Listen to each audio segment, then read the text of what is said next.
greatest battle, you need the greatest warriors. But heroes must be forged in ultimate combat,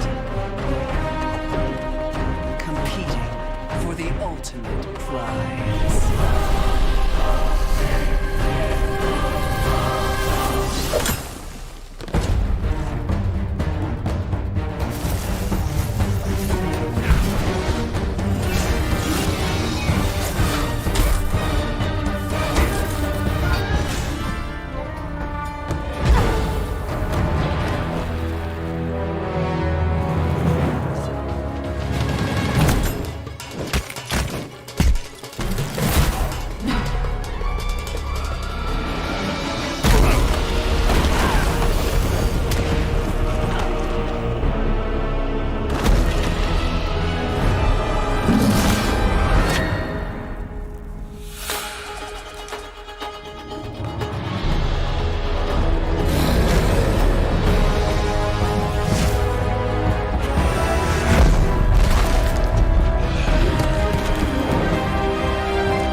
Welcome to Arena of Valor International Championship Europe Qualifier.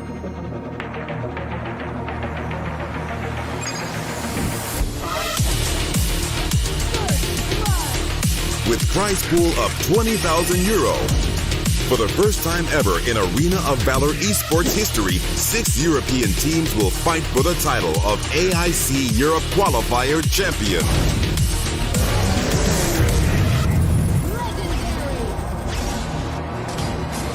Winner will represent Europe at AIC and enter the competition with other top teams for the Global Title Champion at Arena of Valor International Championship 2022.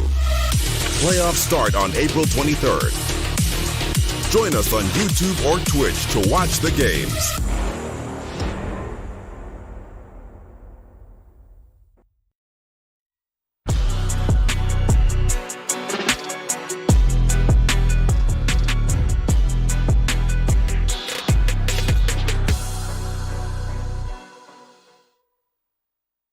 Welcome back everyone to the AIC European Qualifiers for 2022 and welcome to the big final weekend.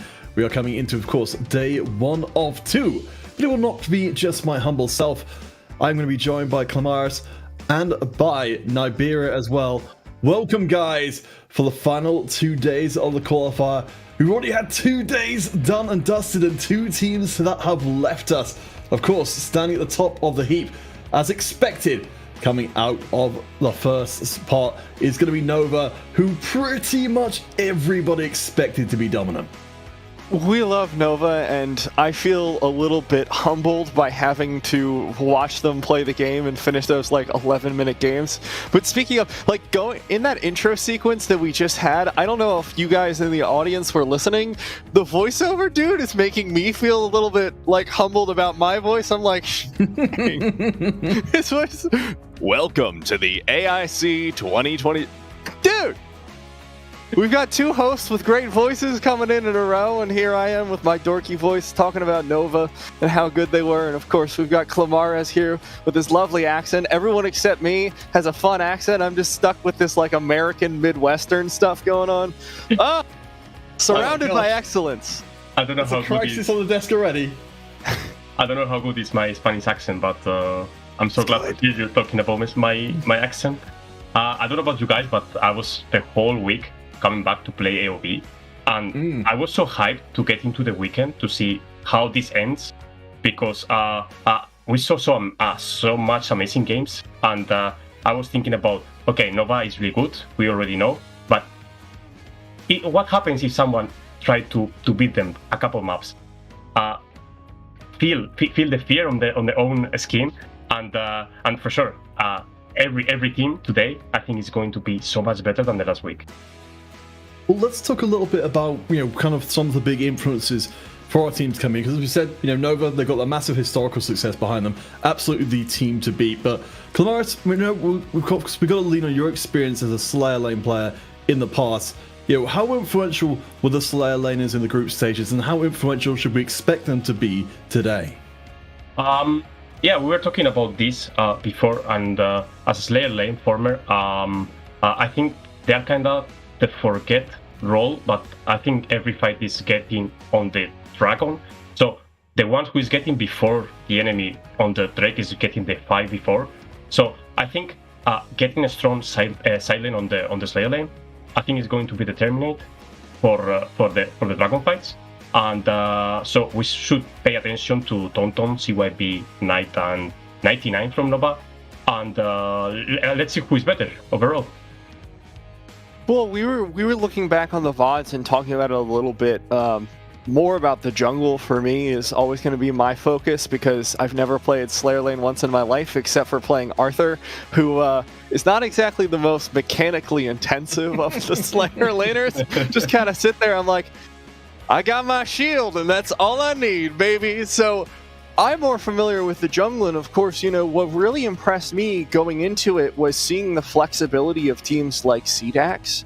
who would flex between Nimung and Sai up there in the jungle. I really love seeing that and just seeing the different styles that were brought out over the weekend, because of course Sai was always playing those marksmen, but if you look at Nova, if you look at another, it's all those assassins. It's all on Owie, it's all on Crickneck, and it's just so much damage, so much assassination all the time, following up on engages. And I feel like we have such a great meta for seeing personal variety here in the jungle. Well, we had plenty of variety across the group stage itself, so let's take a trip down memory lane and look at some of our favorite play from the last 2 days of play. We'll catch you guys in just a moment.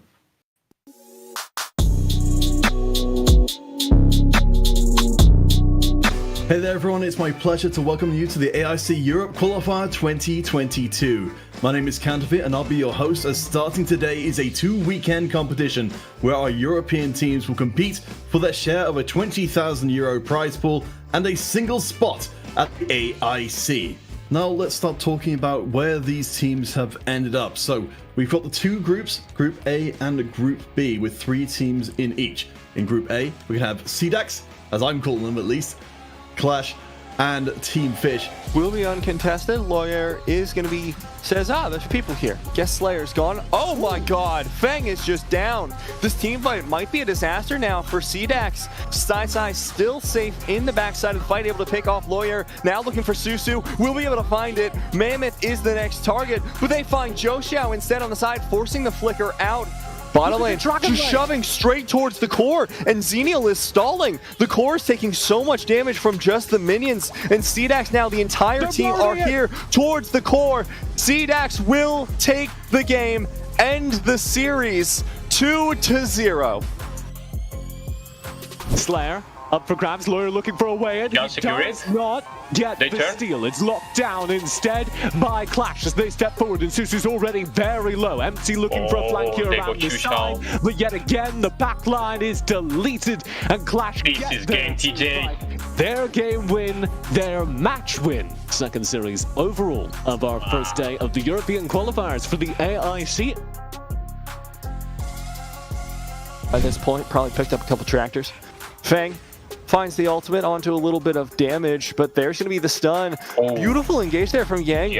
Just does so much damage. Yang's back in the fight, though, in a lot of trouble. There's going to be the Moonlight Priestess, so strong. Xiao finds another one. Yang is low. The strongest member here on QLASH getting chased down by Sai. That's the game. Like you said, Clavares, CDAX will turn it around in game number 3 to find themselves as first seed going into next week. And we are in our second day of our 2-weekend competition for a single spot at the AIC. We've got a look at the actual games that are going to be played. So of course, every single team is going to play against every other team in this 3-team group. So let's get started with game number 1. TJ Clamares, take us into game 1. Land. That's the go sign, but there's no follow-up in time. The Yena can't find anything, even on the long flank. Miko here in the area as well, and they just eat the combo. Shanks obliterates the front line. Power taken here. I think there's no coming back from this. It's dark already for them. I dare say you're right, Clamares. The dive in. Is this an old prediction that you made? Is this the fastest game in the series the whole weekend? He's going forward every time with his second stun. Errol? Mac. Oh, into the ice. He'll survive. Finally gets shut down, but he's bought time for a full engage. Dancing into the back line here. Miko will find one kill. Nice. 3005 gets Benji. That is all. He'll go down. Infinite Slayer finally falls in the front line. It's Lulu trying to find an angle to get any damage out onto the team, and they're going to be knocked out by the Bone Shaver. Shut down by Benji. First respawn here. It's Miko into the fight. Trying to get anything out the minion wave so we can clear it out, and it's not going to happen. Nova slug their way through the entire team twice and finish the game and the match 2-0, their first win on the board. Sorry, I was just watching Haka 7 slowly bush gank. What?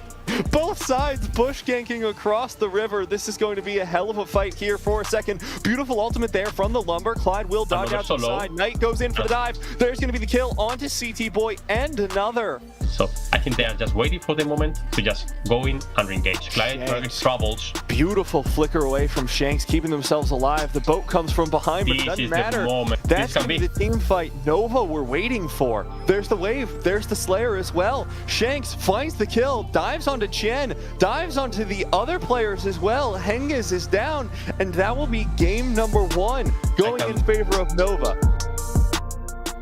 Okay. That's just an entire buff taken away. Miko in a whole lot of trouble, has to flicker away. Miko's out, Lulu flicker. Knight finds the kill there. Beautiful dive in, roam from the Richter.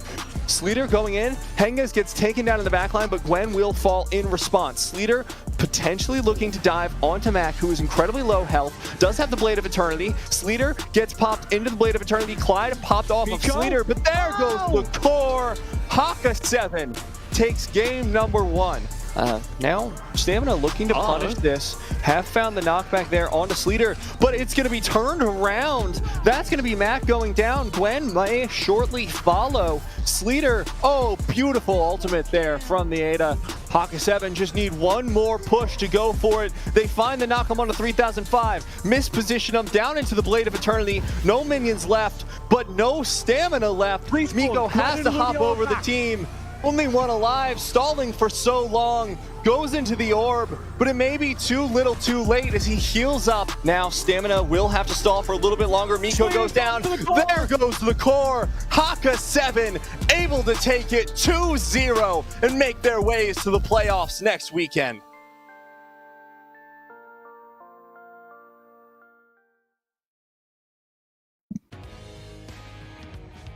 All right, welcome back everybody. So we get to see for ourselves what all that big foofara led to there. Group A and Group B. We can see, of course, CDAX taking the #1 spot in Group A, #1 seed, and Nova in Group B. But Niberia, what do you think about Clash and Haka 7 making it through as 2nd seed from their respective groups? Well, I think, frankly, Clash are one of the stronger teams coming into here. You know, Team CDAX, I was really high on the day. I still believe that they're incredibly talented players. I think they're a good team, but I do think that I've seen some holes in their strategy, especially when their early game plan doesn't go accordingly. And I think that Clash do a much better job of when they get put off their plan, they're still able to make it through, they're still able to adjust, and I think that's going to be super helpful today when they are playing against Nova, when they're going to be having to really push themselves to the limit. I think Nova had really dominant series in his own group, but on the side of the Group A, CDAX and Clash had very tough series, 2-1. So I think on the Group A, anyone could be the seed 1. They are kind of even on the level, I think. And I don't know this week how much they worked, because maybe this is that make the difference between one team and another one. How much work did they put on the reviews on their own games from the previous week? And and I think Nova should also work hard, because I think someone told me they were kind of not scared, but they respect their enemies. So let's see how they improve. All right, guys, let's take a look at Haka 7. Got a little video package for you guys. So we'll catch you guys on the side, of course, as we move towards our first semi-final. So don't go anywhere. We'll be back in a moment. Hello guys, my name is Clyde. I'm the team leader of Haka 7 and I'm playing the support role. I'm 26 years old and I'm playing Arena Valor since 2018, I guess, with a short break in the last year. I think against CDAX in the semi-final we have good chances because we know them and we played them a lot of times in the last weeks, and we feel very confident about the semi-final. I think we can beat CDAX. I think our opponent in the final will be Nova for sure. But yeah, as we saw in the last 2 games against them last week in the group stage, we learned from that, and I think now we are able to beat them in the final. Yes. We have to step up this weekend, of course. The last weekend in the group stage, we didn't play well enough to beat Nova. I think everyone saw that. But yeah, I think this week we practiced a lot and we are able to step up forward and are not afraid to play against Nova in the final. But first we have to beat CDAX, of course. It's not going to be easy. Hey everyone at home, thanks for tuning in and thanks for cheering for us. Haka 7 will give the best we can, and hopefully we can win this Saturday and Sunday as well, and we will go to the AIC. Thank you for tuning in.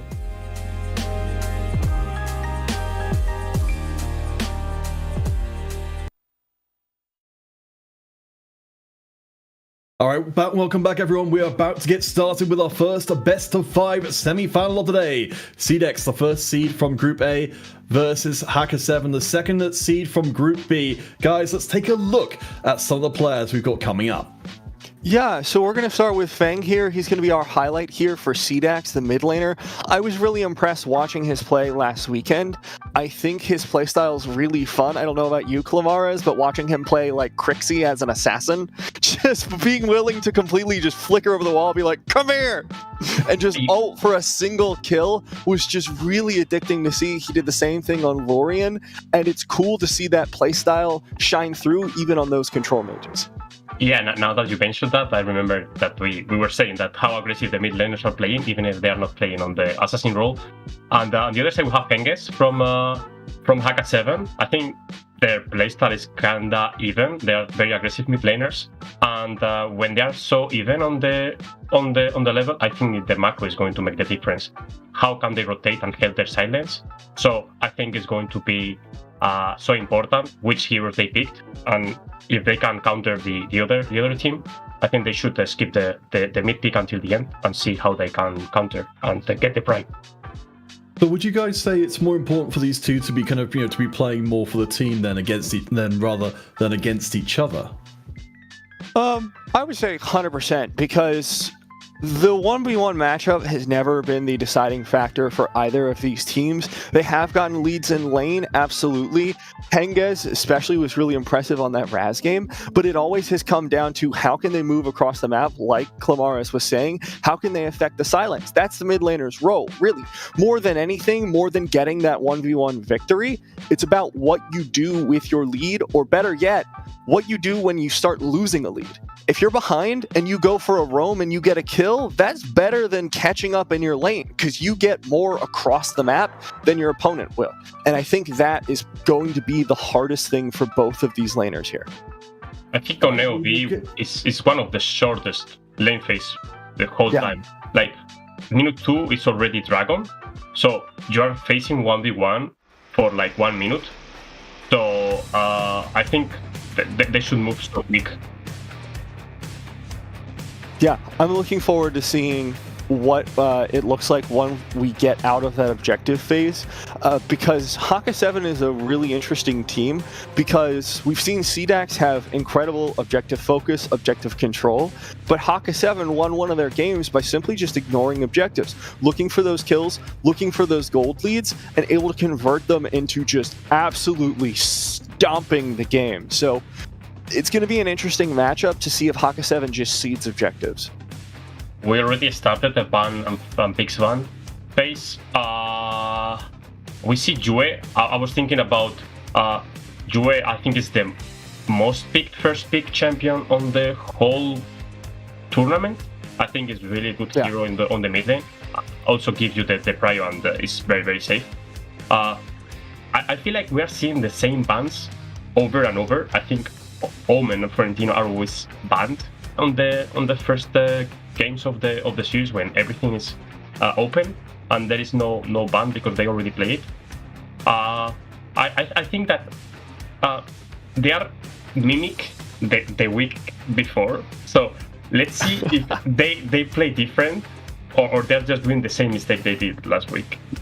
Yeah, and I do want to point out here for CDAX, we've talked a little bit about like the 6-man rosters before show started. It was how it's like some teams just running 5. Nova, of course, famously running just a bunch of the top players in the game, just being like, all right, see what happens. You 5 are in for this game. But what CDAX does is they'll put Saitsai on the Dragon lane when they have Nimeng in the game. So I suspect we're going to be looking for a very traditional marksman down there towards that Dragon side this game. The problem when you pick strong mid laner like Yue on the first pick, the enemy team Haka 7 already know what is on their mid lane, so they can counter it, and they play Iggy, who is really good on the wave clearing. So they are matching the wave clear super fast, and now they need to play super aggressive jungler because both mid laners are going to run as fast as they can, because they will clear like one spell, they already clear wave, and they will start to move. Now it's the support jungler role who is going to decide who is getting the prio and getting the jungler camps. Just completely sprinting across the map for both of the teams. It's what you love to see. You know, we were talking about it last week as well, Clamaras. We just want bloody games. We don't, none of this objective nonsense. None of this, oh, we're going to play around the dragon, we're going to play around the slayer. I just want little bit of murder as a treat. Just as a treat. Get a bunch of team fights, get a bunch of blood. And I think Hayate is really good at that, just going for those crazy aggressive plays with the ultimate. So I'm looking forward to that. I like the fights that maybe the games that are like 20 kills per team. They are so cool to watch. They are so active games, but also games where last forever and they are decided in only one fight, and it's macro difference. For the ones who really understand the game, it's also really cool. But I mean, if you need to decide between 40 kill game and one fight, I think everyone wants to have some blood on the arena. Yeah, the one fight's boring. You want to paint the town red, baby. Just go for kills. It's gonna be easy. Who's your favorite hero to watch though? Like in that vein, who makes you excited? Oh, I think like Superman. I think it's the most active hero. You need to be always moving because otherwise you lose your flight. But I think Superman is not in the meta right now because I feel like there is a lot of CC going on the teams, and playing Superman against super hard CC is like impossible, and you cannot get everything on your champion. But also I like Gildur because it's like my favorite champ. But it's shortly, I think. But somewhere in San Francisco, TJ's ears just perked up at the mention of Gildur. They just didn't know hearts. What do you think about Kira? It's the first time we see Kira, super good assassin who can make a steal. I don't know. It's only on Spain. I think on Spain it's called Eva. I don't know about if you have this knowledge. No. It's only in Spain, when you put the game on Spanish, it's Eva. Huh. Neat. And she gets 2 names. And when I was one. Yeah, when I was playing on my team and I was saying, okay, ban Eva or pick Eva, everyone was thinking about who is Eva? Who the hell are you talking about? There's no Eva. And I was like, who is Kira? I know Eva. I don't know why he changed the name, but I think he's really cool hero. He's really good on the early game, and he can do really good ganks because of his he's like one-shot potential, and he's going out with the steal. I'm so happy to see this champion because we didn't see in the whole tournament.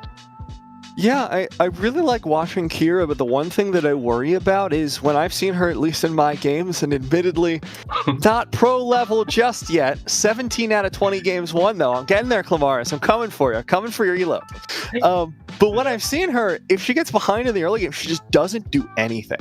She just doesn't do any damage. She doesn't have a whole lot of utility. So if she gets behind, if she doesn't have any damage, she just kind of sits there and dies. So that's what makes me a little bit worrisome. She just kind of becomes a striking dummy. Just I don't know if it happens to you also, but when you're playing on low elo ranks, because I think I'm platinum right now, and you see same heroes that you are watching on the weekend, watching the pro players, you're thinking like, okay, this guy just carried a pro team. Why this guy cannot do this? Like, this hero is supposed to be good. Why is 0-9? I just saw this hero win an entire series. Why are you 0-9? Why are you building AP on Valheim? What are you doing? Get out of my game. Give me someone who knows what they're doing. Why can't I be playing on CDAX? That's all I want. Wow, I'm so hyped. I'm so hyped about the CYP Knight matchup on the top lane. Oh, yeah. And we were talking about this all throughout the week. I know you were super excited about this. You even put together like a short little video.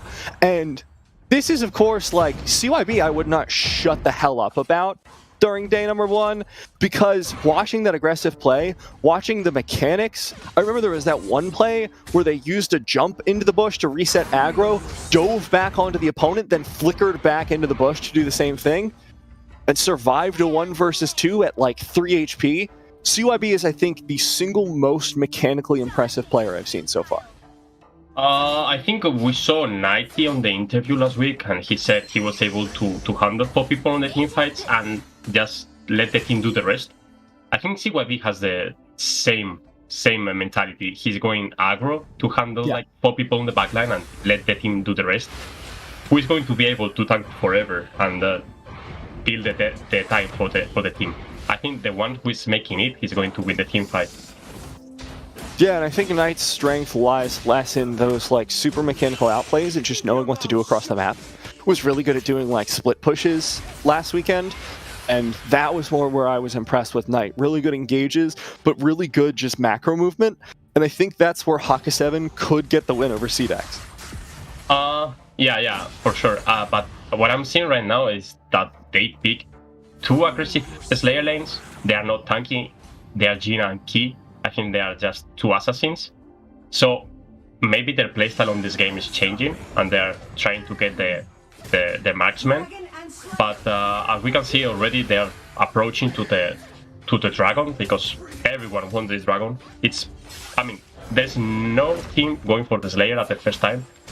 Are they letting for free? Okay. Yeah. You wanted blood, but they don't want blood for the first 2 minutes of the game. They are scared, maybe. Yeah, they're timing it. They just want to be a little bit careful, not ready to head to the blood bank just yet. They already donated plasma. They're a little dizzy, so they're just going to wait it out a little.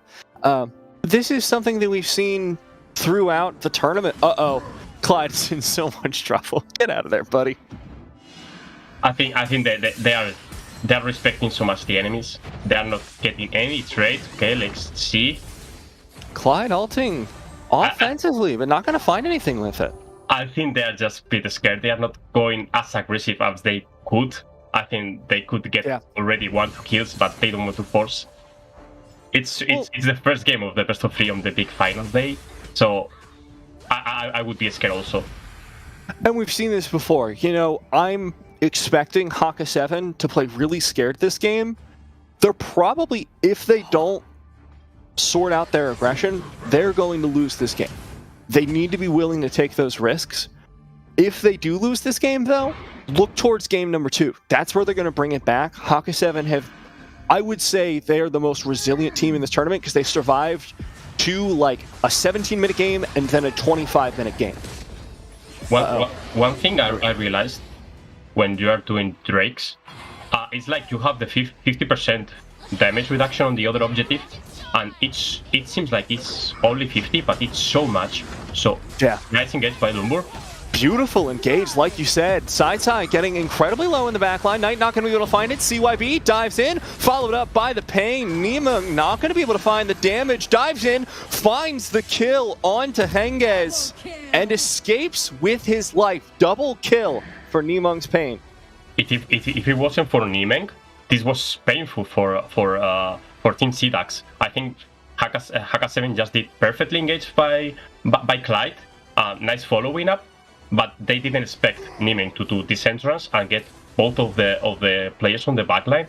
But we need to remember that it was a fight before because Ajate was taking the whole tower on the bot lane. So right now Ajate is getting free farm, and when he's going to get into the team fights, he's going to be a monster.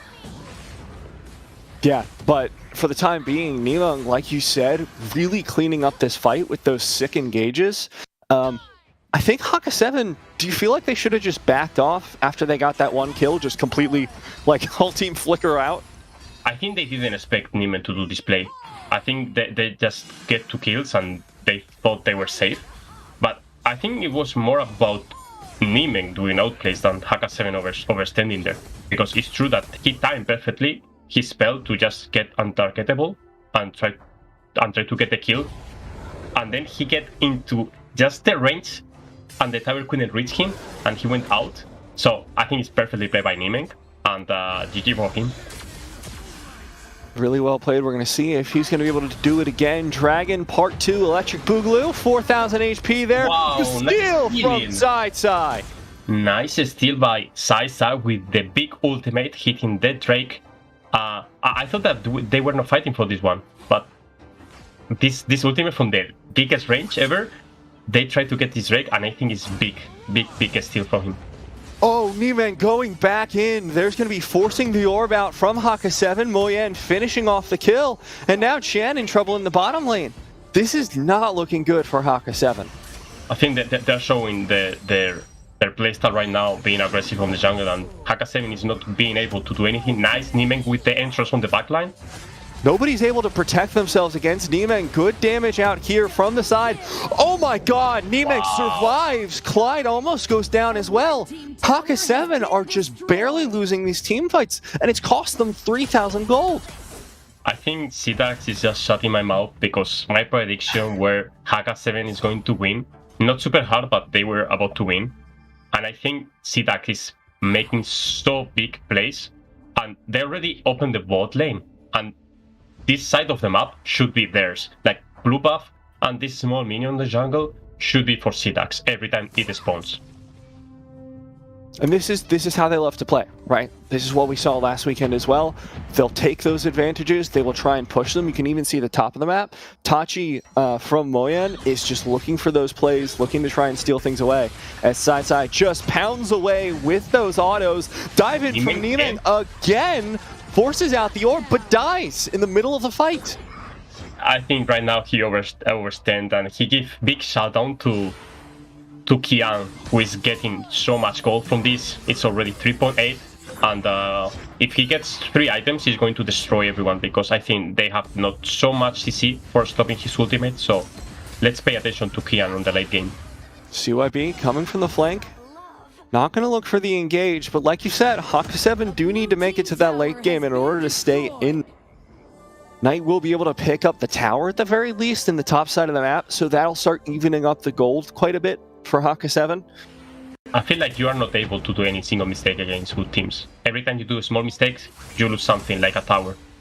We saw that they only gave 1 kill, but it was enough to just take a Slayer lane tower, and it's super big for Gina, because he's assassin and he needs gold, and if you give resources to her, he's going to scale faster and faster, and he's going to destroy the composition her alone.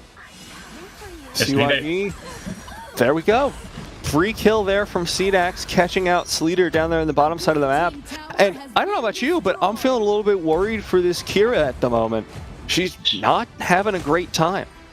She's getting so behind because I think he's overstanding. I don't know what she was doing on the bot lane. I think she was stealing camps, or she just took the bot tower. But I feel like she wasn't supposed to be there. I think it's not her job to be there. She just should be power farming because she's an assassin and she needs gold. She shouldn't be dancing around the map. She does have the most gold on the team for the time being. Clyde, good ultimate, but it won't result in an engage. Moyen low. Wow. Will get taken down on the backside of the map. How? Big ultimate from Henges from the long distance. Yeah, that was just an absolute nuke. I thought he just disappeared off the map because I didn't even see it coming. It was, I think it was the longest distance with his ultimate. I think it was just on the edge, and he destroyed the Talanas. Really well played there from Henges, our highlighted player for this matchup. I think like Haka 7 just started the game kind of sleepy and kind of afraid. Yeah. I don't know if it's because of the nervous of being on the big final day, but we need to know this is online tournament, because when nice engaged by Clyde. Beautiful assassination under the tower on its side. It's so. This could be the turnaround. It's so beautiful when you see one ultimate flicker at the same time. The animation is just so smooth. It's super good to see. Clyde is making those moves every time he can, and I think he's getting the Lumbur at next level. He's getting vision. Clyde is being super good for the team. It's like 15-second cooldown on the ultimate or what? It's like just use it. It does feel that way, doesn't flicker. it? Yeah, I mean, just use the flicker ultimate 15 seconds before. I feel like they're playing 4v5 every time Haka 7 and they're getting something on return. Always Jin or Ajate are on the sidelines. So, in my opinion, Haka 7 is going to be winning step by step because they are playing like better on the macro game, taking silence and taking enemy camps. And there will be one time that Haka 7 is going to just group up fight and they will destroy the team fight. Well, I'm also wondering as I'm watching this build, Sleater just almost assassinating Moyen, who has to dive out of the way. Gets assassinated. Beautiful play from Knight. CYB looking for the return, but taking so much damage. There's going to be the kill from Nimeng. There's no way. CYB forced to orb out, 100% dead here. There's no way they overextend like this. They already lose one member. They should give up on this kill and just defend as 4. But CDAX didn't want it to give this kill for free, so sometimes it's worse to keep. We can see on the replay how Moyan is already dead. It's dead body. You don't need to re-engage as 4. So right now CYB just overstand and try to get more than he could actually do. It feels like Haka 7 are just waking up. They're just sharks, you know, smell blood in the water. They're like, oh, we know what to do with blood. We just make more of it. We're good. We figured it out, guys. We've solved it. And now they're playing the same way we normally see CDAX do. They're taking these super aggressive invades. They're now dominating the objectives. They've gotten both the Slayers so far. Should be able to pick up this dragon pretty easily. They've just completely turned it around. We didn't see on the screen, but while we were watching the record, Niemann just died on the mid lane trying to defend probably the tower.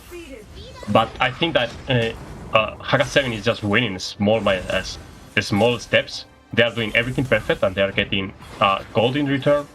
And I think CDAX is not being able to just counter this macro game from Haka 7. So they need to react on it fast, because I think if they keep like this, there will be a moment when Slayer is going to... Slayer, where are you going, brother? Run! Slayer, run! Oh, gets over the wall. Beautiful. He listened to us. We called it. We saved his life. Kira with his ultimate going through the walls. It's so funny to watch. CYB is doing the 2v1. 1v3 actually finds the kill. CYB is such a monster. I love it. He just won 2v1 and he keeps going for the 3v1. You've been going super aggressive there. CDAX going to be forcing this Slayer. Sai has the damage now to burn it down, and they'll successfully pick up the Infinite Slayer. Clamara's, I'm looking down at the builds here. Clyde just went first item Amulet of Longevity. Do you like that? I think it's a really good item, but I think it's bad for first item. I think he's not doing super long teamfights to get this item to work. I think he should go something like maybe Troya or Gaia, because they have a lot of AP on the enemy team.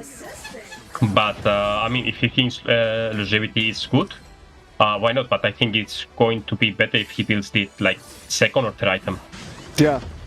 I'm just interested because look at the way he's playing. He's just playing so aggressive and he can almost die and then just heal up. So like I see the logic behind it, but earlier on he was pretty squishy. Now he's picked up the Medallion of Troy like you were talking about.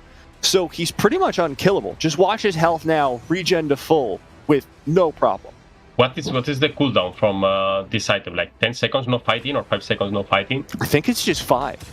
I think, yeah, this is 5. Oh, nice ultimate. Oh my god! Disgusting knock-up into the middle of the fight. Chen will fall down, though. Beautiful damage from Sai will save their tower for the time being, but Haka 7 will be able to take out the Slayer nonetheless. I think fighting when you have a Slayer on the enemy team. Nice ultimate. Clyde, so Clyde. Clean.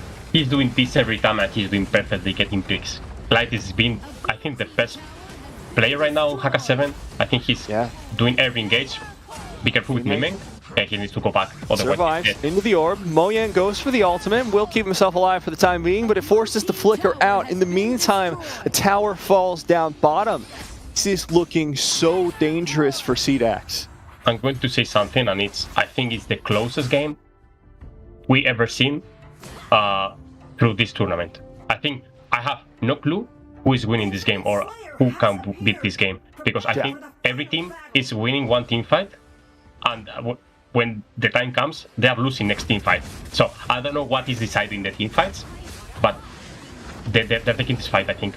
They're not giving this Slayer for free, is it?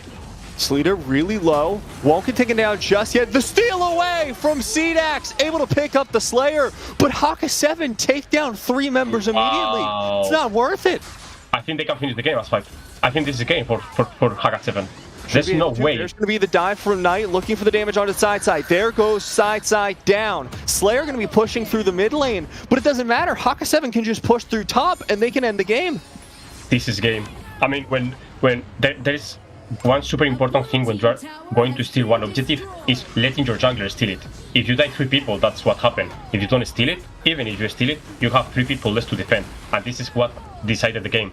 If you want to steal it, just let the jungler die and try to steal it. Because... Oh, they don't have any minions, but it doesn't matter. We're going to be able to take down the core. Haka 7 going to take the first game versus Team CDAX. Now remember, it's a best of 5, so we got time. They got 2 more games that they can potentially lose before the series is over. But I gotta say, Haka 7 are looking good. That's only the second time that we've seen Team CDAX forced into night mode. I said I didn't know which one is winning, and they just conflict the Slayer. I think, I think giving this Slayer for free wasn't the end of the game, because they have already so much towers and they were kind of hitting gold. So I think they just get so much pressure, and they think they were afraid of defending this Slayer. But when you are so even on the game, and I mean, you already saw you did one Slayer before and you didn't get anything with it. I think dying 3 people because of it, they took it. It's true, they took it, but you lose the game. I mean, you need to give things. Sometimes you cannot fight it. So I think they should be smarter on the next games.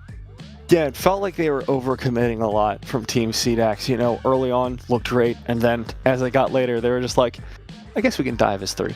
We can dive as 5, right? That's going to be fine. No, it's not going to be fine.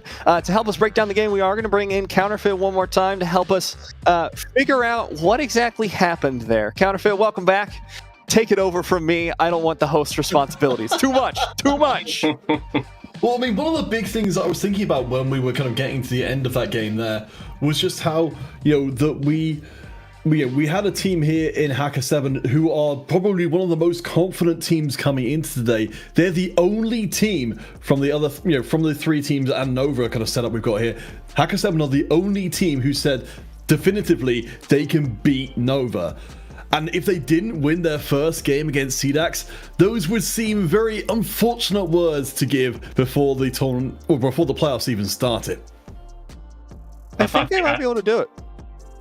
Frankly, like Clamaris, I know last weekend we saw this exact matchup between Haka 7 and Nova. We are getting a little bit ahead of ourselves. I know, there's still a series to go, but Haka 7 are looking really strong.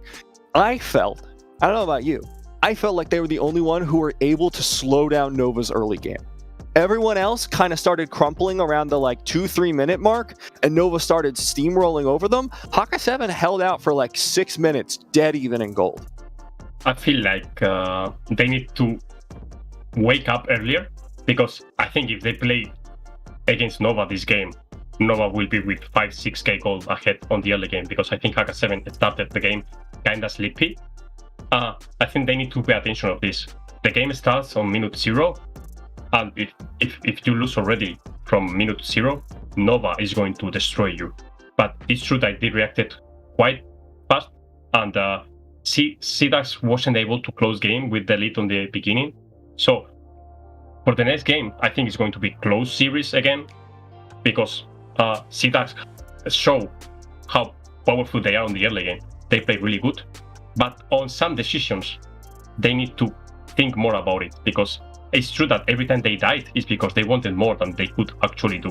So my advice for them is just play your game style, and you don't need to take everything at once. You just need one step by one step. No, I think that's totally fair. I mean, you know, coming out of that first game as well, you know, of course, we know we had the a couple of highlight players. But for me, aside from those, of course, we have the amazing ability to be able to, that pain to be able to come in and make an absolute mess of things. In fact, let's take a look at some of the numbers coming out of that last game. Because as well, of course we had the pain and of course the lumber, as well there for Haka 7, putting a good amount of work in. We can see there the kill participation from Clyde, 94%. So I think you guys absolutely called it right for Haka 7. Clyde being a huge difference maker. We love lumber numbers over here on the desk. 94% kill participation, like you said. 0 deaths is the one that I really want to point out. Deaths are not bad on a support. I fully believe that you can play 100% aggressive. You can get a ton done, even if you're dying. If you come out of a game 0-7 and your team still won because you were making space, that's a good support. However, Clyde's playing that aggressively. He's getting the vision. He's forcing people out of the jungle. And he's not dying. He goes for the Amulet of Longevity. He's like, try and kill me. See what happens. You're going to find out real quick that I'm going to be able to live through all of these fights, going to be able to get all of those objectives.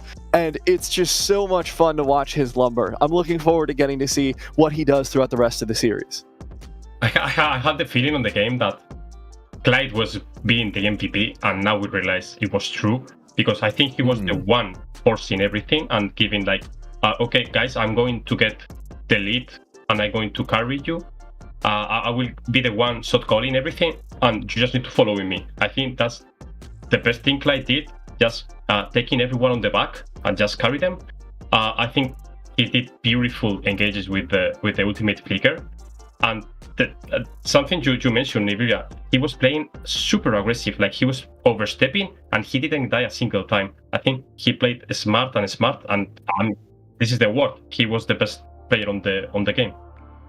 Well, while we've got these numbers fresh in our minds, of course, before we were playing only best of 3s, now we're going to be playing best of 5s. So the whole rule of only one hero per series, per match for each of these teams is really going to start to, have a bigger impact on these picks and bans. Of course, we've got a second pick and ban coming up in a second, but for each of you guys, are there any heroes you think these teams are going to particularly miss coming into Game 2 and potentially, Game 3 and maybe even a Game 4 to come?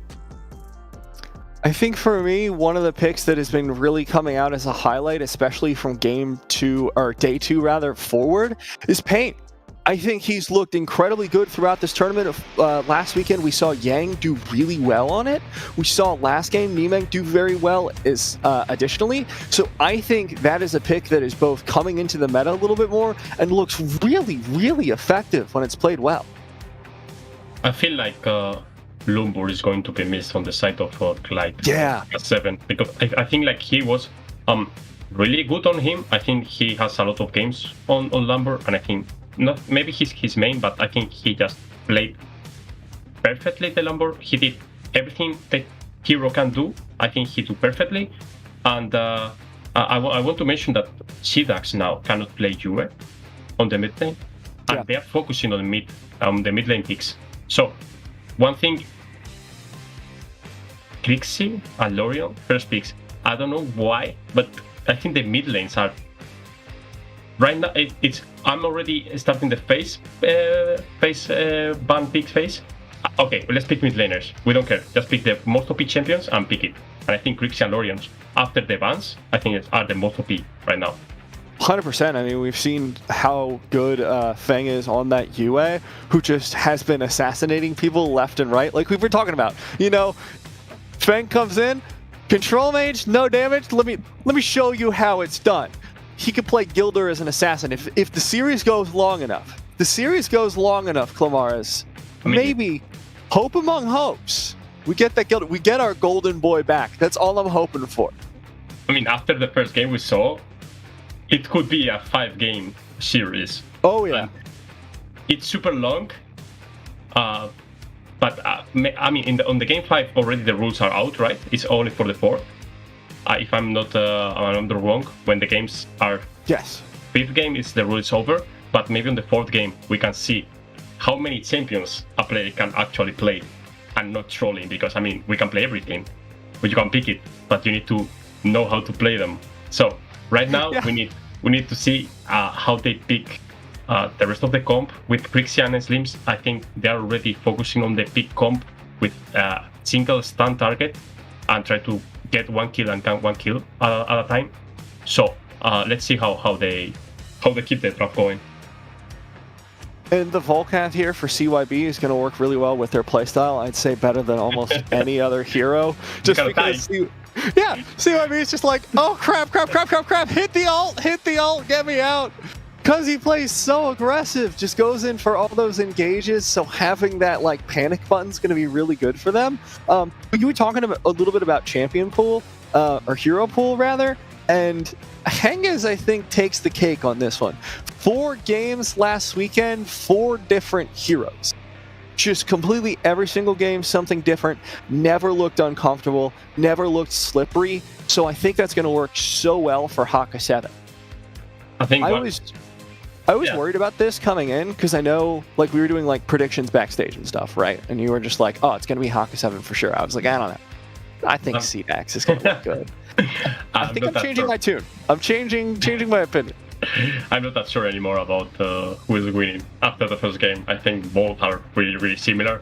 And I think the one who is making less mistakes are winning because there is nothing really, really, really impressive on the place. But I think the one who is making mistakes are losing a lot. Every time on the early game, someone overstep, they lose a tower. If you overstep on the 15-minute mark, you lose the game. It's simple as that. So right now they should be like cold-blooded and try to relax and not get super hyped when they make a special play, because right after you will make a mistake and you will lose the game. So they should be calm. It's long series. Doesn't matter if you lose the first game, you can just reverse sweep the series. You gotta sit back and relax. Like, if it's mobile gaming, mobile esports is great for this because, you know, if you're sitting all super serious, you just kind of unlock your chair, grab your phone, just lean back a little. Just lean a little bit, relax. You've got a full series to go. And I'm really digging on Haka 7's comp for that. You know, a little bit vibe-tacular. I've noticed, I don't know if you'll agree, and it'll be interesting if you don't, CDAX really struggle in the late game. Because they play that super aggressive style, because they get punished, they're going to lose the game. Like you said, 15 minutes, if they make the same mistakes they can make during the mid game, they just lose. Haka 7 can stall forever with this. They've got 3 on-demand stunts. They've got the spear from Slims, they've got Crixie knockup, Ada is just a stun bot, so they have so many options to just stall out this game. I feel like CDAX has really, really good early game, but I think we already saw last week and this week, they are not able to close games. I think they cannot use the lead fast enough to close games, and if enemy team is able to stall the game for a bit, I think they don't know what to do on the mid-late game. They lose options, and they just get nervous and do some weird mistake and just lose the game. I feel like they should relax and focus on Ormar. Do you like Ormar? I feel like he's super aggressive, CC, sustain. He has everything. I think fits super good on the Clive playstyle. I love this. I love this composition. You know, I was talking about how much I love the stun composition they were already running. If you're talking about stuns, Ormar is like #1 on that list. If you just want on-demand CC, that's what he's there for. So CDAX have to be really careful.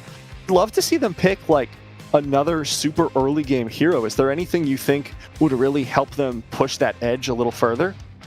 I think, I mean, Haka 7 already, with the Slims and Crixie, we already see that they want to get a spear and keep going with CC Sane. So now CDAX should focus on how to disengage this. How can we protect someone who is getting speared or is getting stunned by Ormar? So I think Lambor is a really good tool because he can just press ultimate, slow everyone and keep running. But I feel like Haka 7 has too much of this. So right now they should pick something to just split the game and don't make obvious plays. They should pick someone to be on the side and don't make everyone be on the mid lane playing 5v5, because being 5v5 just in front of the I'm 5 and you're 5, it's so clear that you want to do something. You need to be someone who is flanking and making the surprise plays. So let's see who they play on the, I think it's the Slayer lane who is missing right now. Oh, they're cycling through some exciting options here for Haka 7 as well. I didn't like Kilgroth the first time we saw it, so I don't think I'd like to see that again. I felt like it didn't do a whole lot. Was really strong early game, was really strong for objective control, but after that didn't have great side lane control. Errol could be interesting. I think they're just deciding who's going to be jungler. Sleep. Oh. Whoa. I mean, Nacro will split the whole team. I mean, if someone is splitting, there's nothing like Nacro. As I was saying, they need something to split. And I think they were doubting about, okay, let's put the Slims on the jungler, or let's put ADC on the Abyssal lane. I think they were doubting about pick Errol, put it on the Slayer lane, and play with both Ata and Errol, and put the Slims on the jungle. I think they were doubting a lot, and then they decided to put Nacro. So let's see how good the Slims can play on the Dragon, because we know already you scale a bit slower on the Abyssal lane, because you don't move around map. You only have your wave, and probably you can steal one camp, but you have nothing more to overspeed your items. Yeah, I'm actually really surprised that we see CYB on the Omen, especially because there was that Viris hover. I thought CYB looked really good on Viris, and I thought maybe that would be a really good pickup here. Also, the Caphany. Let's talk a little bit about Caphany real quick. If I'm talking about heroes that are good in the early game, Caphany's like the bottom of the list. She just absolutely does nothing. She maybe tickles if she's lucky with the ultimate anytime before 2 items. Like, that's the most she can do. She can just be like, I'm really hurting you guys, right? And they're like, oh yeah, oh, this is so awful, while they lose like 2 health. So I'm a little nervous. I mean, the animation is super cool, because it seems like he's demolish everyone with the machine gun. It's like 2, and then you realize you are not even killing a minion. Like just spraying them with a hose. They just have, Caphany just has a garden hose, just like putting the thumb over the front of it so it sprays out in a wide line, you know? It's like, I've got a gun, guys. And everyone's like, sure, Caphany, sure you do. Great job. I mean, but when he has 2-3 items, he turns into a pay machine. Like, from 2 to 3 items, he can demolish. He's able to. One thing is good about Caphany is the long range with the first spell activated, and then the potential zone with the ultimate. So it's really good to zone them and take towers when they are invading making dives. Is super good to zone them from the tower. Yeah. Have to get to the late game though. We were talking about how we'd love to see them go for a little bit more of an early game composition because of the ways that they like to play. Oh, Clyde. The Clyde Classic right now. Just beating the hell out of Moyen. I mean, for the first moment of the game, Ormar is really good. I mean, you cannot fight 1v1 as a support against Ormar, because Ormar has like more offensive tools to fight against Lumber. But I mean, Moyen has nothing to fear about him, because he's taking every fight, and I like it. So right now, being mid laner, I think is the coolest role on the game, because from the first 10 seconds you are already fighting. It's super cool. Yeah. I mean, we're already seeing like 3v3 team fights in the mid lane, and we're seeing what I was talking about. I'm feeling really proud of myself here, Clamares, because I was calling it. They're going to go for the stuns. They're going to go for the team fights. So far, finding success. Now Haka 7 in the middle of a team fight, trying to steal away this blue buff. Henga is in trouble on the backside of the fight. Sai putting out some damage as CYB finds the first kill of the game onto Sleater. Knight in the middle of nowhere does have the flicker to safety. Flicker away. I think it was really bad play by Haka 7, because they already know, they have information that Caphany is going. And I think Slim should call and say, okay, Caphany is going faster than me, there will be fight, don't take the fight. I think it was miscommunication by Haka 7. They know they were 5v4, and the blue was not even low to steal and go away. So they should just drop it and try to get the sentinel and try to get any single camp different, but blue buff was so much hard to take. Yeah, really aggressive play. It did go on Hengis though, which is the silver lining to that play. Like if you want the blue buff on anyone, it's your heavy wave clear mid laner who can make plays around the map. So maybe they find something here. Moyen being really forward. Hengis gets poked out by the Lorien. Let's see how they play this Drake, because I think the only way Haka 7 can win it is if they get a pick with a spear or knock up with Henges. But last game we saw they didn't fight for the first two objectives, so let's see if something changed and they are more aggressive right now. I like this Slayer lane. They fight every time they're showing. Okay, let's fight. Henges looking for the ultimate. Side doing more than tickle in that time. Able to pick up 2 kills. Henges and Sleater go down.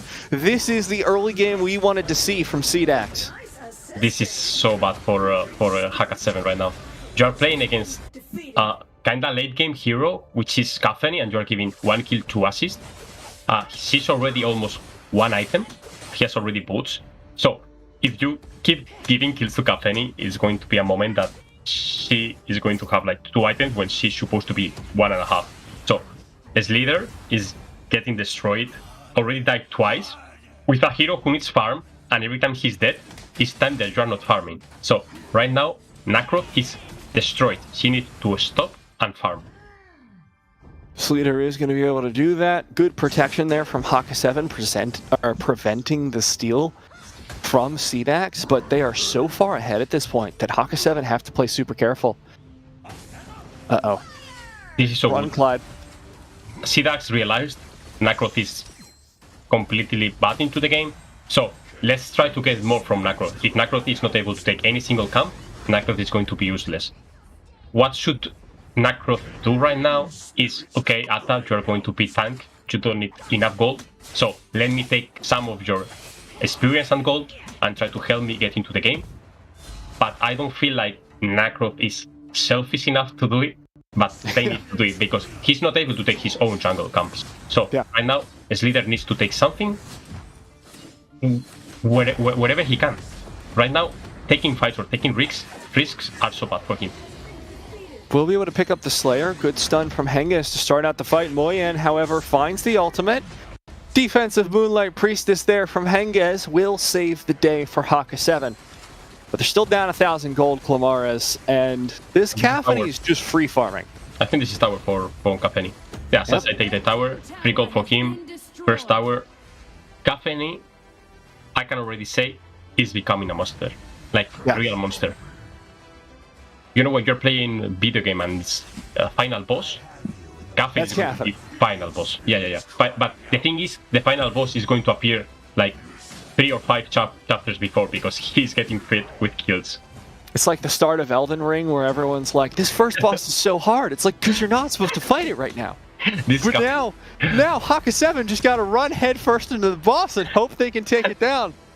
Yeah, totally. Right now, Caffeine is going to be real boss. With Fafnir already, I think she's going to deal tons of damage. But the thing is, Haka 7 is playing from behind, and one spear can change everything because they're going to change CC. So right now, CDAX needs to stick as a unit and don't let anything happen. CYB fighting against Knight. I think this is okay for the time being. That's some really good CC from Knight. Pops in with the ultimate, staying incredibly healthy. CYB's ult is down. Knight getting really low, though. Has to pop Orb. But CYB will be forced to disengage. Meanwhile, in the middle of the jungle, we see another fight. Henges forced to flicker out. 1v3 versus CDAX. And that will be Knight falling down. Finally, Knight goes down. I mean, you wanted to see some action and blood, and I think they hear us because there's some kind of delay, and now they realize they need to fight. Clyde is going to defend this with his ultimate and long healing. I don't know about... This is good for Haka 7 to fight every time. I think they have a scaling comp with Slims on... I mean, Slims on the Dragon Lane, he needs to scale a bit. And Nakroth, I think they are fighting on worst timing ever. I think they need to scale a bit and then fight. Right now, they have nothing to do. Well, and Sai now has his second item, so you just don't want to fight that ever. You need to avoid that. So scary. Yeah, Caffeine at 7 minutes with Clava Sancti and Fafnir. You're just in so much trouble. And Fang now, 1 versus 2, gets caught out, dives into the middle, hoping that Moyen can rotate in time. Fang incredibly low, does go down. Good ult from Moyen, but Nimeng is the only other person here. Henges escapes under the tower for the time being, pops the orb, gets the kill on Nimeng. This is what they were looking for. Double kill for Chen. I feel like Nimeng didn't pop his ultimate, right? He was still on the horse. I think he should pop the ultimate and be invincible, but he didn't do it in time. So right now, this is good for Haka 7 because they get something in return, but I feel like every time you're playing marksman and you do Clave Santis, your game just changed. You become a monster when you have Clave Santis. It gives you a lot of crit, and I think right now Caffeine should be focused from first moment of the team fight should be down. If she's alive for more than 10 seconds, they won't lose any single fight. Yeah, I mean, just look at the gold across the team, right? Like it's 6.1k for Caffeine. Next highest is 5.5k. The highest on Haka 7 is not even 5k yet. I don't know why. It's a little rough, dude. It's rough out here. Clyde got picked by ultimate from Omen. I feel like Nacro died 3 times, but he's not being able to just relax and do something else besides fighting, because I think he's taking every fight. And he should realize I'm 0-3. I need something, I need to change something, otherwise I will be 0-9. They should change something about their play style. But they can't. I mean, they can't get the objectives. They have nothing to contest with, and there's just not enough farm on the map anymore. Knight's doing a great job of pressuring that side lane, but not going to be able to get a whole lot out of it, because CYB is going to go for the 1v1. We know how this goes. It doesn't look good for Knight. The thing is, the team is rotating towards Knight. I mean, the support and the ADC was already rotating. I think team should call the retreat, because as we saw, CDAX was helping Omen, but nobody was helping Ata. So I think they should focus more on the communication, because if you want to take a fight and you're not getting any help, the enemy team is going to help and destroy your 1v1. So right now they're being so aggressive when they shouldn't be. There's no minions, they won't win this team fight. They're doing okay defensively under the tower. Hengis has to pop that ult. Infinite Slayer down into the bottom side of the map. But like you said, Haka 7 can't take these straight up 5v5 team fights. You gotta find a pick onto Caffeine. You gotta find some way to CC them. You've got like 17 stuns. If you can't use them on one person, you don't have the gold to win this. I feel like CDAX should finish this game quick enough, because we already saw how they struggle on the mid-late game when they are ahead. Yeah. I think they are gold ahead enough to just finish this game, and I think they have the tools to do it. I think they should put a lot of effort on finish this game, or at least open the high ground towers, because it will give you a lot of pressure on the sidelines only with minions. So let's see if they're able to open the high grounds with the next 2 minutes. Yeah, you can't let Haka 7 get to late game. They will win this. The macro is immaculate once you get to the late stages of the game, and CDAX have been exploitable in the past that 15-minute mark. So this is really now or never for the side of CDAX. I feel like, yeah, they're doing perfectly. They should try to defend S4 and try Nacro to split push. If they let Nacro can get at least T2 tower, and I feel like Crixie can deal alone with the waves. What CDAX should do right now is tempo the waves and try to get the Slayer lane and the mid lane wave same time into the tower, so Crixie cannot be twice in the map. Sleater's just dead as hell. I mean, we are going to see this play from Sleater every time, because he's not able to do anything. He's going to be annoying on one side lane and try to get one tower. Otherwise, is it worth it to die for this? Is it worth it to just keep like bashing your head against the wall and making them spend the time? I mean, you know, when you are dying a lot, you are not worth gold. He's 0-4-0. I mean, maybe if he get killed, it's like 60 gold only. It's like 1 minion. So if he keeps doing this and he's able to take jungle camps and 1 tower every time he does it, it's super worth for him, because he's not taking any kill. Nimi is in troubles. In trouble, has to pop the ultimate. Caffeine going to do the same. Nivang so low. The dive in from Knight doesn't do enough damage though, and just gets assassinated. I think they shouldn't leave the towers. I think they should defend it. Right now, you see, they're pushing mid and Slayer lane at the same time, so Crixie cannot defend the same tower twice. So what they should do right now, when you have everything open and you only have high ground towers, is high tempo on them and try to get them at the same time. So you cannot defend the 3 towers at a time. That should be the macro game from CDAX right now. Let's push and wait for the next wave to come and collapse at the same time on the towers. Can they do anything against the Slayer? CDAX are almost all level 15 at this point. Sai is already there. Everyone else is starting to catch up to that. and Saisai's got like 4 items completed. I feel like this should be CDAX game, because I feel like they're understanding how they should push. We saw Omen already pushing, and Lorion is bringing the mid wave. So if you see Lorion is not pushing the mid wave like super fast, he's not using everything to get the wave. They are just waiting for the wave close to the dragon to just push. So right now, Crixie is on mid lane. He cannot defend another lane. So what they should do is making Crixie to be in one side. Okay, gonna look. Maybe find a kill here. Moyen low. Has to pop the ultimate in defense. Shez just low on health. There's no way to defend against this high ground push at the point. That mid lane is just going to go down, and I don't think there's anything Haka 7 can do about it. I feel like they did kind of bad push with the Slayer. I think they popped it super bad. But super Good bad. stun. Nice cleans. Nice blue Very fight. low health on the side of CDAX. They're not going to be able to finish the kill. Clyde goes down, as does the high ground tower on the top side of the map. I feel like they will slowly dying. They're slowly dying because when you have nothing to defend and you are losing high grounds already, I think you are just waiting for the next Slayer to finish game. But I think CDAX just went wrong with the Slayer. I think they popped it when they have already no wave, and they have no pressure on other side of the map. If they just pop it when they have crushing the waves on the Omen side, I think they will take 3 towers at a time. But they did so bad that they only could take one side of the high grounds. So I feel like they wasted kind of the Slayer. Slayer not going to do a whole lot for them. Now, Haka 7 still in a rough patch. You know, there's always the looming threat of like hyper late game, right?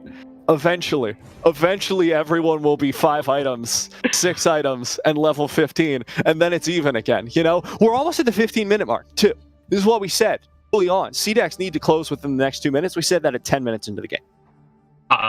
They could finish the game like minute 12 probably, in my opinion. I think they had the tools and the goal to do it, and they are just dancing around map.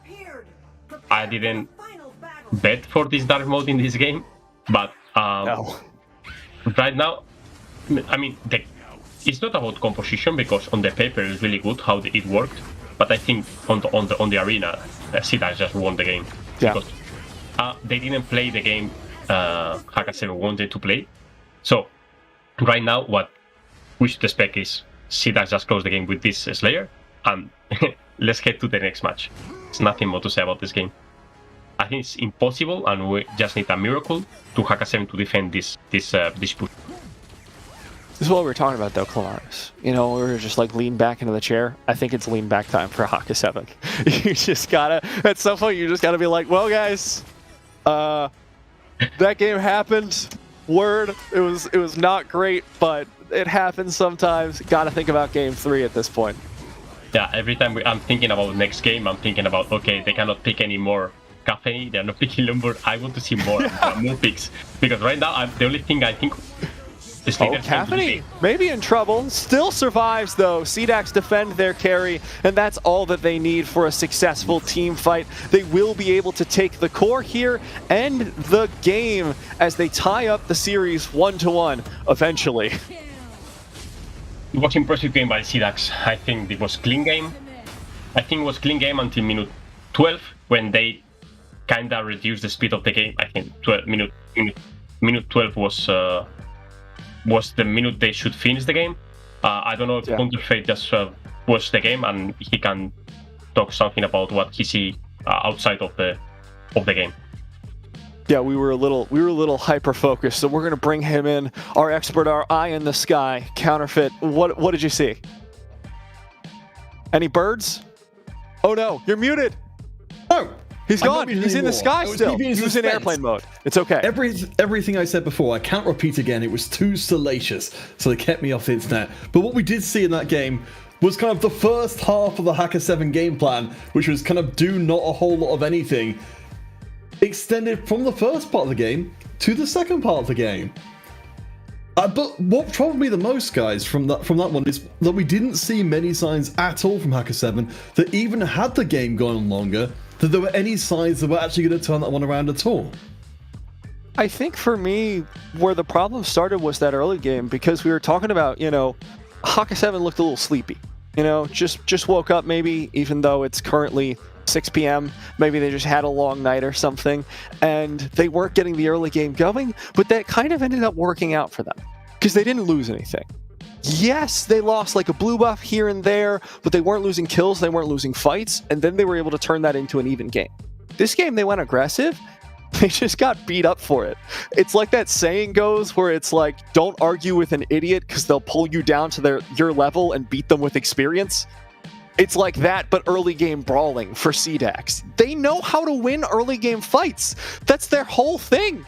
If I had to pick like a slogan for them, it's we beat people up in the early game. And CDAX are like, bet, we'll take this. I'll take these fights. Our cavity's fine. Alright, so one thing which I wanted to really pitch to you coming out of that game was particularly up in that top lane, CYB up against Knight there. The fact that we had these kind of actually a decisive fight up in the Slayer lane, presumably, if you're H7, you really just don't want that to happen at all. You'd much rather leave it as an open question than find out, oh, turns out 1v1, we don't win the duel. I feel like when you're a Slayer lane, you want to fight a lot and test your damage and how much can you how far can you go against the enemy, but you need to realize that it's not 1v1 and you are losing the whole map on the opposite side. So when you are playing 1v1 and you are almost winning, but your team is losing towers, you need to realize the enemy is getting gold. And if you try this again and again, there will be one time you will lose. And that's what happened with Omen. He got big and big and he was able to kill Ata twice.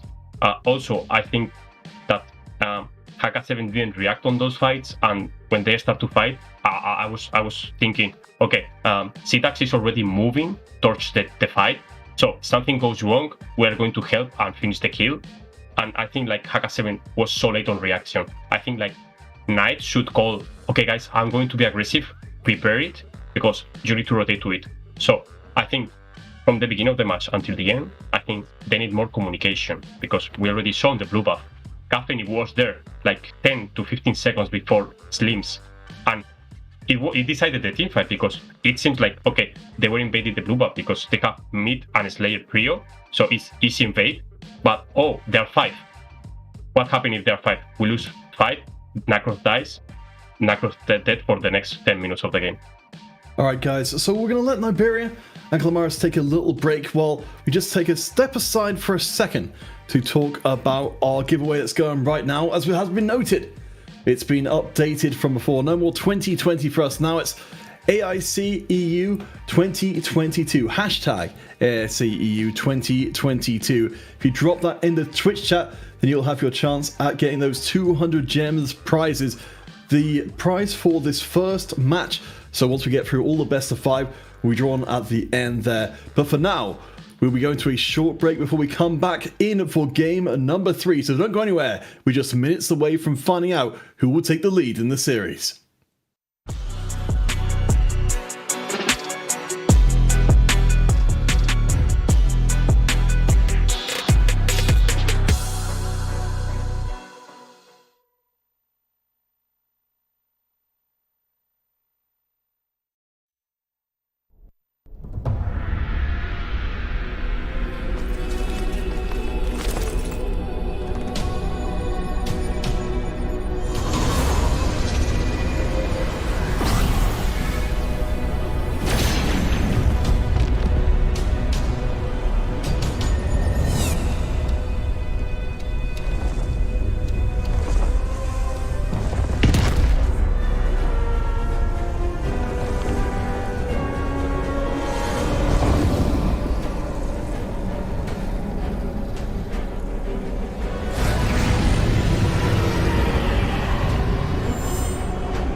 Heroes must be forged in ultimate combat. Competing for the ultimate prize.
Welcome back everyone to the AIC European Qualifier for 2022.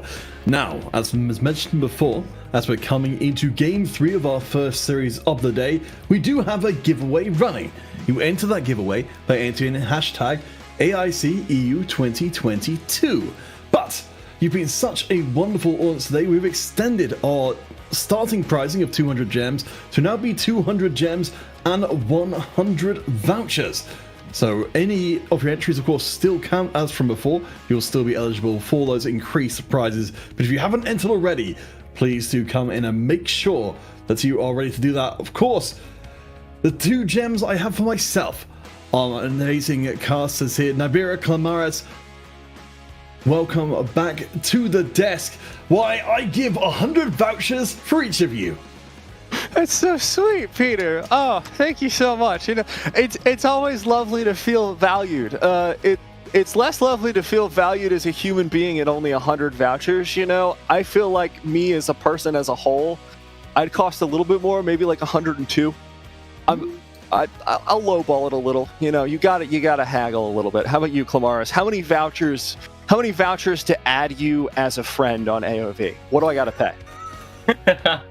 I think I'm having so great time with you. I will do it for free. Surrounded by sweethearts. I think it's the day that we are saying nice things to each other, so I will add you for free today. I don't know tomorrow about tomorrow. We'll flame each other, but today we're being nice. Do it as soon as possible because maybe tomorrow it changes. But all right, well, we are now coming into game number 3. So these players will need to try and buy themselves a win. Now we can see, you know, with this being the first stage of the competition, we've gone into best of 5. This is going to start having the bigger impact. We've now got 10 heroes for both sides that they can't choose for any of these upcoming games. Again, what do you guys think that both teams are going to be missing the most? I mean, I think, frankly, both of them are going to be missing Lumber. Obviously, that's the big one that Clamaris shouted out last time. Crixie and Lorien are 2 really strong picks. I'd honestly expect to see them just swap. I expect to see Haka 7 pick up the Lorien, CDAX pick up the Crixie. But I'm really worried about game number 4. The series is tied 1-1. We're guaranteed to go to game number 4. That is the most clenched that these hero pools are going to get. And that's when we're going to start seeing some more off-meta picks. And I think that's why we're seeing stuff like Caffeine. If you know you're going to be stuck, if you know you're going to have to like clamp down on that pool, start picking the fringe stuff. Start picking things where you're like, this is like kind of good. I'm not sure how good, but we should try it. We should see how it goes. I feel like the most OP mid laners are already picked. So maybe they changed like Crixie going on the side of from CDAX. But Lombo is already out of the pool. they played already Ormar, so maybe they try Tachi right now. And I think Liliana is the OP hero open, and they should focus on ban it or pick it, because we are seeing like they're picking the mid lane first, but right after they're picking the other mid laner. So I think Liliana it's been banned every single game, I think, and right now they should keep the ban and pick something different. But I feel like there is no mid laners as OP as we already seen. So let's see how they focus the draft, if they are focusing on mid lane or they are trying to get a strong pick on the top lane. Alright guys, so I'll leave it in both of your hands to find out for reals what our teams decide to do with their diminished hero pool. Enjoy game number 3. Thank you, Counterfeit. We're going to be getting into picks and bans for game number 3. I've got my handy dandy pen and my notes here. You can see my little doctor scroll over there. I even put the G2 for game 2. I also typed them because I don't know what organization is. I have like 3 sentences of typed notes and like 2 written notes, and now I've got to just every time I got to pull up a notes app and then do one of these and just kind of put the paper next to it. A little bit of a mess. I admit. But I am looking forward to seeing some mid lane picks here, Clamaris, because we've seen high priority on it. There's the Liliana. That's what we were talking about. That's what we like to see. Yeah, I mean, they were focusing so much on this ban, but it's true that Haka 7 are the ones who played BG and Crixie, so they're forced to ban it, so enemy cannot play it because they didn't play it before. And CDAX just did the same. I banned Lorion because you didn't play it and I did. So what's left? Liliana, and I think Liliana is a really good hero. Also, is really good with all 2 items. When he has Boomstick and Hecate already half of the HP gone with the combo with the first spell and second spell. So it was kind of obvious. And let's see how can they play on the support role, because I think Ormar is open and probably they pick it because they didn't play CDAX. But Lumber is out, so we are watching a game without Lumber, and I think he was the one doing super good on early game. So let's see how come they play the early games without Lumber on the side. Oh my god, Clamaris, it's a Preda. I feel like we're going back, having flashbacks to Valor Series Season 1. You know, when it was just the Preda meta constantly, poison everywhere. Wow. Oh. Well, I had a teammate really good on Preda. He was the one coming with me to Australia with Nova. He was my teammate on my Spanish team, and he came with me. He was mid laner and he played really good Preda. Nobody played Preda, but when he played Preda, it was like Preda is OP. But when someone else was playing Preda, it was completely bad hero. So let's see if Pain is able to play Preda as good as we expect a pro player to play it. But I feel like he's really slow champion and he needs to scale a lot and has 0 mobility. Well, I'm really surprised looking at this draft because last week what we saw from CDAX was they just don't care about the power picks. They don't care about other people picking them, so they like never banned them. They're just like, you can have Aya, you can have whatever. We see Florentino get through the draft as well, who... How do you feel about Florentino now? Because week 1 we were like, oh my god, he's so OP, he was banned every single game, and then he got picked once and didn't do well, and it feels like the teams are just like, huh, does Florentino suck? I feel like we saw twice Florentino and we expected more than he actually did. I feel like they are not playing the hero as good as we should play it on a pro tournament. But I feel like maybe it's not about Florentino, it's more about every team now has the knowledge to play against Florentino, and they are not letting do Florentino stuff. So right now you have Florentino, Mina, Liliana, which is really good picks, but they are facing Preta. Maybe they are not so used to it and they don't know how to face it. So now we are going to check who is the team who plays more rank games, because when you play rank games is when you realize how to play against strange picks. In scrims and tournaments you don't play against Preta. I'm pretty sure nobody plays Preta. So right now let's see who invests more time on the game and know the matchups better.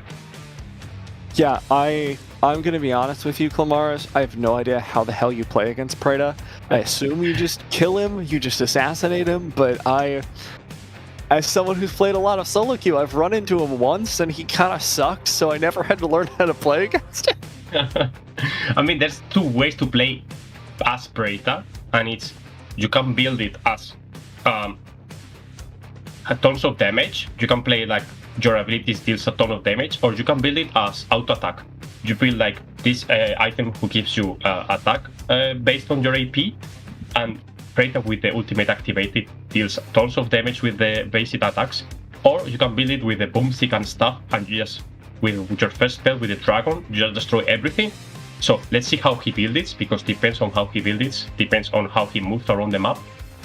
And one thing about Predator is you cannot dive Predator, because he has first spell and then the ultimate who gives you another first spell, and you can push every single wave. So Predator is really good when you are behind and you need to build more time to your carries to get gold.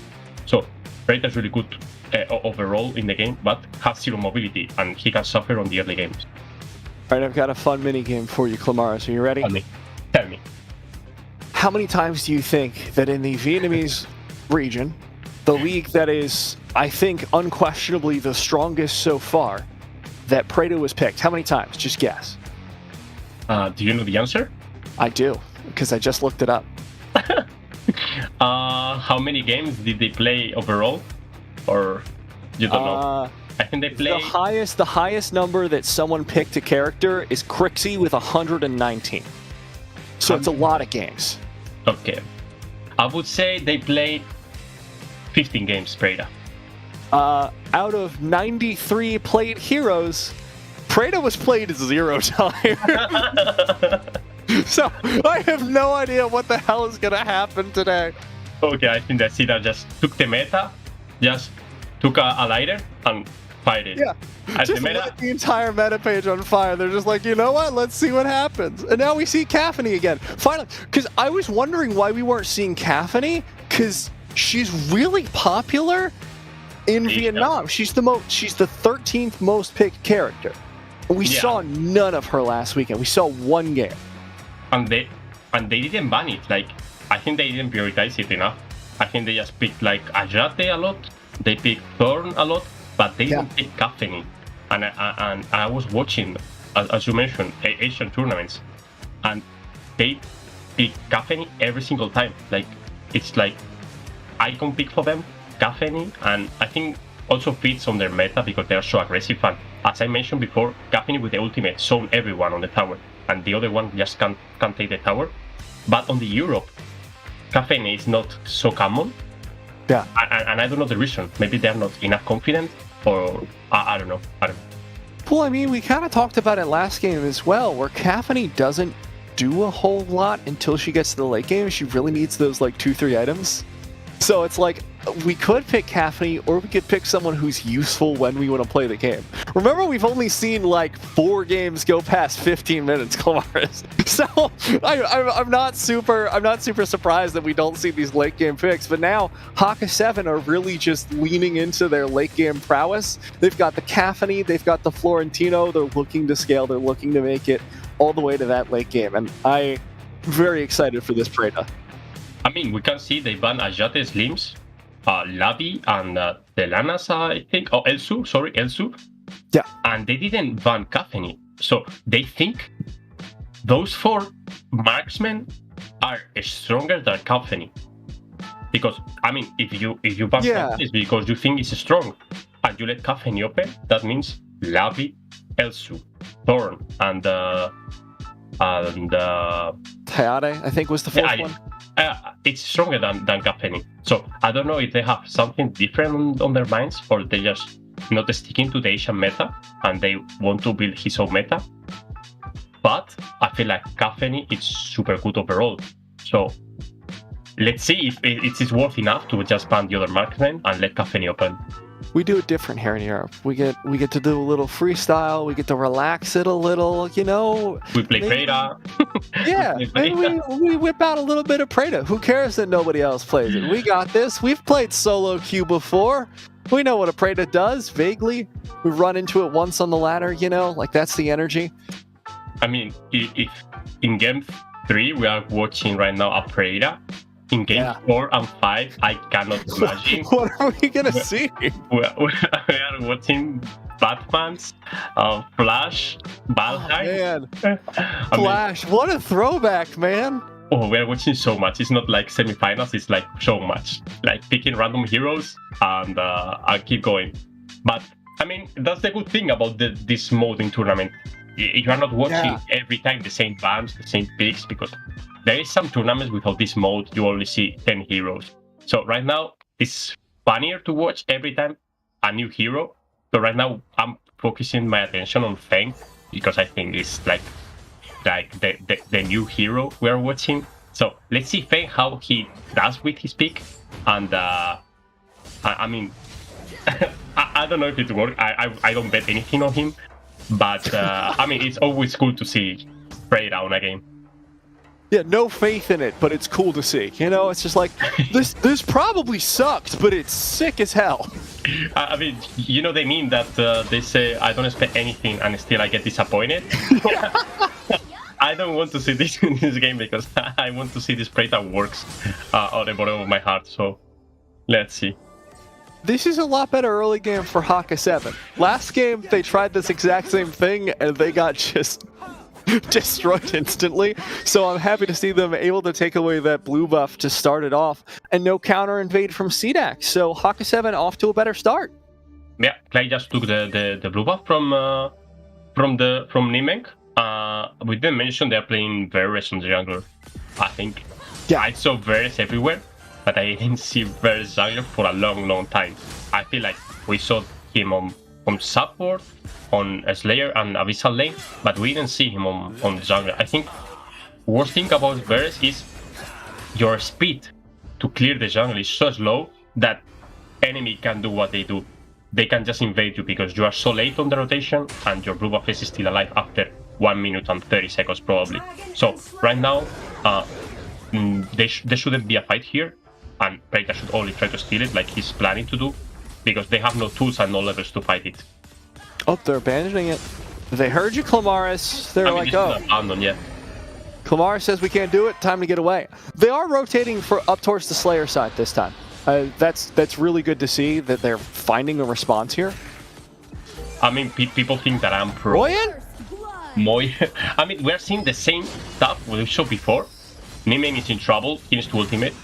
Dive into the backline there from Knight. This Florentino already threatening. Feng. Heroes with threatening auras, number 1. Feng, solo, Clyde finds it!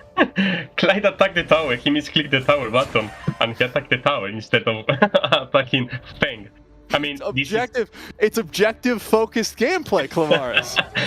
They don't care about micro game, yes, focus on macro game. But this is so good for Haka 7. They are getting kills on heroes like Cafe and Florentino, who will get stronger on the early phase of the game. It's like previous game when Cafe got 2 kills. When you have late game picks and they give kills, they speed up. Okay, Florentino's in trouble. CYB is getting the... Wow. Oh my god. He gets out. I feel like Knight was dead, but I mean, he burned his flash to chase on the Slayer lane before, and I think he was dead. But I think he was kind of lucky. I think he missed Shuriken or something, CYB, and he was able to escape. But I was saying before, when you have champions who needs time and gold to scale and you give 3 kills, you are making his scaling faster, and they're going to be painful before. So every time they get a kill or an assist even on Caffeine, it's a win for Haka 7. Yeah, she's already picked up those 2 crit gloves. Hands nice and warm for this upcoming team fight. I feel like Haka 7 just realized that they should be more aggressive on the early game. There's the ultimate, Wild Prison, dive into the backline. They won't find anyone just yet. That's 1 kill so far. Sleater popping the ultimate. Chen looking for damage with the Cavity. Nimeng's low. Moyen is low as well. Chen finds them. 3 kills in the fight. 2 to Sleater, 1 to Chen. I have one question. No, all 3 to Sleater. How many shots did Sleater tank? I mean, we can see on the replay, he started with the horse mode to dive. Let's count. 1, 2, 3, forever. 4. Dude, he's so tanky. And now he pops the ultimate, and now he's still invincible and he's still tanking. And finally he dies, but he tanked like 12 tower shots, it's too much. I mean, he builds the time enough to get the dive. I thought the dive was horrible because I didn't think he was able to tank forever, but he was able to tank forever and win the team fight. I was so sure he was dead, just like you. I was like, this dude's so... Chen survives the all-in coming in from Team CDAX, and Sai falls as well, thanks to the ultimate from Chen. And Fang's trying to come here and do literally anything, but can't. What do you do as Prey to end that? I think Haka 7 just realized that they cannot start the game sleepy, and they need to start the game like having the prio and making the higher tempo plays. So enemy teams should react on me, and I'm doing the proactive plays, and I think they're doing perfectly now. And I think CDAX are not able to follow this speed, and they have so much struggle because I think the jungle pick is bad for CDAX. You cannot pick Varus when you are trying to match the speed at comp. Varus is so slow and so easy to invade. Here comes the engage into the mid lane, not going to land. CDAX get out. I think this is matter of time that if CDAX is not able to handle this early game, they will lose in like 12 minutes. But it depends on Haka 7 how they want to snowball this game, because I feel like they are playing so good at the beginning. Clyde, he's just hanging out, just waiting for them. Gets the taunt on the CYB. Won't result in anything, but Clyde, as ever, being just the most obnoxious, aggressive support. I mean, this is the best thing about being support. You need to give vision to your teammates, and sometimes it feels like you are trolling, but you are actually giving vision, so you know who is on top side. Your bot side can know if he can be aggressive. So Florentino knows there is 4 people on the top side. Florentino can be aggressive because he knows it's going to be a clean 1v1. So this is so good about Clyde. He's been doing this the whole series, and I think he's been kind of decisive on his team. Yeah, Clyde doing a fantastic job protecting the entire team. Now Qian 4-1-3. Maybe gonna look for a fight here. Henga's just gonna poke over the wall. They're gonna be happy with that tower. I think this is super big difference in this game. Is this just over, Clamaris? I feel like there should be an outplay from CDAX to just turn this game. The Slayer is going in again. Looking for the dive. Tons of damage coming out from both of the divers here. Knight just blowing them up in the backline. Finds 2 into the orb, looking for 3. Wow. Will not find it. I mean, they took the mid tower. They got double kill on Florentino. This is a win. This is a win for Haka 7. And they get a wildling and the red buff. Now the question is, what will CDAX do on the late game? Even if they get to the late game, what are they gonna do on the game when you have Caffeine in front of you? I don't even know what they can do. I mean, we saw last game what Caffeine can do, what happens when you can't access the Caffeine. And how do they get into the backline with that? Moyen needs to land a perfect wild prison that the team collapses. But I don't think there's going to be the chance for that. Qian's been positioning fantastically. There is a common excuse on the players when you are hard losing. Did you say, okay guys, we are late game? but you actually are not. All you have is an early game comp, and you're just like, late game, guys, late game, we got this, late game. Yeah, but then, I mean, you realize you have no late game at all, and you are facing Caffeine Liliana. But I mean, to keep the motivation up, you say, okay, guys, we are late game. But I feel like they have no late game anyway, so I think it's. I feel like Haka 7 are already late game. I feel like they've just skipped a couple minutes in this game.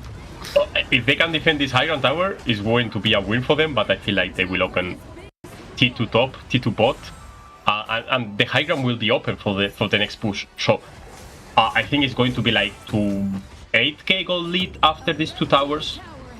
Oh yeah. How can they manage to turn this game?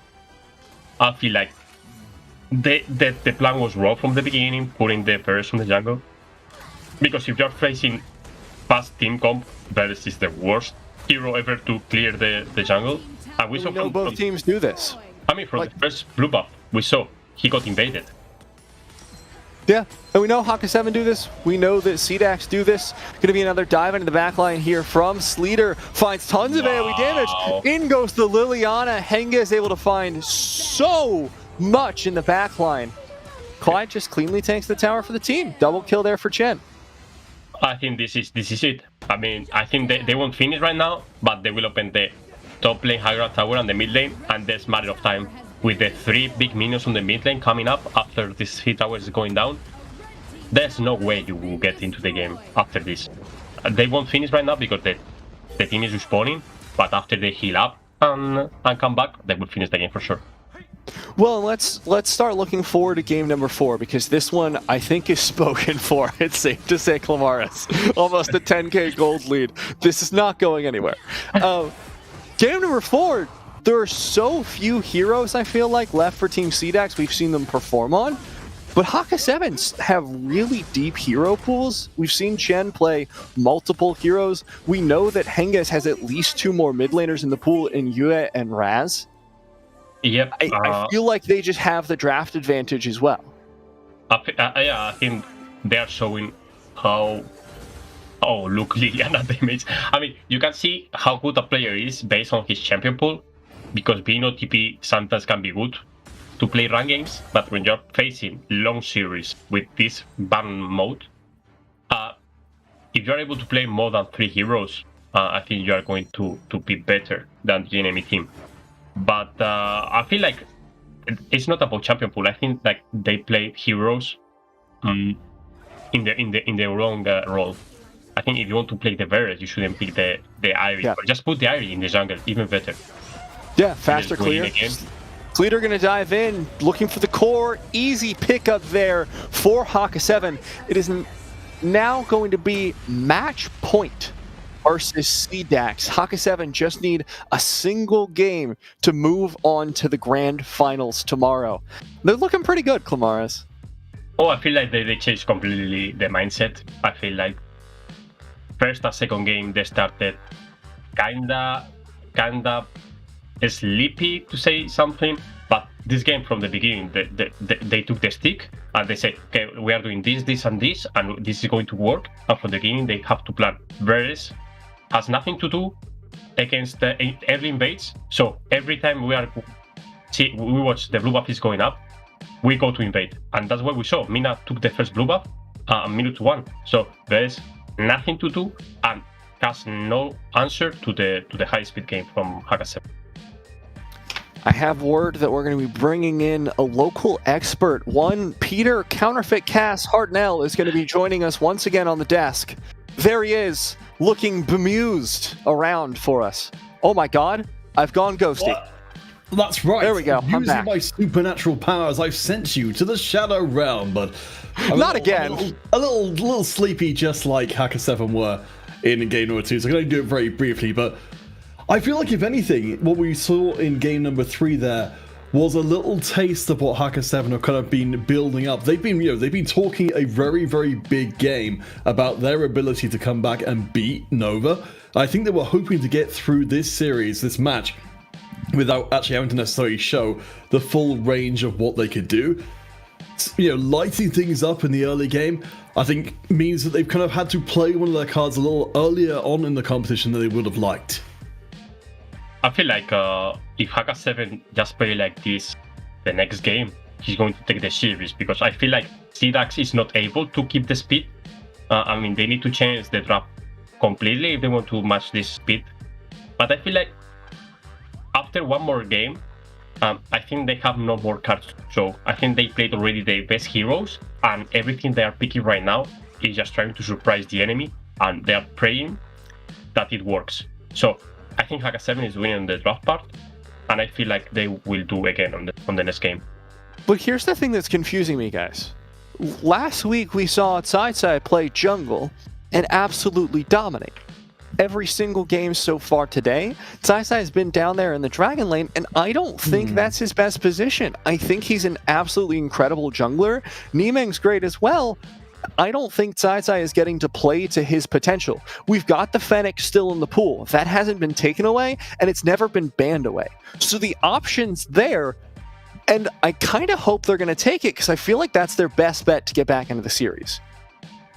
And I just want to make a small note before we, as we start to move towards that fourth game as well. Just a little note about the giveaway for a little bit of clarification for anyone. So there was a little bit of a miscommunication, what we were telling you guys about the giveaway. So it's 100 vouchers to be able to use as a discount on a skin, not just the 100 vouchers by themselves. So apologies for misleading anybody about that, but hopefully that's clear for now. But yes, back to the game itself. So guys, looking forward to the next one. I mean, let's look at this in the context of the stats that are coming out of that last game in particular, because I mean, across the board, we were seeing there, I think, the kill participation's really, really good for nearly everybody there.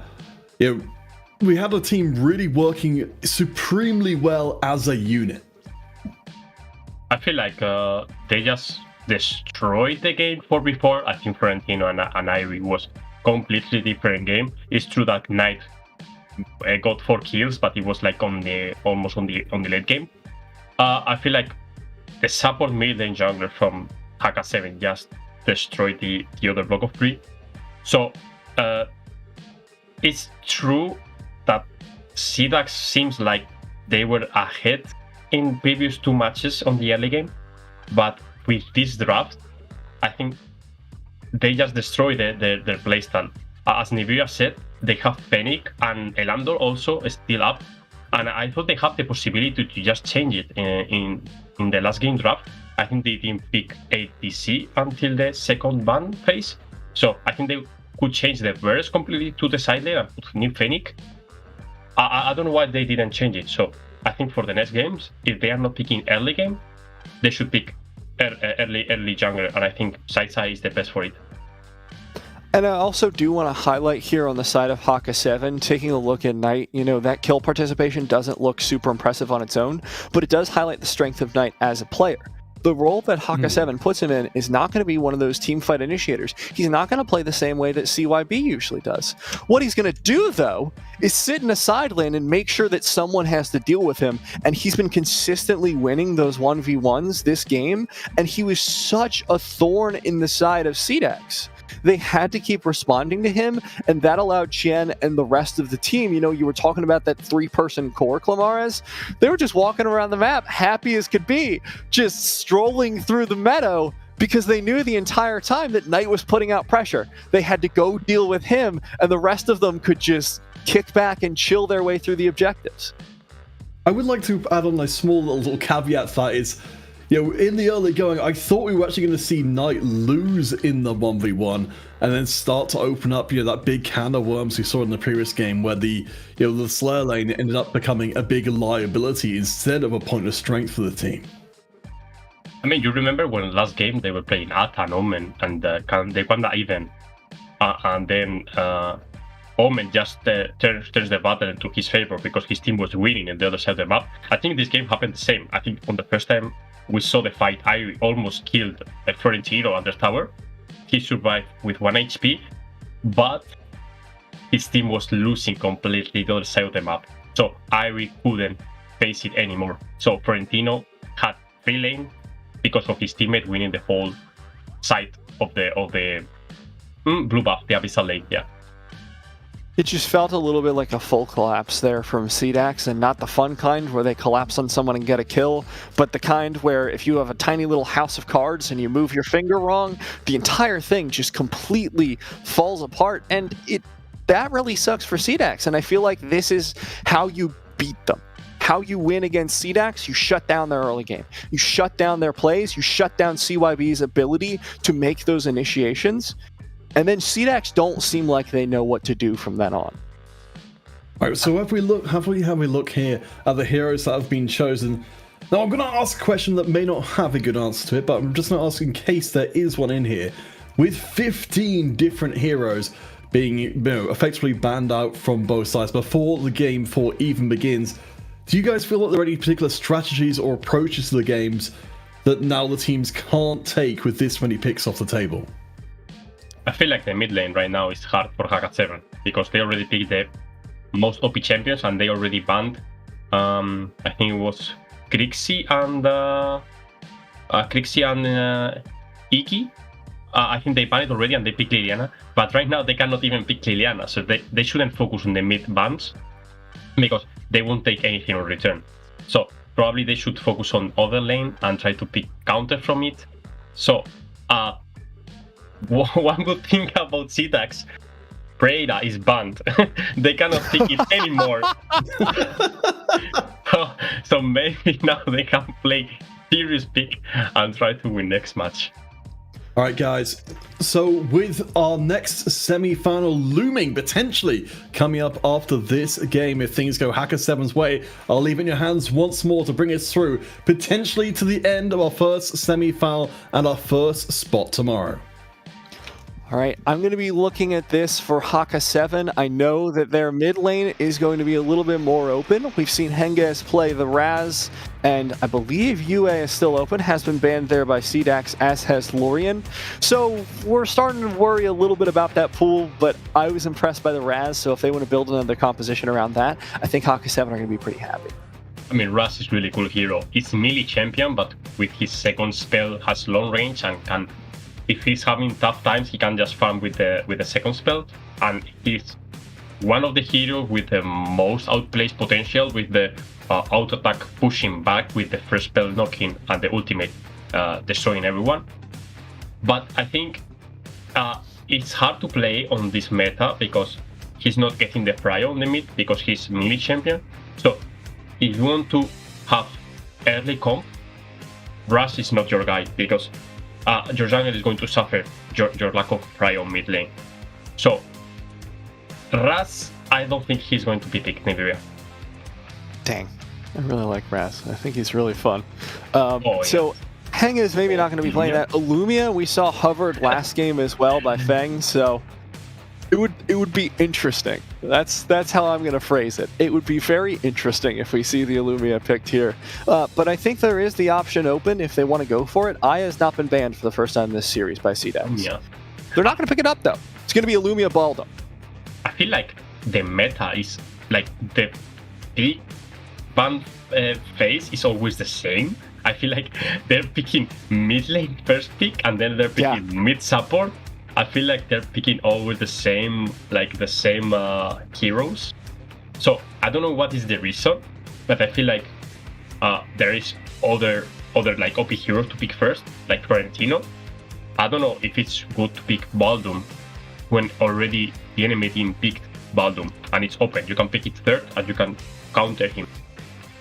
I don't know actually what that they're doing on the drafts. I don't know if the mid lanes are the most OP heroes or they just want to play like this. Yeah, it's interesting to me too because there's multiple angles you can look at it from, right? You can say maybe they're trying to prioritize their other picks in other lanes. Maybe they really want that Slayer lane to be a strong pick.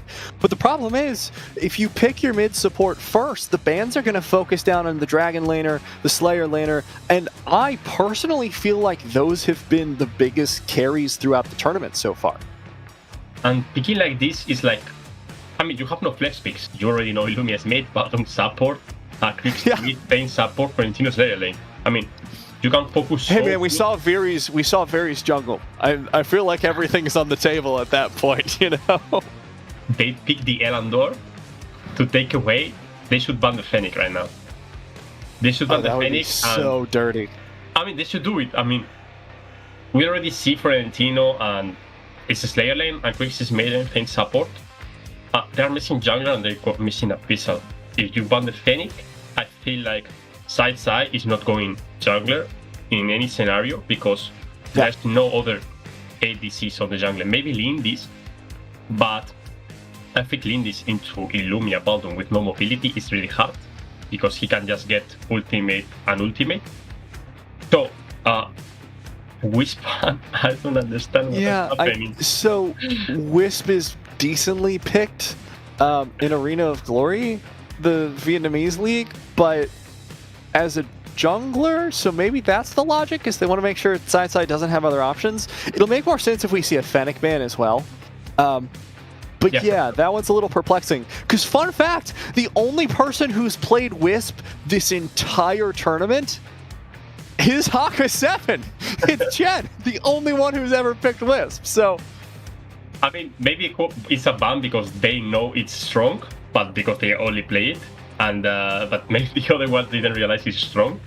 But watching this is focusing on the jungler role and the marksman role, and something which is both is Fennec Elandor. If you already picked Elandor, it means only Fennec is open. They decide to ban Kira. Don't know the reason, don't ask me why. I have tons of knowledge, but I won't only invent. If you tell me about the Kira ban, I will invent something stupid and I will try to make you believe it, but I have no clue the bans. I have no clue. For me, Her name's Kira and it rhymes with Vera, so it's kind of like banning the sounds of two different heroes. You know, just pull something completely.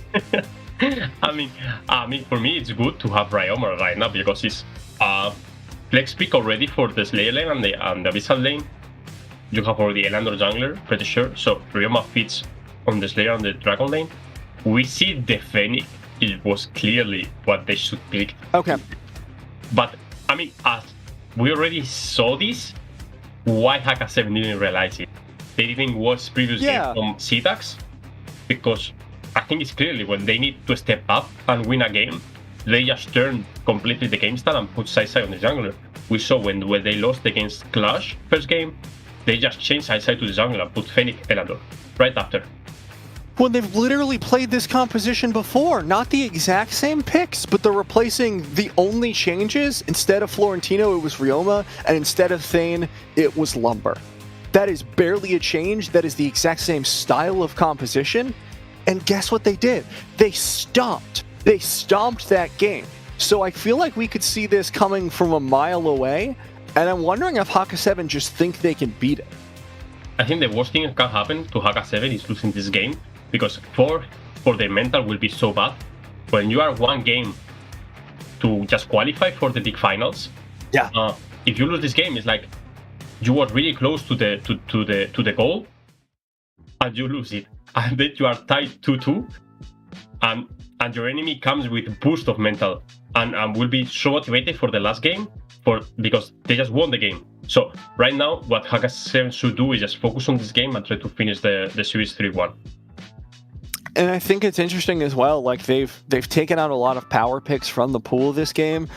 Lumia, I'm never going to say is a power pick. I'm sorry, I don't have a ton of faith in that hero. But taking out Leville, taking out the Elandor as well, those are two of the most powerful marksmen globally right now. And if you lose this game, what do you have left to take in the Dragon lane? You have Elsu, which I don't think Chen plays. You have Wisp, which I really didn't like, and you have Violet, who's like a complete coin flip so far in the tournament. So you're really just betting it all on this game. So if this goes to game 5, I kind of think CDAX will take it. What I really liked is there is a lot of marksmen, but there are not so many that really works in this meta, because I played today a Joker in my run games, and I feel like he's really good, but I feel like he's a lot of AP on this meta, and I think Joker is getting destroyed because of it. But they're not picking any marksman on the first moment of the ban phase. It's always on after second ban phase when they ban Telanas, Elsu, Thorn, and something else, and they pick marksman. So for me, I think if they first pick marksman, it's going to be better. They just first pick Telanas or something strong, or Kapeni, and keep going. Yeah. I mean, you're always going to play the same composition around it. You're always going to make Moyen go for an engager that protects them. Like, you're never going to change that, and it doesn't matter what the opponent picks at that point. You just want your power pick. Something that was done on the like two years ago, Moyen in Troubled. He's really low health right now. Haka 7, 4 members here in the fight. They just don't have any damage, though. Sai putting out a ton. Will be flipped into the middle of the backline. Great engage there by Clyde. They'll find Sai. They'll find Moyen. And a beautiful start to the game for Haka 7. There's the flicker forward, looking for the slow. CYB, and safe for now. And the blue buff is out. It was really big mistake by Team CDAX. I mean, as I was saying 3 years ago, the usual plan was taking the mid prio as mid support and then trying to get this small minion on the jungle. but Haka 7 was ready for it. So they got so low, and they re-engaged for some reason when they were already low, and Thane has no passive. I feel like Sai overstepped, and Clyde realized with this flicker first spell and knocked him back. I feel like this is... I mean, when you have Fennec and you have someone who needs gold, every time he's dead, he's losing time to get gold. So it's so bad for Sai to die early moments of the game. And Clyde, I feel like, has really stepped up this series. Like, dude's playing out of his mind right now. These beautiful engages, disengages, like that one Lumber game, absolutely nutty. I think the first time we see a team all getting to the Slayer. Oh, Fang going in for the Moonlit Priestess will find one kill so far. Clyde is low. There's going to be the heal from Niemeng. Just will find the one pick, but that's one more kill than they had before. I have so many questions. I mean, I was saying this is the first time a team decided to go for the Slayer. Like, when it just spawned, go for the Slayer and don't fight for the Drake. But they just traded the objective and still went for the Dragon to fight. Why did you go for the Slayer in the first place? You should go, if you want to fight, just go fight and try to get the position before the enemies. Because it's so hard to fight an objective when the enemies are already setting up the position on the river. So yeah. I think it was, they wanted to take everything and they were not able to take both. Eyes bigger than their team fight capacity at this point. Sai doing well this game though. Like, this is the game plan for CDAX. When they have that Fennec, you just go for that dragon, you pick it up, you shred down those big objectives. That's going to be their game plan for the rest of the game. But wow, they're being so aggressive. Good wild prison. Yeah, nice disengage.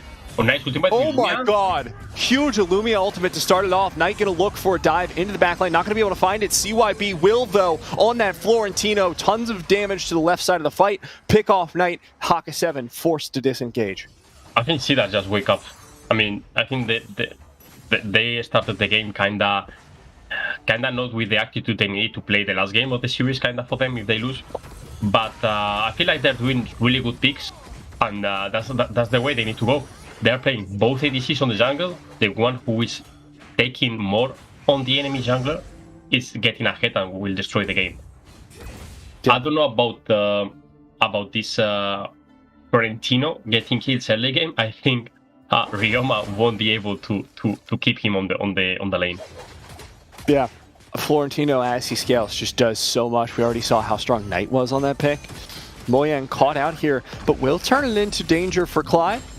Defensive Wild Prison has been popped, so I don't think Haka 7 can fight for the next couple seconds. I feel like I understood why they pick Illumia with Baldoon. I think Baldoon is throwing the ultimate and trying to get a couple people, and they're timing the ultimates, and Illumia is pushing the ultimate just right in the moment when the prison is going out. So they are getting stunned just right after they are stunned. So if team is quick enough to react on the stun from Illumia, they are going to destroy at least 2 people in just a second. But I think the team was not ready for it. Illumia did perfectly, 4 or 3 people stun, but they had no damage to follow it up. So for next moment, they need to just coordinate and do it properly. Haka 7 look for an engage once again. CYB is low. Orb popped there by Knight. Keeps him safe for the time being. Nice. Another orb in the backline for Haka 7 is saving their team fight so far. Sleater about to go down. Stays in safety. A land door mobility popping off. Clyde now in a little bit of trouble. But Haka 7 get to engage safe and sound and find a pick. But this is a 45. Lavi was taking the dragon.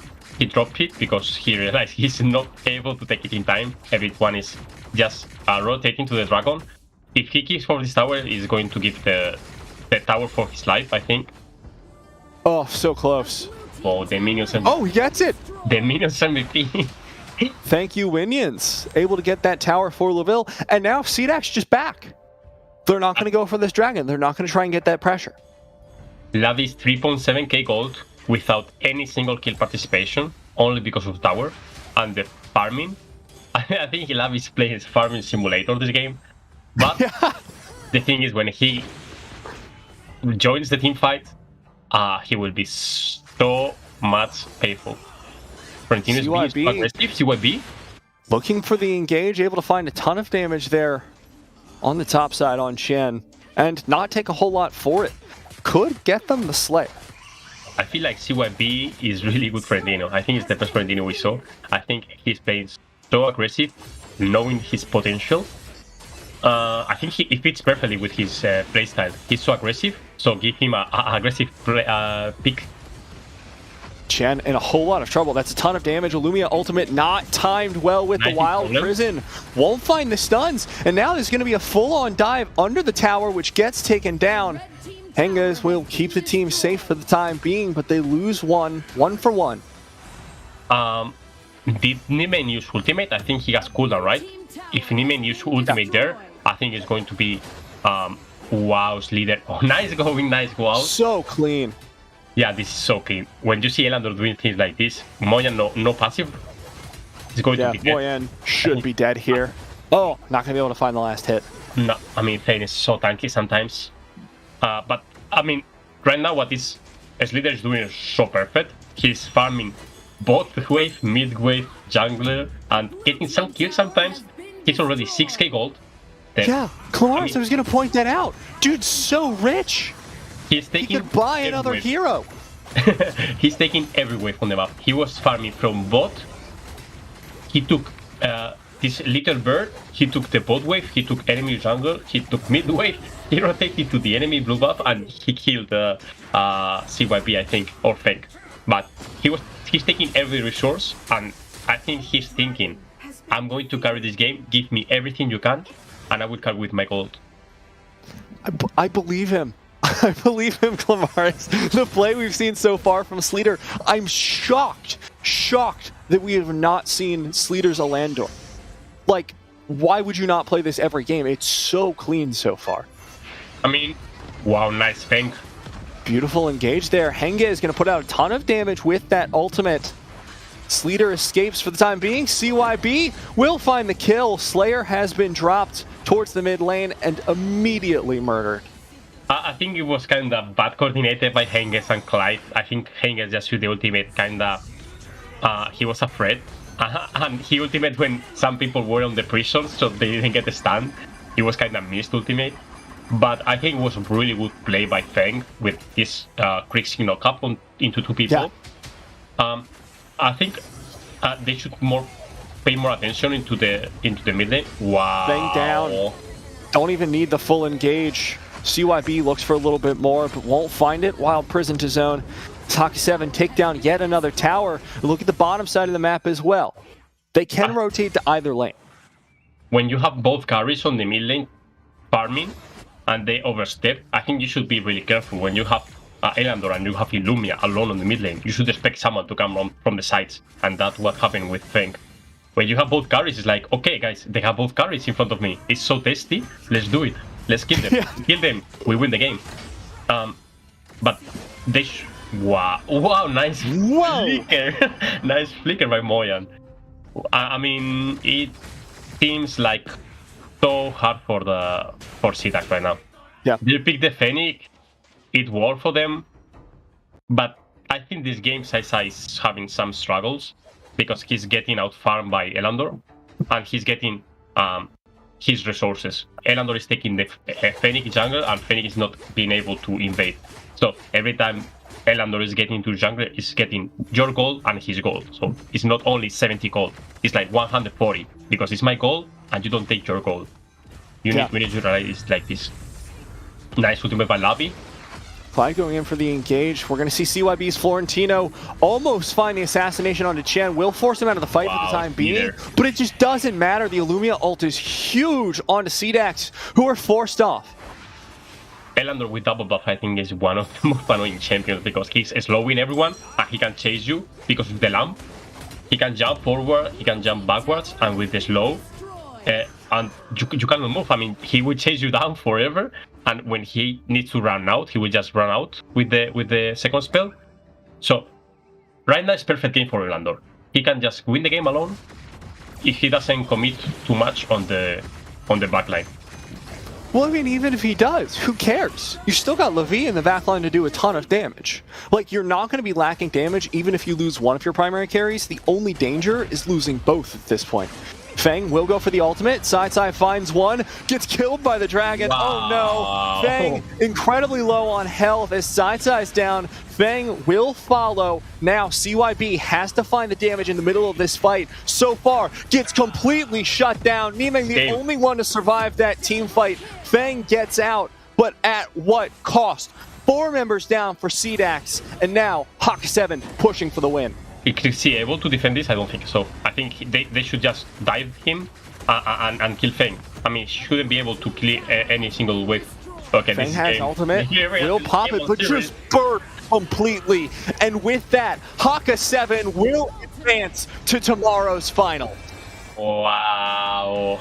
After this game, I think like we saw completely who was better on the series.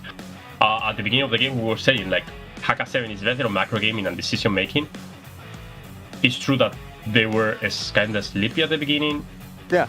But when the series is going longer, best players and best teams are the one who wins because they have more ideas and they won't get surprised again and again. So GG for Haka 7 and giving their luck, wishing their luck for tomorrow. Yeah, and with that, we're going to bring Counterfeit back in to talk about the results of our first semifinal series. Counterfeit, I know how I felt watching that series. What was going through your head? Well, I like what you guys were saying, you know, the Hanks leader kind of getting funneled there is not something which I've kind of experienced personally before myself, but it seems to be working really well. The only kind of caveat to all that, of course, is being that the last fight of the game actually the victory itself coming from that funneled player being murdered immediately at the start of that last fight. That being the catalyst for the win, that's not normally how you kind of put a strategy like that together. You know, we'll put all of our resources, all of our eggs in one basket. When that basket explodes, that's the perfect time to take the win. I feel like the eggs hatched, you know? Like, that's what happened. All your eggs are in that basket, but it doesn't matter. He's already done his job. We saw this last week as well, Clamar. I don't know if you remember that game where we had the Wukong and the Alandor. And Alandor went like 0-4, but it didn't matter because he was putting out so much damage that Wukong was just like, pop, pop, pop, everyone's dead, we win the team fight.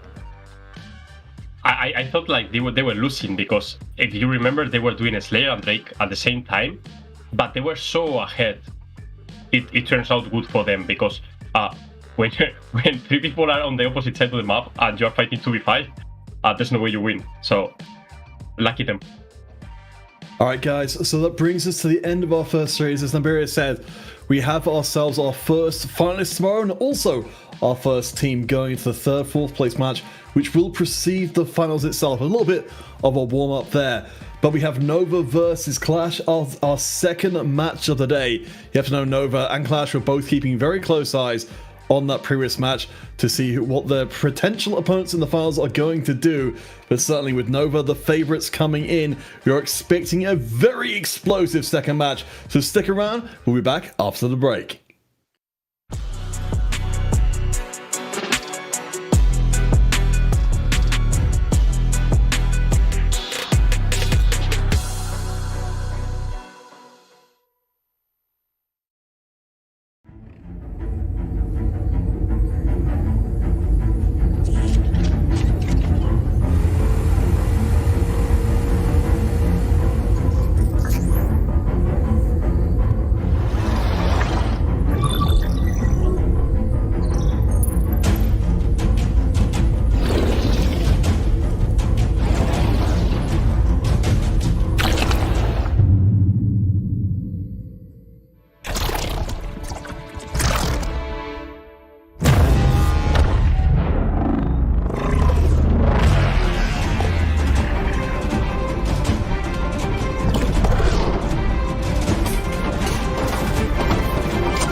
Welcome back everyone to the AIC European Qualifiers, the big final weekend, and we are half done with our first day of that big final weekend. I mean, guys, coming into this one, we certainly knew that Haka 7 were, let's put it, the more confident of the two teams in terms of their long-term progress, again, because they were the team who thought they could actually beat out Nova, so presumably they thought they could beat everyone else, and that apparently has turned out to be the case. 3-1, it's not perfect, but it's pretty close. I feel like Haka 7 was really motivated to face Nova, but I mean, we already saw that Haka 7 was favorite in this matchup, but I mean, they didn't have really easy games. So everything is beautiful on the paper, but you need to do it on the arena. So this is also like recommendation from Nova to get ready. So talking about those games, I feel like there was kinda macro difference, and I feel like Haka 7 just came into the series kinda not on the mood, and I think they were kinda not disrespecting the enemy, but they didn't take Haka 7 CDAX like really strong team. And I mean, we saw already after they wake up, they destroyed the last two games. Yeah, and I think this last game as well, looking at the stats, it does tell a pretty good story of how this game compared to the last ones. A lot of the previous games, Haka 7 were focusing on those 5v5 team fights, and those felt so risky. It felt pretty inconsistent. CDAX are really good team fighters. This game, they had a little bit more of a split early game. They had people going off and farming. Of course, you had Laville just staying in the dragon lane and just hard camping that, hard farming, taking towers. You had Sleater walking across the map, stealing camps, and all that. And as a result, the kills were spread out pretty evenly throughout the team. And then the last team fights were just absolute stomps for the side of Haka 7. I do wonder if maybe we're seeing some kind of, beginnings of what we might see Nova trying to pull off against Haka 7, assuming, of course, they do make it through their own semi-finals. That just trying to draw Haka 7 into these kind of big, more decisive fights, rather than letting them set that kind of slower pace that Haka 7 prefer. I felt like Haka 7 with the lead, they were able to snowball the games. But CDAX, when they have the lead, I think they didn't do what they need to do with the lead. And to close games, you need to know when you have enough lead to just use it. And I think Haka 7, as soon as they got like 2k gold, they didn't lose a single objective or a single kill. So that means which is the team who came more prepared for it. As we can see on the team fights, it was clearly who had the rhythm of the team fights, and it was Haka 7 trying stuff, and CDAX was only reacting on it. And I think it would work for the first or two games, but after you know how the enemy plays, I think Haka 7 just reacted on it and destroyed the series. It's one of the benefits of the longer series, right? You get more time to understand your opponents, you get more time to adjust, and that's what makes a good team. Ultimately, best of ones, best of threes are fairly representative of a team, but in the longer series, you are flexing different muscles. It's different skills. Clamar is I'm sure as a pro, going into the last games of a best of 5, it's stressful. You're tired. There's so much riding on it. It's a completely different ballgame. Yeah, there's a couple things to count. It's like when you start a competition or you're starting a series, when it's coming to the finals, it's something called nerves that comes into the players. I was one of the I didn't tilt a single time on my life playing video games on LV, but when I came to Brazil and Australia, before one game, my hands were so sweaty and so shaky. I was shaking my hands. I was on the drop like this. So I know those players are young, and I'm pretty sure they were nervous, and we can realize on the Haka 7 first 3 minutes of the first game. So we can tell about how nervous they were, and after this, how tired you are after 3 or 4 games. I think having a strong mentality is good, but being tired or how you rest is good with a long series. Well, I'd like to get a little bit more into that a little bit later on, but let's talk ourselves about the MVPs from these last games and from the series itself. Of course, it's going to be Clyde up there taking the center stage. Last game playing on the Valor, but you're saying you guys really liked what Clyde was doing all match long. Yeah, in between games, I was saying he was the one doing the plays on his team. I think with his flicker ultimates and his flicker spell with volume, for example, he was trying to put the speed he wanted to do, and the team was just following him. So I think the MVP is well deserved because I think he was the one who was doing the macro thing, which made the team win. And I think that first game of the series was really emblematic of Clyde's playstyle. It was really just a demonstration of, to sound very pretentious, it was the platonic ideal of the way that Clyde plays, because it was that very aggressive style, but simultaneously he was able to keep himself safe. And that is a nearly impossible balance. With a lot of these aggressive players, we saw Nova's CT Boy play similarly, but dude dies a ton because he dives deep. He goes for these plays, but Clyde is able to get that same effect while staying safe. He goes Amulet of Longevity first on Lumber. It's not a normal build, but what it allows him to do is nearly die constantly. He was just like, all right, I'm going to go in, I'm going to lose 99% of my health, I'm going to leave the fight, and 10 seconds later, I'm going to go back in, flicker ult, and find another engage. And that was how they won that game. That was how they pushed themselves forward, and he continued that momentum every single game. It was so impressive. That's what I really like to see as well. It's certainly in some games, support positions are called leaders or captains instead, because what I really like from, you mentioned the Lumber in the first game in particular, it was so obvious that Clyde was the one, making those snap decisions and saying, okay, now's the perfect moment to make the play.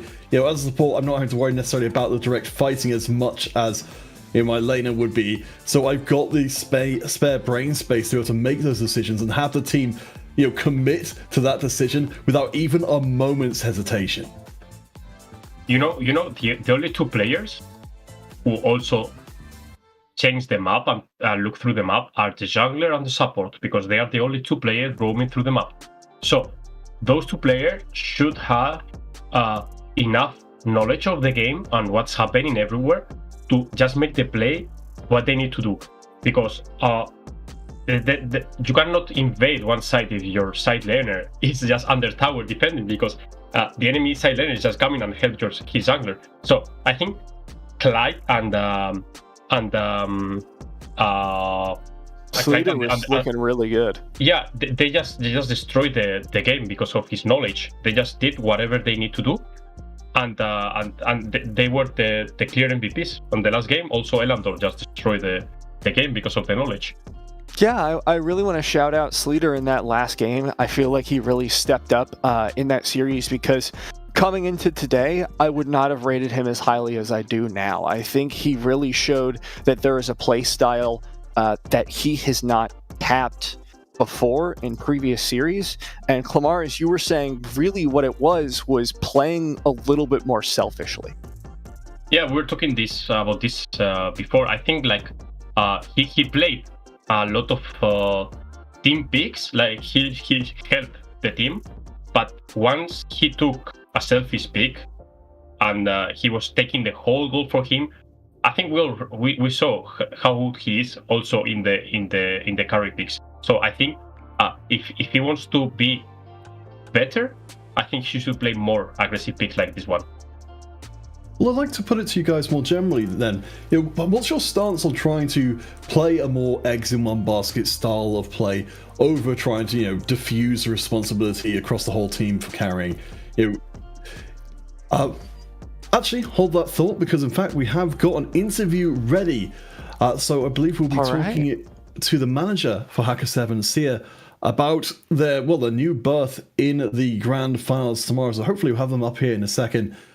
Certainly, Sia, how's it going? I know, you guys were super, super confident coming in today. The only team who said you were able to be able to actually beat Nova. when the other two teams were saying basically, no, we haven't got a chance against them, we're going to settle for third or fourth. Why were you guys so confident? You hear me? Yes, we can hear you. Okay, so yeah, I think we were just confident because we know our team's strength, and we know we have very good players on our team playing. And yes, I think it's important to believe in ourselves and in the own skills. And that's why we have a positive mindset. Well, and on that front, I do kind of wonder, we've had a lot of teams coming into this who later in the game, they kind of tilt, they run into these issues where it's just like, oh, we're going in, let's keep going in, let's dive. 5 people into the back line, and they all get like completely blown up. What kinds of things as a team, as the manager, what kinds of things do you encourage with the players, and how do they make sure that they stay sharp? Because you guys have played the longest game so far at the AIC qualifiers. You had a 17-minute game and then a 25-minute game. That's not easy. And then to go into a best of 5 and it goes all the way to 4 games, how do they make sure they keep their mental? What do you guys do as a team? Well, I think it's just about the characters of our players. So we have some more adult players which are more calm, and as an example, Clyde and Knight are very good in calming the team down. But I think that generally our players are just trying to be as professional as they can, and they know that it's the worst thing to lose the motivation and the mental. So they're just trying to keep calm and not to overextend something. How did you prepare this? I can't see you. How did you prepare this week? Like, were you focused on CDAX, or you were looking to prepare the games against Nova? You were confident enough to just prepare Nova, or you kind of prepare for CDAX also? I think the question is easy, since Nova is a really, really good team. It does make sense to prepare against them. So if we prepare against Nova, we have a high chance also to win against other teams. We were trying to not be stuck in mind to like we have to beat them. We just kept to have the mindset that we can beat them. And we were training in scrims as much as we could. The players were playing with each other together and just trying to improve on their skills, and on some parts that didn't went well on the last weekend. I know you're hyped right now, but how prepared do you think you are against Nova for tomorrow in case they win the clash? Yeah, that's a good question. I think there's not much time left. I think we will just calm down, try to not be too hyped on it, so we can keep a cool mind and just train together, have one more scrim. And it's difficult in one day. Yeah. All right, so thank you so much for joining us. I guess one last question before we say goodbye for now. Hopefully we'll get a chance to talk to you again tomorrow as well, if things all go to plan. Do you have it in mind, a particular score? Assuming that, if Nova do make it through, or indeed if Clash make it through, how dominant do you guys think you're going to be in the grand finals itself? Will it be a straight 4-0, or do you expect more of a fight? Well, I think it will be a very close fight. At least we're trying to give our best. And of course, we hope that we can win. So I would guess it could be a 3-1, hopefully for us. And yeah. All right, see. Well, thank you so much. So, guys, we've now got to turn our minds towards that second match of the day, Nova Esports versus Clash. Certainly, Nova coming in as the massively favoured squad. Clash have already kind of conceded ground, saying they're not expecting to win it at all. I mean, it seems a strange thing to say, but do either of you guys disagree with Clash's own assessment of their chances in the next match? I don't disagree, but I think they're underselling themselves. I think if you survive early game against Nova, we have not seen what their late game looks like. Remember, their longest game is 11 minutes. That's like mid-game at best. And yeah, they were super rich during the mid-game, so it's like, yeah, we're basically late game because of how strong we are. But it's not the same. You know, it's not the same. You have to figure out that macro in the later stages of the game. It's completely different. Hell, that's how Haka 7 won their series last weekend and today, was based on their macro past the 15-minute mark. That is where they really shone above CDAX. I haven't seen that from Nova yet, but we know that Clash has that experience. I mean, how do you get into the late game against Nova? We saw... yeah, that's kind of the question. I mean, yeah, it's so good to think about, okay, guys, we will late game. But how do you get alive the late game? I think that Nova has really, really good macro game overall, but the micro game is also super good. And, I mean, we saw CLASH, and we saw already they are good. But are they enough good to react on the Nova early game? I mean, let's see in a few moments. All right, guys, so get yourselves ready. This will be our last match of the day coming up. Best of 5 action to see who we're going through to our finals tomorrow to fight for the spot at the AIC. He said, whatever happens, this next match is going to be hugely explosive, so you do not want to miss it. We'll catch you guys after the break.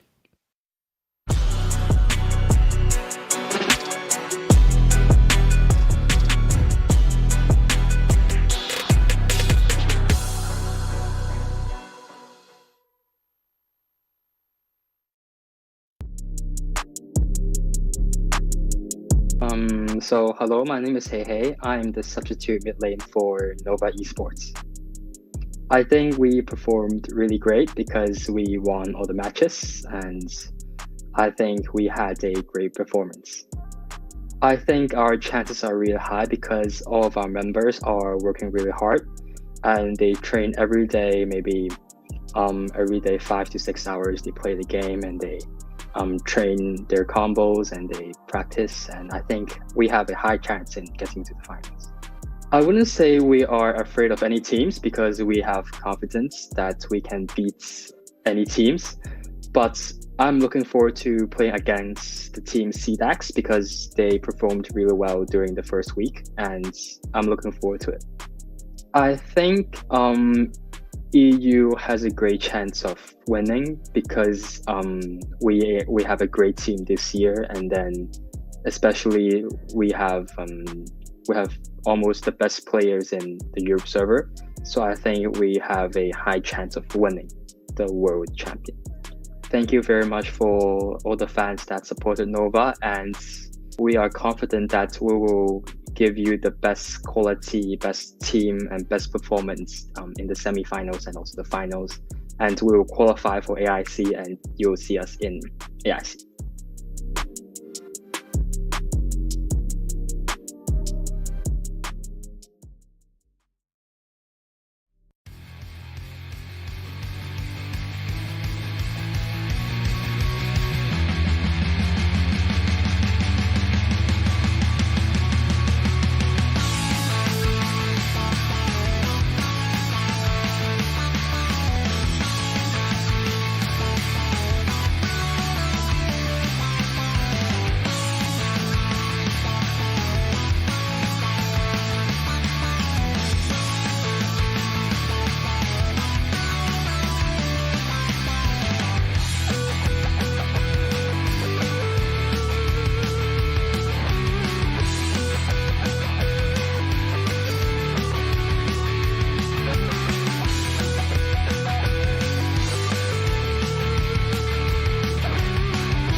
Welcome back one and all to the AIC European Qualifier for 2022. We are coming to our second half of the broadcast here today, where we shall see Nova Esports, the heirs apparent to the throne. They've been there multiple times before, coming back in. And Clash, I mean, you know, Namira, you said they're kind of underselling themselves. You know, we'll look at some of the featured players here. I'd like to pitch you guys that when a team thinks that they've got very little chance of winning, they've kind of also got not very much to lose either in just trying some really out there strategies.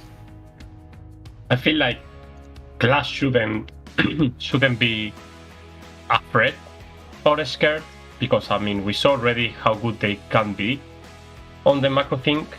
But I mean, it's true they're facing the strongest team we saw. But I think they should respect only, not fear, because when you are fearing someone, you don't play as good as you can.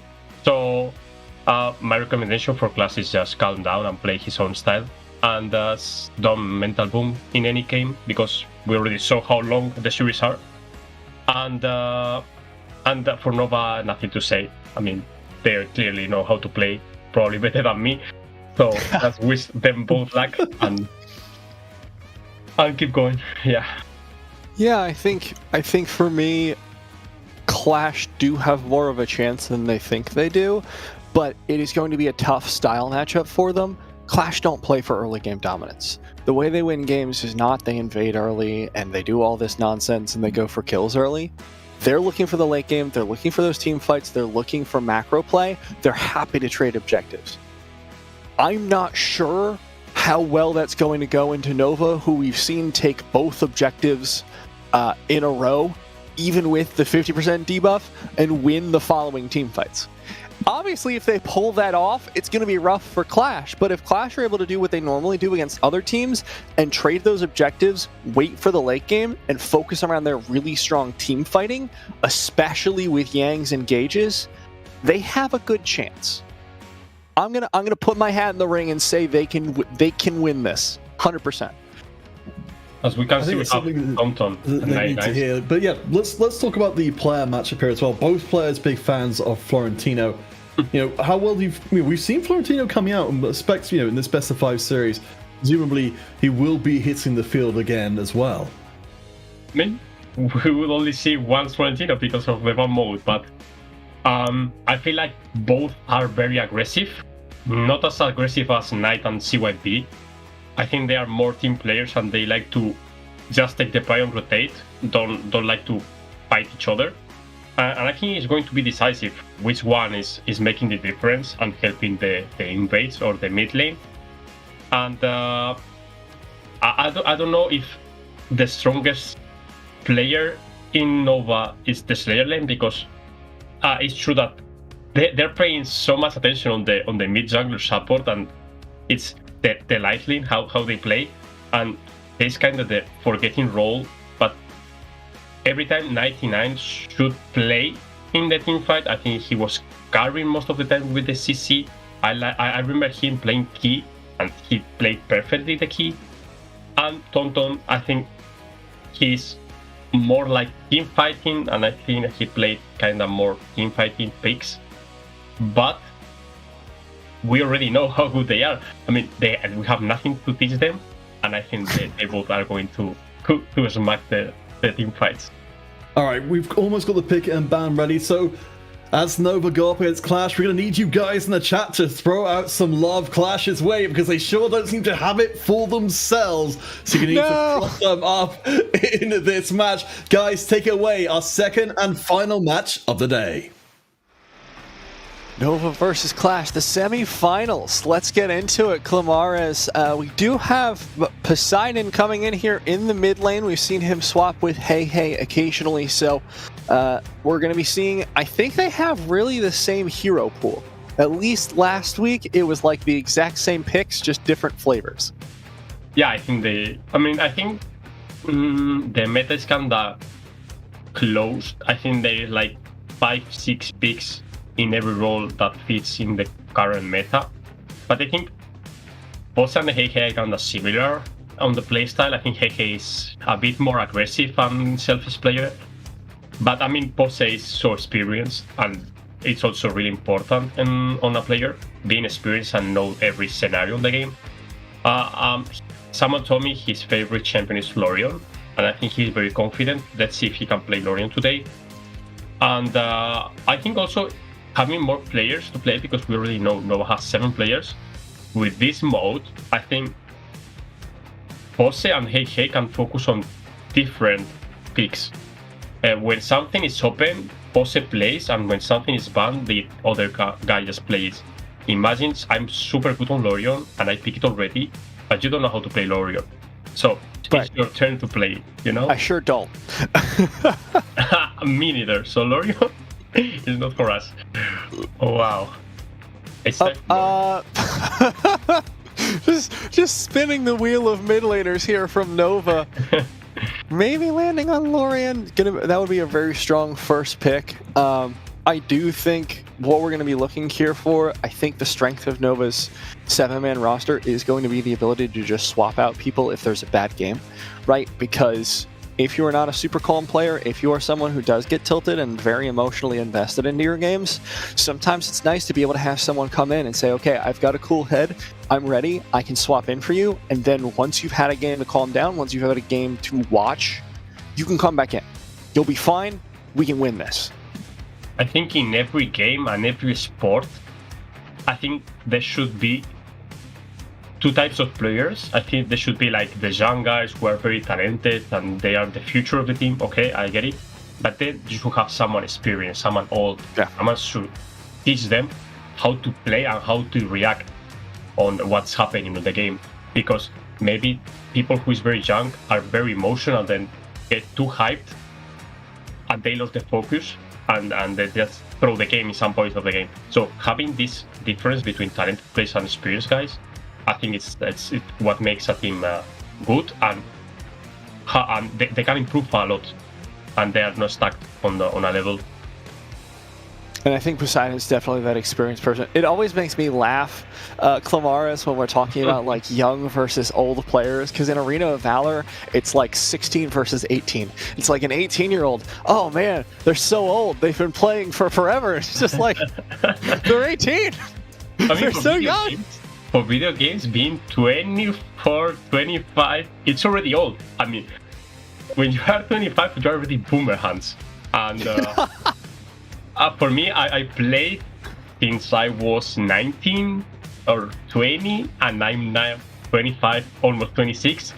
And I can already notice what's happening on the game, but I'm more now a staff than player. I'm kind of stepping aside and getting the new generation coming.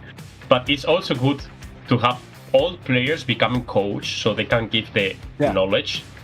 Not only the knowledge on the game, like the knowledge on their own skin, that what happened with a player with the past. So right now, Pose, I think, has very tough times to teach everyone, because I think he's the new one and probably the other guys just meet them. So right now, Pose, I think he's captain, he told me. So Pose, carry them, show them, boomer hands, keep going and rock them. Boomer Hands Pose, that's his name. We're going to be keeping up with that and watching him, of course, the veteran of the team. And now Nova's composition starting to shape up. This is probably going to be one of those tank Richters that we've seen.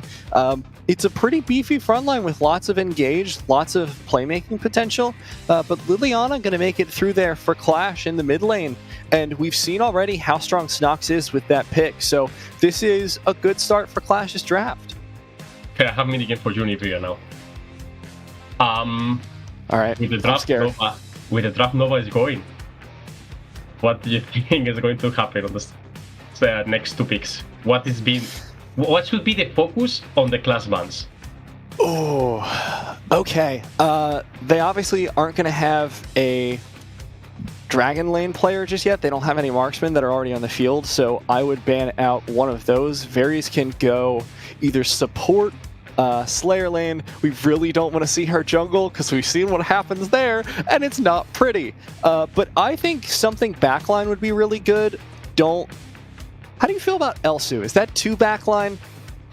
I feel it's good, but I mean, it was kind of tricky, my question, because... I know, Clamaris. I know you're trying to trip me up, so I'm just kind of dodging it. I'm being like, okay, here's the things I know, and here's the things I think, and then Clamaris can fill in the rest. I mean, if it was different series and different team, when we already see Richter and Veres, you can think, okay, they are going to take ATC on the jungle, marksman, and okay, we know already how they go. But no, another's gonna pick an assassin. What do you mean, marksman jungle? What is he, a coward? But having City Boy who can play actually everything on the support, every pick is flex pick for them. So focusing them on the bans is so hard because okay, you ban me ATCs, I stick with Burst on the support and I pick ATC on the Abyssal lane and I pick Assassin on the jungle. So that's the good thing about having those players on Nova because they can play everything and everything is flex pick until the end. I was trying to trick you. I'm not gonna make any comments just yet. I'm just gonna make like reaction sounds like that. I did it. Wisp gets locked in. How do you feel about Wisp? Because we've seen her a little bit as a jungle marksman. I was not impressed when we saw her as a dragon lane carry. I mean, they already picked 5 champions, but I don't know who is going where. So, I think Wisp has really good mid-late game. I think it's one of the carries who need to scale. And with the first spell, I think he has really long range and AoE damage. I think he's really good when you don't play on her side because of the ultimate he can wave clear. But I think they didn't ban a lot of marksmen, so I think there is better marksmen to play on the first game when everything is open. But if Nova takes Wisp, it's for a reason. Like there's Caphany and stuff still open as well, but like you say, Wisp is really good at that area of effect damage. I can see the combo in my mind's eye of getting the Lorien ultimate into Wisp's AoE auto attacks just to absolutely destroy people. So there are strengths here to this composition. Unsurprisingly, Varys is going to be the support there for CT Boy. But a little bit surprisingly, we see the Violet AD carry coming out, which is a super late game focused pick against the strongest early game team we've seen in the competition. I feel like if Class get 2 items or 3 items on their main carries, Liliana Violet, they can stall the game forever. But it's so hard to get 1 item against Nova. So I feel like Nova is trying to speed up the game again with the Bears being on the enemy jungler. And Class is going to try to just get 15-minute mark game, but I don't feel like they are going to be able to stall it because of the picks. Yeah, that's kind of the catch-22 about playing against Nova, isn't it? You know, it's like you really want to be able to make it to late game. You want to be able to outscale them because that's where we've seen people have the most success, relatively speaking. To be clear, success against Nova so far has been making it to the double-digit mark on the timer.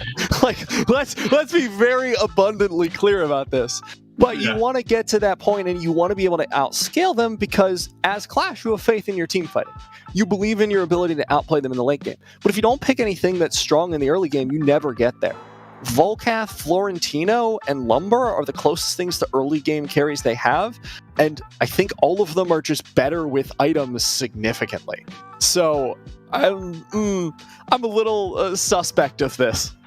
Yeah, every team thinks, okay, let's get into the late game and we can maybe face Nova. And you need late game champions to win into the late game. But how do you get into the late game? That's the problem. I don't know, Violet, Liliana, we have no items. They can match the early game from Nova. But it's true that what I want to see today is City Boy getting punished when he's going alone. Okay, I don't care if he's going with 4 people, but when he's alone, he should be punished super hard.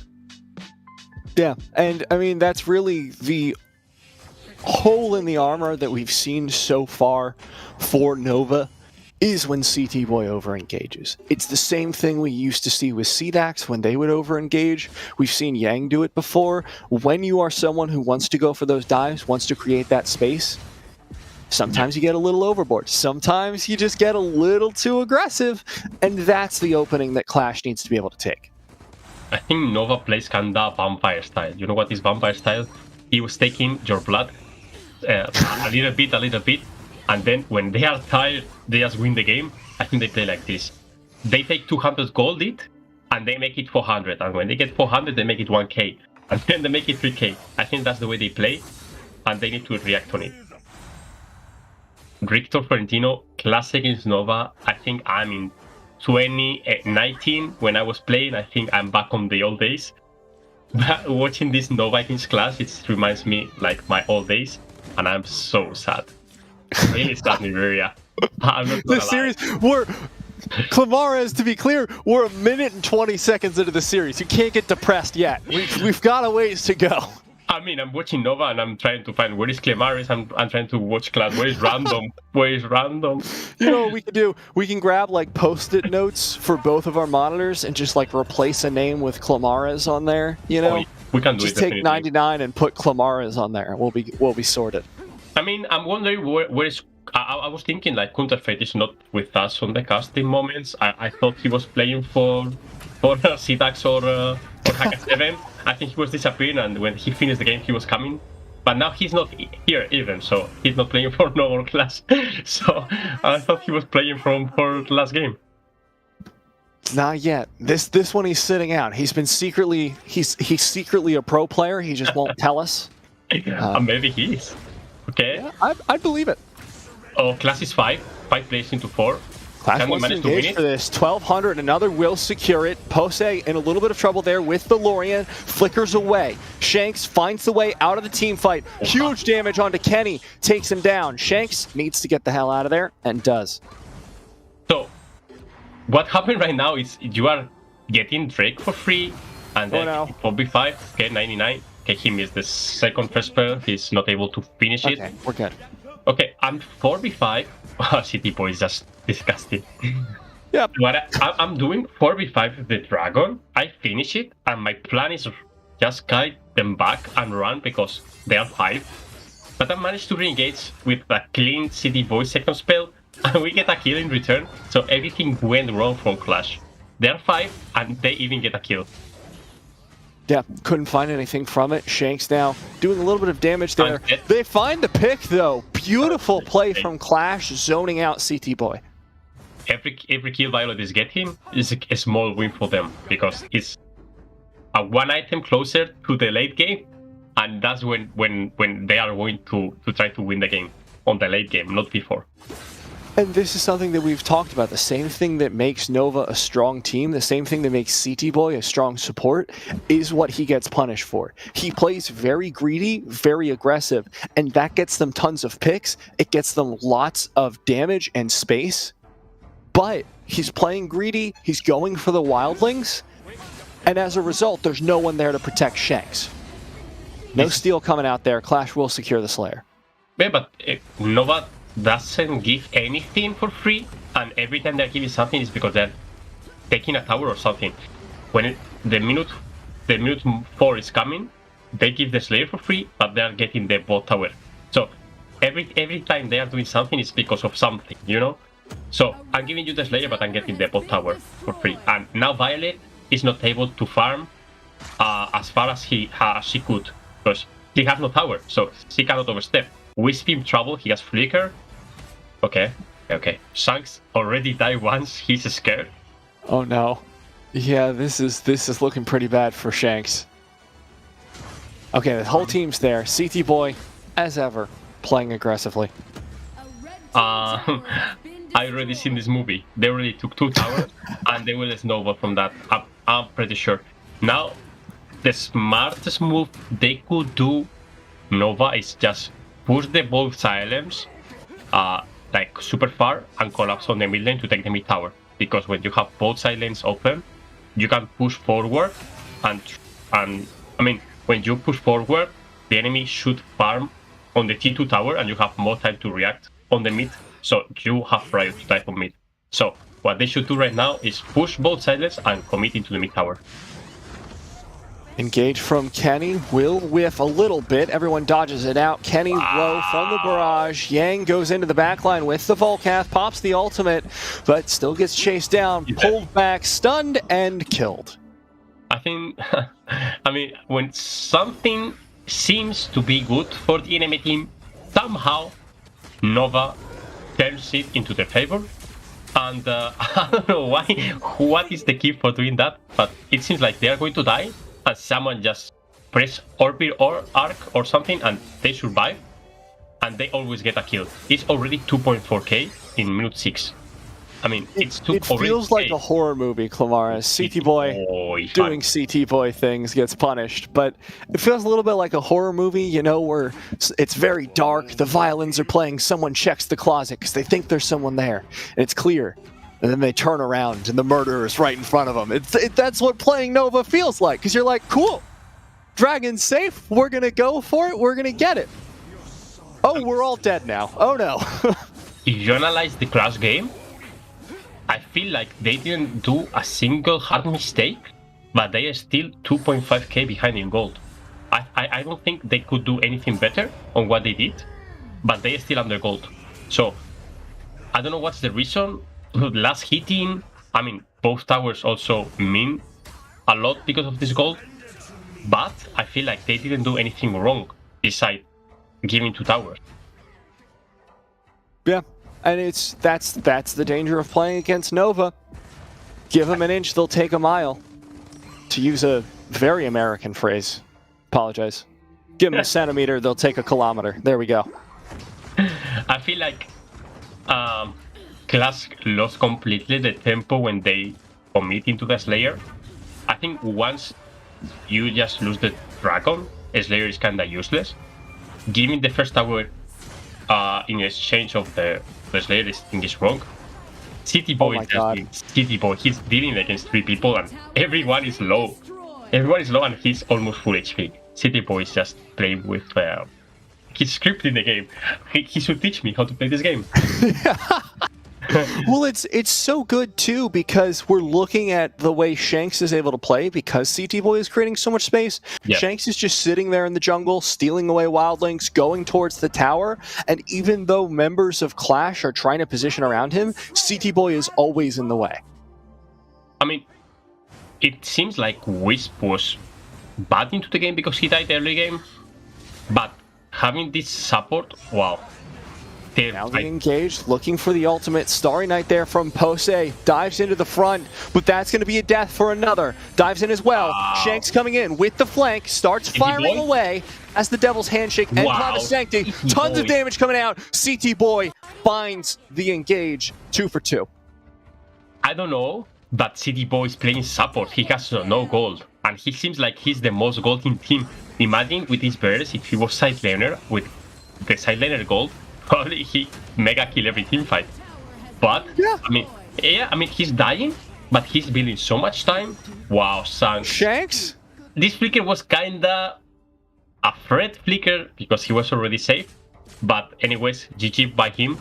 But I think like CT Boy is building so much time from everyone that every time Shank was kinda bad in the lane, he was doing so much in the enemy jungle that Shank was free to farm. But I think the key to win this team is forget about CT Boy and punish side laners, because CT Boy is going to be annoying anyways. Yeah, CT Boy doesn't need gold. I mean, that's really the key. I mean, he went for this item for longevity also. Shanks just finds a quick kill. Yang goes for the engage as Volcath immediately dies. Shanks is doing so much damage. Yesu about to fall as well. This could just be the end of the game. There's the orb forced out. Yesu low, orb from Shanks as well, but dodges out the ultimate, and they're already pushing top lane high ground tower. It's 10-minute mark. This is the curse. Yeah, this is it. We're about to hit double digits, and already Nova are inside the base looking for the core. They take down one. Next to fall, and that's going to be the core taken. No minions. They cannot. Oh, no minions. But they will open the high ground mid tower. This is. Yeah, does it matter at this point? Like. Wow. Keep going. They keep going.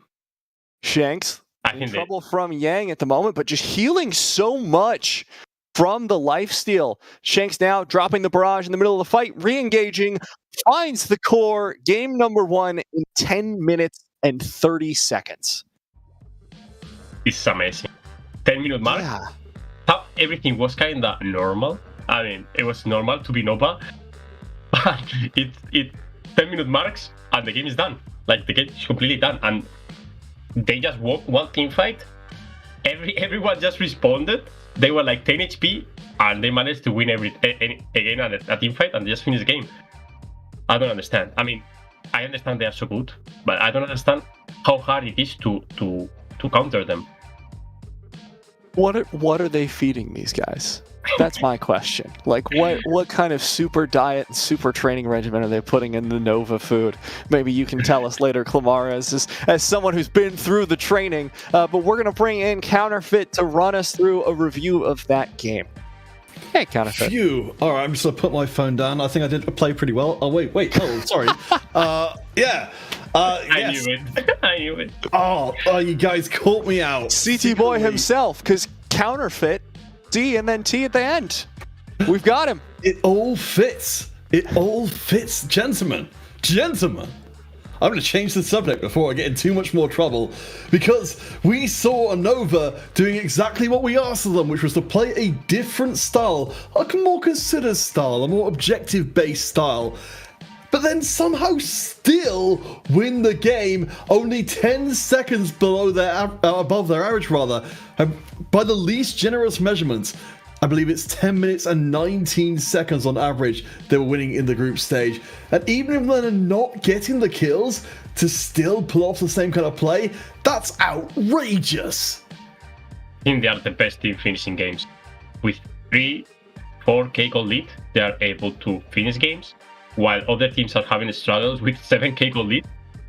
They have like a bit lead and they're able to finish game in the 10-minute mark. Even if the towers are so healthy and they have a lot of defenses, they're able to take everything and just finish the game. They are incredible players. There's nowhere where you can look at Nova and say, oh, they could have ended here. They could have taken this here. They are so aggressive in the way that they play the game that by the time I realize that you can actually get a kill, or by the time I realize you can actually end the game, it's already been over for 10 seconds. They've been dead for 10 seconds. And look at Shanks and Pose. Like, 100. this is ridiculous. This is 100% kill participation for both the Dragon laner and the mid laner? That's insane. That means there were no solo kills this game. I mean, this tells you everything, though, doesn't it, about the way that Nova plays, that they are playing, five fingers turned into a fist here. And, even with a more considered style, you wouldn't think that kind of thing should be possible at all. But, I mean, the question still remains. It still hangs over our heads that even if Nova don't play hyper aggressively and instead they just focus on towers and things instead, the result ends up being the same. Is there anything for Clash that you guys liked out of that first game that they can maybe bring forward into the rest of this match, this best of 5, and find a way to get back in? I feel like when they tried at the beginning of the game, the first Dragon, they were 5 and the enemy was 4, and clearly they were 5 before because they saw Richter on the top lane. I think what I missed is aggressive play by them. I think they were so late, and when they realized they were 5, I think they should go all in and try to get this 5 before team fight.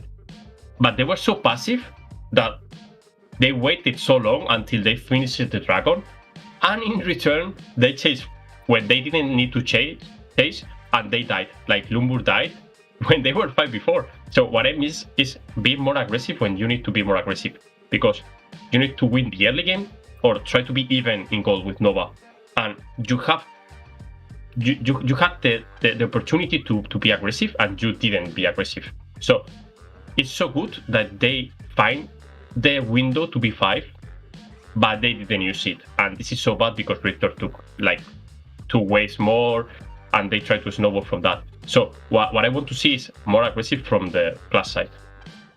And I think this is something that we're going to run into constantly playing against Nova, because they are so intimidating. they are a scary team. They are, without a doubt, the strongest team in this competition so far in terms of results. They've closed every game inside of 11 minutes. That's intimidating. It's hard to feel confident enough to go aggressive against them. But like you said, Clamars, that's the key. You can't fear your opponents, you can respect them, but you have to recognize that the only way to beat someone this good in the early game is to have a better early game. You can't stall them out because they will kill you. I think something like what we've seen so far from Nova, but again, I'll pitch this question multiple times during the match itself. We've got the five picks coming out from both the sides, so we will see a slightly narrowed pool. Again, before we get into that picking ban, which we're starting momentarily for game number 2 of our second series today. Again, any of those heroes you think are going to make a big enough impact on either team's playstyle to shift things significantly? I frankly, I don't know about you, Clamars, but I don't think it matters what Nova plays. Right now, right, because they played Kali in a game and they still managed to invade constantly. One of the most late game mages in the game, and they were just like, word, level 2 fight, whatever, let's do it. And then they won.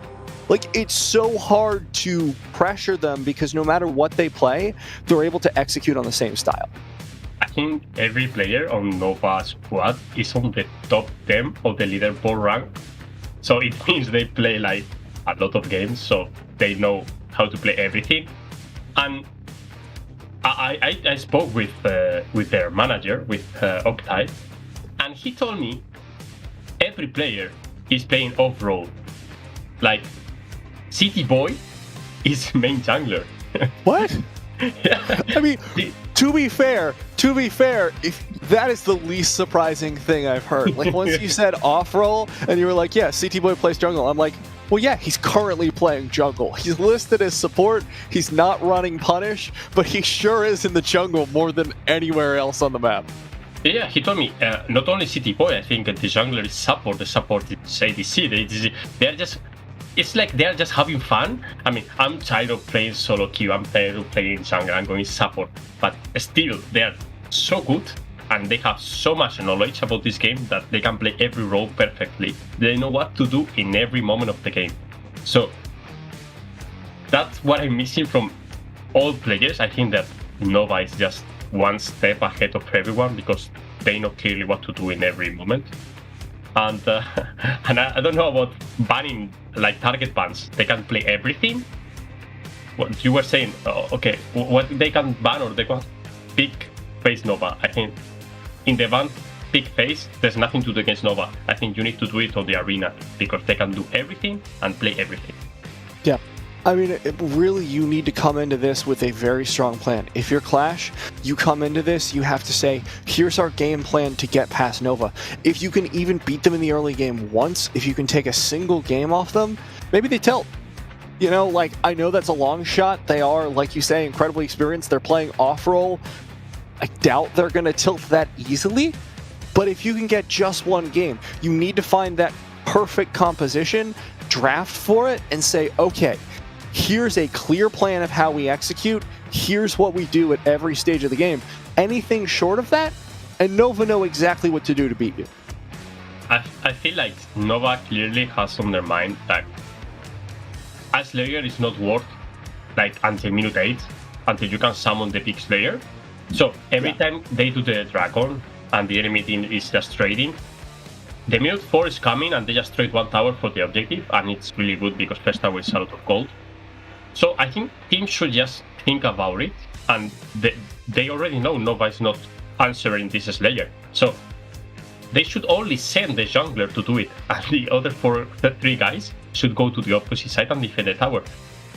When it's free objectives, you don't need to spend 4 people into it because it's free already. So Nova already has in their mind that the first towers is worthier than the Slayer. So teams should just think the same way. Just trade tower, don't do the Slayer and take the Slayer tower. That's what cross mapping means. Just take something in exchange and should be even in the worth.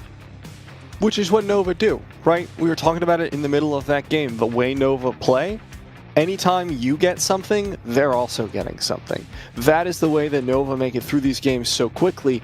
And when teams aren't able to answer in kind, when they aren't able to get their own advantages, they're just going to lose. They're just going to get absolutely blown out. I am heartened to see the Aoi here and the Liliana here on the side of Nova. That's going to be really fun to watch. Clash might be in a little bit of trouble. I'm worrying for that Elsu now in the back lines. Not going to stay safe in the back for long. What is funny is watching a City boy with Annette playing probably with Clavestantis, Fafnir, and being aggressive. I think it seems to be so funny because I mean we're so used to watch him play aggressive supports, but I feel like he's playing Annette the same way. I think he's going to be aggressive and getting the enemy jungle camps.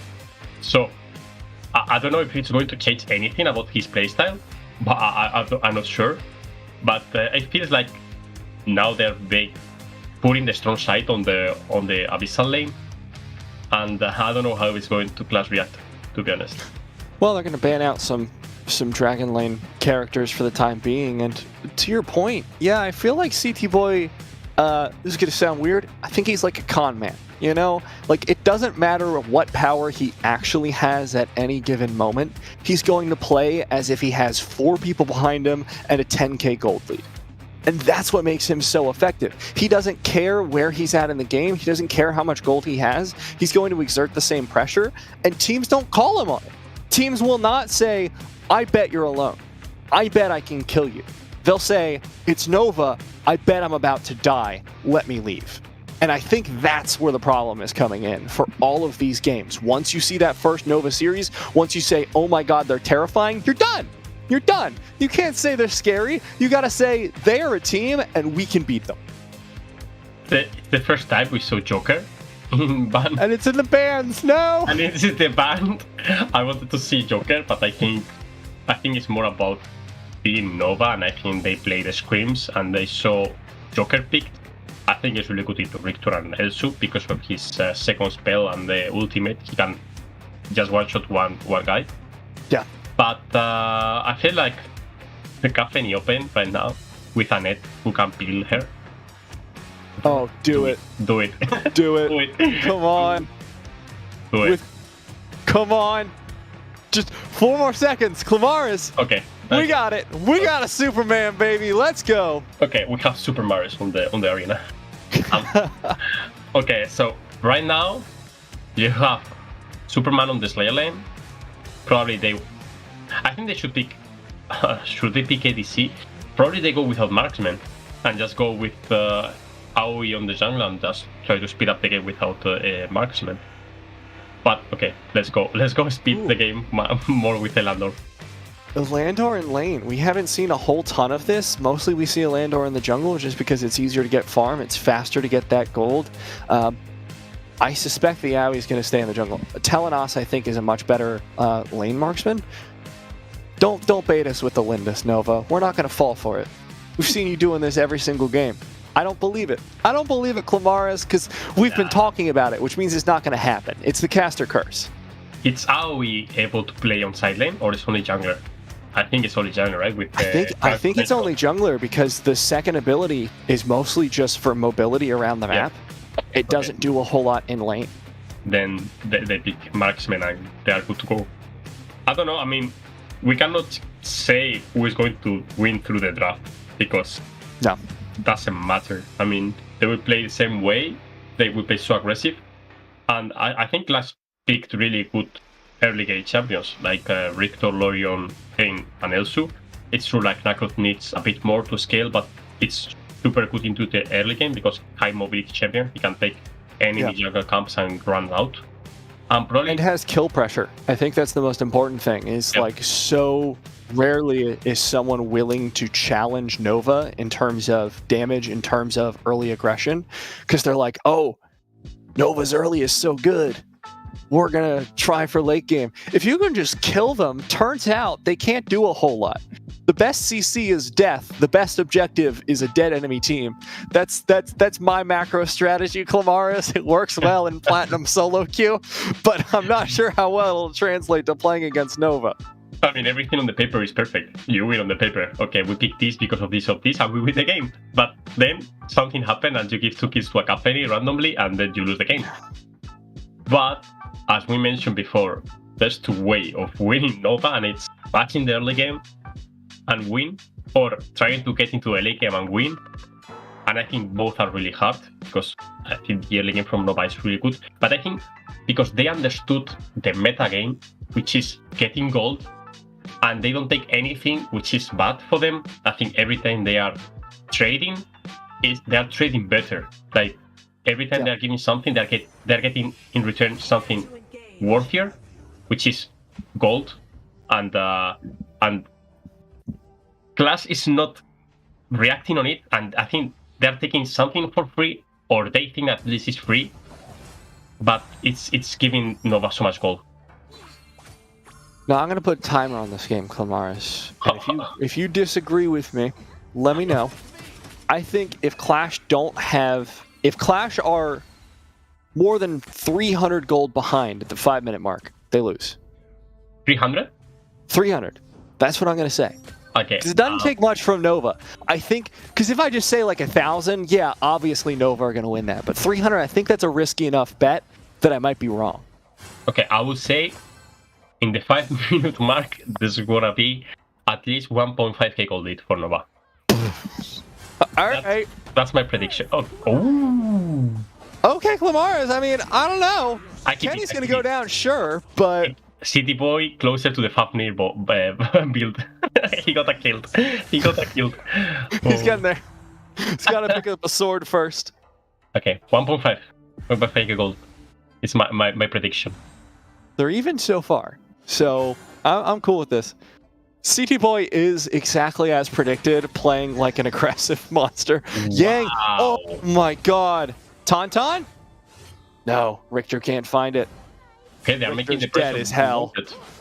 Tauntaun's in trouble. Another great response there. Wow. Kenny looks for the CC, but another timing is so good. Yang has to dash out for the time being. Nakaroth won't be able to find it. Fantastic rotation from another. You remember previous game when we said when something is about to happen in favor of Clash, something happened, and in return Nova gets a kill? Yep. They got 99 so low, and they didn't overchase a lot. Like Richter just went, but somehow another just came and got a kill, and almost took 2 kills. So I don't know what's the reason.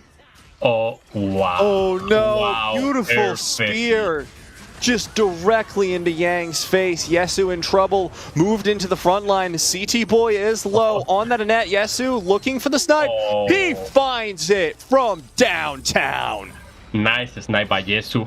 Yesu playing Elsu is kinda funny, but I feel like if Clash is able to just trace those kills, I think they are going to be able to just make me lose the prediction and being even in gold in the 5-minute mark. But the Dragon fight is coming, and that's when important things are coming. Let's see how it goes. They don't want to give these Dragons free. Kenny's going to be taking a lot of damage, but if these Elsu snipes do as much as I think they will, this is going to be a difficult fight for Nova to take. Oh, Clash zone off. This is so smart. CT Bone ultimate. I think Superman is getting the prep for the next wave. Wow. I think this is for Nova. I think they being patient, so they need to react on the top lane now. So I think this is the best thing about Nova. They know when to go in and when to go out. They saw they are not able to just. They saw they couldn't do the Elsu is dead.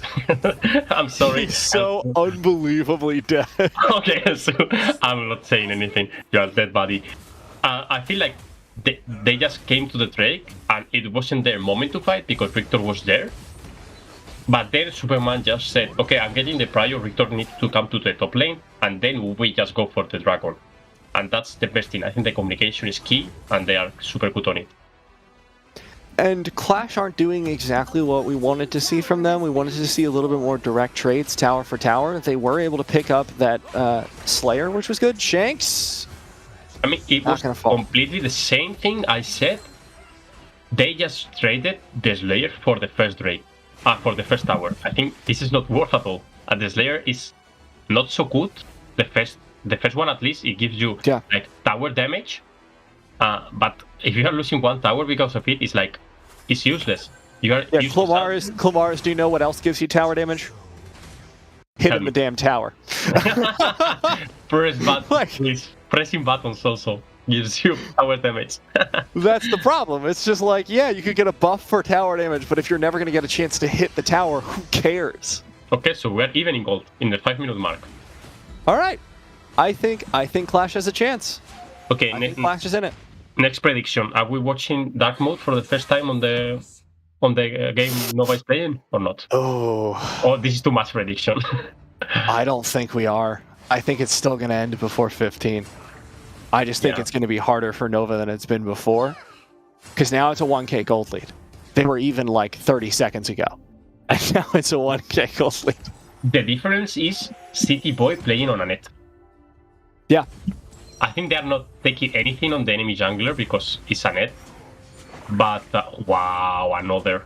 Yang is so close to being just dead as hell. Another is low. Gets CC'd there by Kenny, but the rest of the team is there to keep him safe. I feel like it's the pick. Like, if they don't pick a net and they pick a receive support, they can invade. And I feel like, wow, another is just dancing around map and he's playing perfectly. Wow. Just not taking a single piece of damage, and Snox forced into the orb. I think he's playing perfectly how he goes in, and when he's getting so much HP low, he's using the ultimate to get untargetable and just run out. But the jumps he's doing and the stun he's making, I think he's playing the champion perfectly, and wow. Oh, yeah. Yeah, where did it go, buddy? Where'd he go? It's playing peekaboo, you know? I mean, he just came, he got speared, and he get destroyed. I think he could actually just stop ultimate and run out, but he kept the ultimate so much. Thanks. Wow. Shanks finally dies. That's something. Yesu is in a lot of trouble here. 99's diving the tower, but Kenny's doing an insanely good job of protecting him. Well, no. Flicker forward with the ultimate. 99 is still low. I mean, nice try by Kenny, but 99 has already the passive and he heals up so much. And I feel like Clash is playing good the early game against Nova, but as we can see, it's already 2k. I don't know, from minute 5 to minute 7, nothing happened. Like, nothing happened, and also Clash got some kills, but still, they got 2k gold behind. I don't know why. City Boy will fall. Wow. City Boy is having so much trouble this game. I think he's not comfortable on this peak. Yeah, not used to playing anything other than a tank, but it's good practice for Nova, if nothing else. Yeah, this could be the first time we see them lose, which would be very exciting. I mean, I want to see them being behind in one game. Like, having tough times.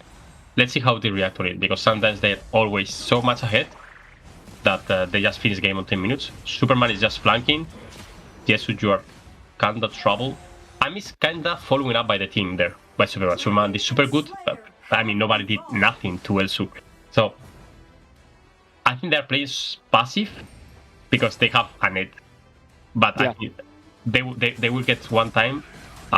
Nova is going to just destroy the game and get into the 7k gold lead and finish the game. Kenny is playing really well, additionally, here for Clash. I do want to really shout that out because the amount of safety he's providing for his team, especially Yesu on that Elsu, just disgusting. I think Tonton is playing really good this game. I think he found 3 picks really good. He's getting the pry on the lane, and this is the crucial moment, 8-minute mark, when the Infinite Slayer just spawns and now you can summon it. That's the moment when Nova just finishes the games, when they get the Slayer. But the problem is, right now, they have every tower alive. Pose so low, has the ultimate out. Kenny will fall in the middle of the team fight. CT Boy forced the ultimate. Tauntaun can't find an engage on the side. Yesu just stuck trying to poke. I think this is the first time that Nova just finished the Slayer, the Infinite Slayer, and they are not using the Slayer to open the high ground towers. They have already 3 towers on the mid lane to take, and 2 towers in each side. So, probably this is the first time we see Dark Mode on one Nova game. We could. 10 minutes in, they only have a little bit of a lead, and now their team fight. Another beautiful kill. Sliver of health. Oh my god. I mean, this is so beautiful. This hero is so beautiful to watch. He's dancing around map. He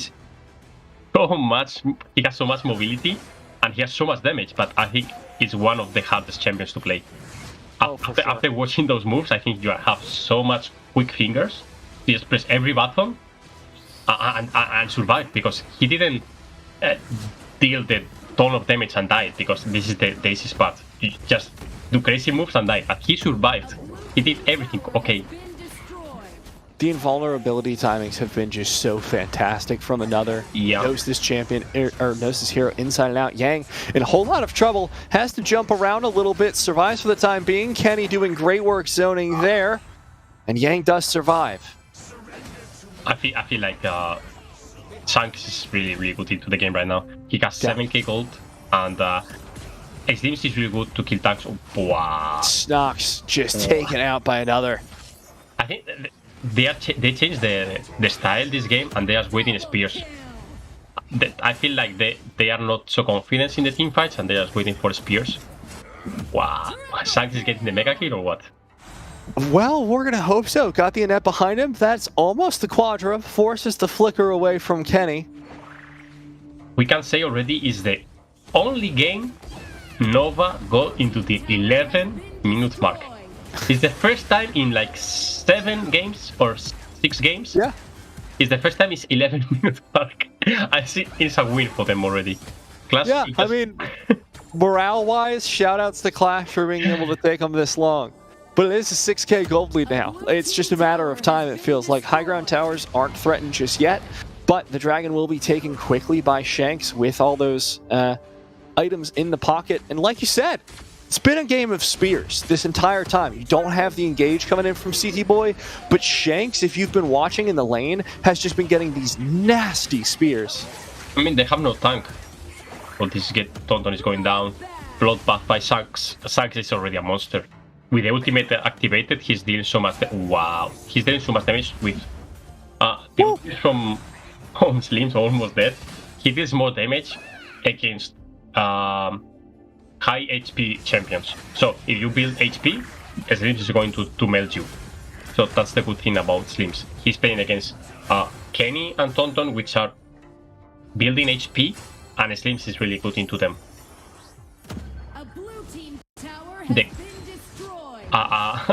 The Slayer is coming, and it's already 12 minutes, I think. Goodbye. This is goodbye. This is game 2. This is game 2, but I do want to shout out Clash for doing so well, holding on for so long. But it's just Nova finding the little things, and the entire time, Shanks was farming up. Shanks has never been in danger this entire game. Only 1 death, farming the side lanes the entire time, 9.5k gold. Alternate win conditions working out here for Nova. Kenny gonna fall. Clash getting dove. Another with the beautiful invuln once again. Shanks dives forward, finds one, stun in the fountain. That's just rude. Triple kill there for Shanks. Now, Nova is just superior. Oh! Serious. It's perfect. I mean, they have no tank, and they realize we need to play on the CC. We need to play on the Slims. We need to play on the stuff from another. They just changed the meta on the picks. It's true that I don't like the net from City Boy. I think he play over aggressive and he get punished. I think he should change on the pick on the Iris, on the Lumber on the Baldum. But it's true that they were clever enough to just wait the CC from Slims and the another, because I mean nobody can go first. Nobody can tank being the engager. So I think GG from Nova, and let's see the third game if Clash can just do same and better.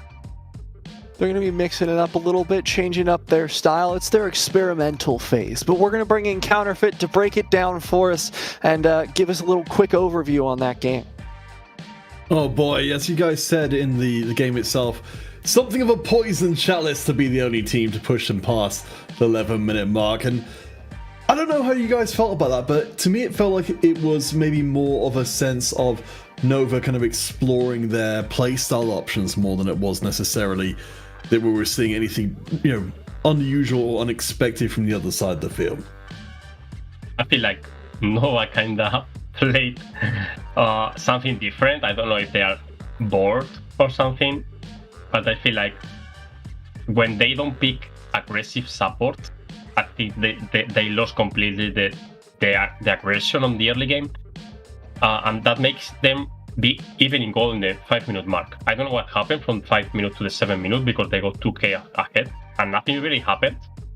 So I want them to play aggressive play style, and I mean it's what Nova is known for, being aggressive and winning the game in 8-minute mark. So Clash did really good trying to get into the late game, but I think something happened on the 7-minute mark because there's no way they lose 2k without nothing happening in the game. So I think it's really good to review this game and try to do the same and improve a little bit and win the game. Sorry, I'm just in awe of another tanking that tower shot with like 3 HP. That is so... God, if I were Clash, I'd be throwing my phone at that moment. That is so frustrating. But really well played by another, I gotta admit. And I think you were kind of hitting the nail on the head there, Clamars, about what went wrong this game. There was just a gap where nothing really happened, but Nova was still getting more gold. Like their map allocation was just strictly better to the point where even without objectives, they were just finding gold leads, and that's what makes them so scary. They don't need those kills. They don't need to make these massive plays. They can just allocate their map. They can just pressure the map in a way that gets them more gold than you will. It's disgusting. It's terrifying. But Clash took them further than anyone has before. I think this does go some way towards to, answering the questions that you had before about, what we will see from Nova, in terms of, games which maybe don't go their way. They'll still have this huge fundamental weight behind their play. And so we take a look at some of the stats from that last game. I think we'll hopefully see that being borne out by the numbers themselves. Because, of course, last time we were very, very impressed by the kill participation. This time nobody's managed to grab every single one, but we are still seeing Shanks and CT Boy hitting it there in the 80s. So Nova was still pretty coordinated, if not necessarily totally coordinated. I think Shanks was the key of the game. I mean, he was the one who could decide which is gonna die or not, and he was dealing super good spears, and the team was able to follow it up. But what I didn't like about the game, I was expecting more about Superman. I think the hero has a lot of utilities, and I think he didn't use it properly. It's true that he didn't die and he didn't get kills, but I think Superman should be more aggressive on the lane and get the prior, because every time the one team fight is coming, I saw like Richter was there before Superman. I think Superman with the laser and the auto attack should clear the wave and rotate. And I think he was kinda late on the rotation, and I don't know the reason. I think he was trying to get some trades, but I think Superman was kinda weird late, I think, in my opinion. Yeah, definitely felt pretty low impact for me. I think the takeaway for me on this is that Clash, maybe Yang needs to be on something else. I was really impressed by his pain in previous series. I don't think the Nacroth is it. We have not seen Nacroth successful throughout the tournament because he does need that time to scale. Yes, he's got mobility. Yes, he can do damage early. But if he can't secure those kills, what's he going to do? Versus Pain, who can chase down those kills, who could have maybe chased down another, who can set up those initiations, and with whom Yang has a ton of experience. So I'm kind of hoping that adjustment will be made and see if that helps them out a little more. All right, let's take a quick look across the heroes that have been chosen so far. Again, remember, these heroes chosen for each side can no longer be chosen for any games going forward. So we'll see no more Superman from the Nova side of things heading into game 3. What would you guys like to see? I mean, of course, we've got to be paying the most attention to Clash here, because this is, of course, game 3, do or die for them, their last chance to get a shot at their AIC spot tomorrow. I feel like I want to see more Bruiser on the hands of City Boy. I feel like he lost a lot of potential with the Sanet playstyle. I feel like depends on the hero City Boy plays. I think Nova changed completely, because it's true that City Boy when CTPO plays aggressive playstyle, everyone is aggressive. But I don't like this Annette. I mean, Annette is really good and really cool hero. I don't say he's bad, but I think his playstyle is aggressive and he should play aggressive because he died twice because he tried to be aggressive as he was Beres or something. I think he should stick up to the main plan, which is be aggressive on the Bruiser side. All right, Nabira, Clamaris, I'll let you guys take a break for a second just while we discuss the giveaway that's going on right now. So if you use the hashtag AIC EU 2022 only on the Twitch platform, you will get a chance to get yourself to a 200 gem prize as well as 100 vouchers skin discount. And bear in mind as well, this is not the only giveaway which we'll be doing across the whole of the finals. Tomorrow in the grand final itself, we will be having the DC Hero chest where you can win the whole selection of the DC heroes in the game. So do make sure you're here for that as well. For us though, there may only be one more game before we are done today. So we will be heading ourselves to a short break. When we return, we shall see if Clash have got it in them. Oh no, oh my apologies. We are not going to have a break. We're going to go straight into game number 3. So, guys, I hope you're ready for what could be our final game of the day. I sure am, Counterfeit. Thank you very much. And Clamaris, I've got some thoughts. I was already taking my shoes and going run. some chill moment.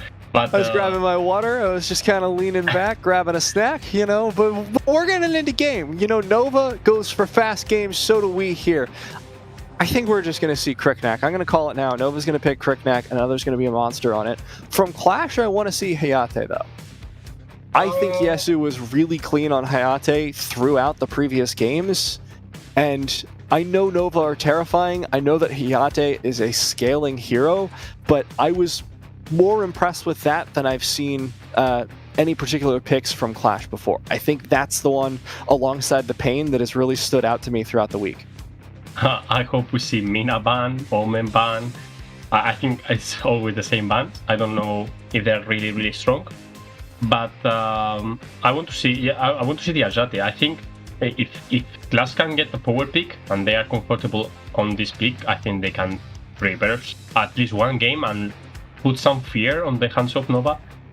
But I mean, it's so hard, as we mentioned before, if you play Macro, which depends a lot on the early game, and you are facing Nova, which is known as the best early game on the tournament, you are risking what happened on the game. You get 0-4 Nacroth, and he was useless at the end of the game. So I don't know if it's the best pick, Nacroth. I mean, you mentioned bad pick for him, but also any pick which is 100% rusting on the early game, I think is bad play against Nova. I think you need something with utility, because if you fall behind in the early game, traditionally what happens to people is they just get overwhelmed by Nova's macro. But if you're behind on something that has a lot of stuns, lots of CC, that can contribute to the team fights, it's a lot easier to come back into the game if Nova finds someone who mispositions. If CT Boy maybe goes in too far for an engage, you can punish if you've got the CC, if you've got the stuns. If you don't, though, it's just a raw damage check, and you're not going to win that because Nova are ahead in the early game. What do you want to see from Nova this game? I mean, we see 10 heroes, they cannot pick it. We see Hey, by the way, Hey on the mid lane. Also went Hey subbed in. Bench. Hey has played Lorien before, like Lorien Crixie is the kind of style I'm going to see. Oh boy. All right. I mean, he can play Crixie. I mean, they didn't pick Crixie. They didn't pick Yue. They picked Lorien and Liliana. Yeah, they picked Yue for sure. Wow. Yeah, Yue, one of the strongest picks, as is Hayate. Like this entire... Oh. Is Clash going for fun? Yeah! Valheim time, baby! Is Clash going for fun? Or what is this? Is remake or what's happening? This is some old classic AOV composition building right here. Please don't tell me that's a punish, Valheim. That is... I mean... You know, I'll take it. I'll take it. You know what? Anytime I get to see Valheim, I'll take it. I mean... I wish somebody don't change to flicker or heal, because I think this active is really good. I don't understand. I don't know if it's real drafting or if something happened, if they DC or something. But I think they just want to have fun. I mean, we already realized we cannot win Nova. Let's have fun and let's try to think for the third place tomorrow. But Grak is just fun champion, and Valheim is for the caster. Fonton wants to have the love for the casters, and he picked Valheim. Yeah, the caster bias is going to come in strong. I love Valheim so much. I mean, but like, let's say this is a straight up competition that they're trying for. This is something nobody's tried against Nova. It's just like chain CC someone and try and one-shot them. Like, that's not something people do. They've always tried to meet them on the battlefield and be like, all right, we can take you in a 5v5. We're going to out-macro you. We're going to have some fisticuffs. Come on, punch out with me. And it's like, no, that doesn't work. That doesn't work against Nova because they're going to beat you. They're going to punch you back. You're going to get knocked out. But if you can find a pick with Grak, sure. If you can find some stuns with Ormar, sure. You can maybe win the follow-up team fight. You can maybe dissuade Nova from trying to pick something. So there's possibility there. It's Kildur time. What do you think? Oh yeah, 100%. I mean, you already picked Grak, Ormar, and Valheim. Just pick Kildur. I was thinking full stuns. I was thinking Nova. Nova already is facing Ormar, Grak, Valheim. They are kinda not disrespecting, but kinda having fun.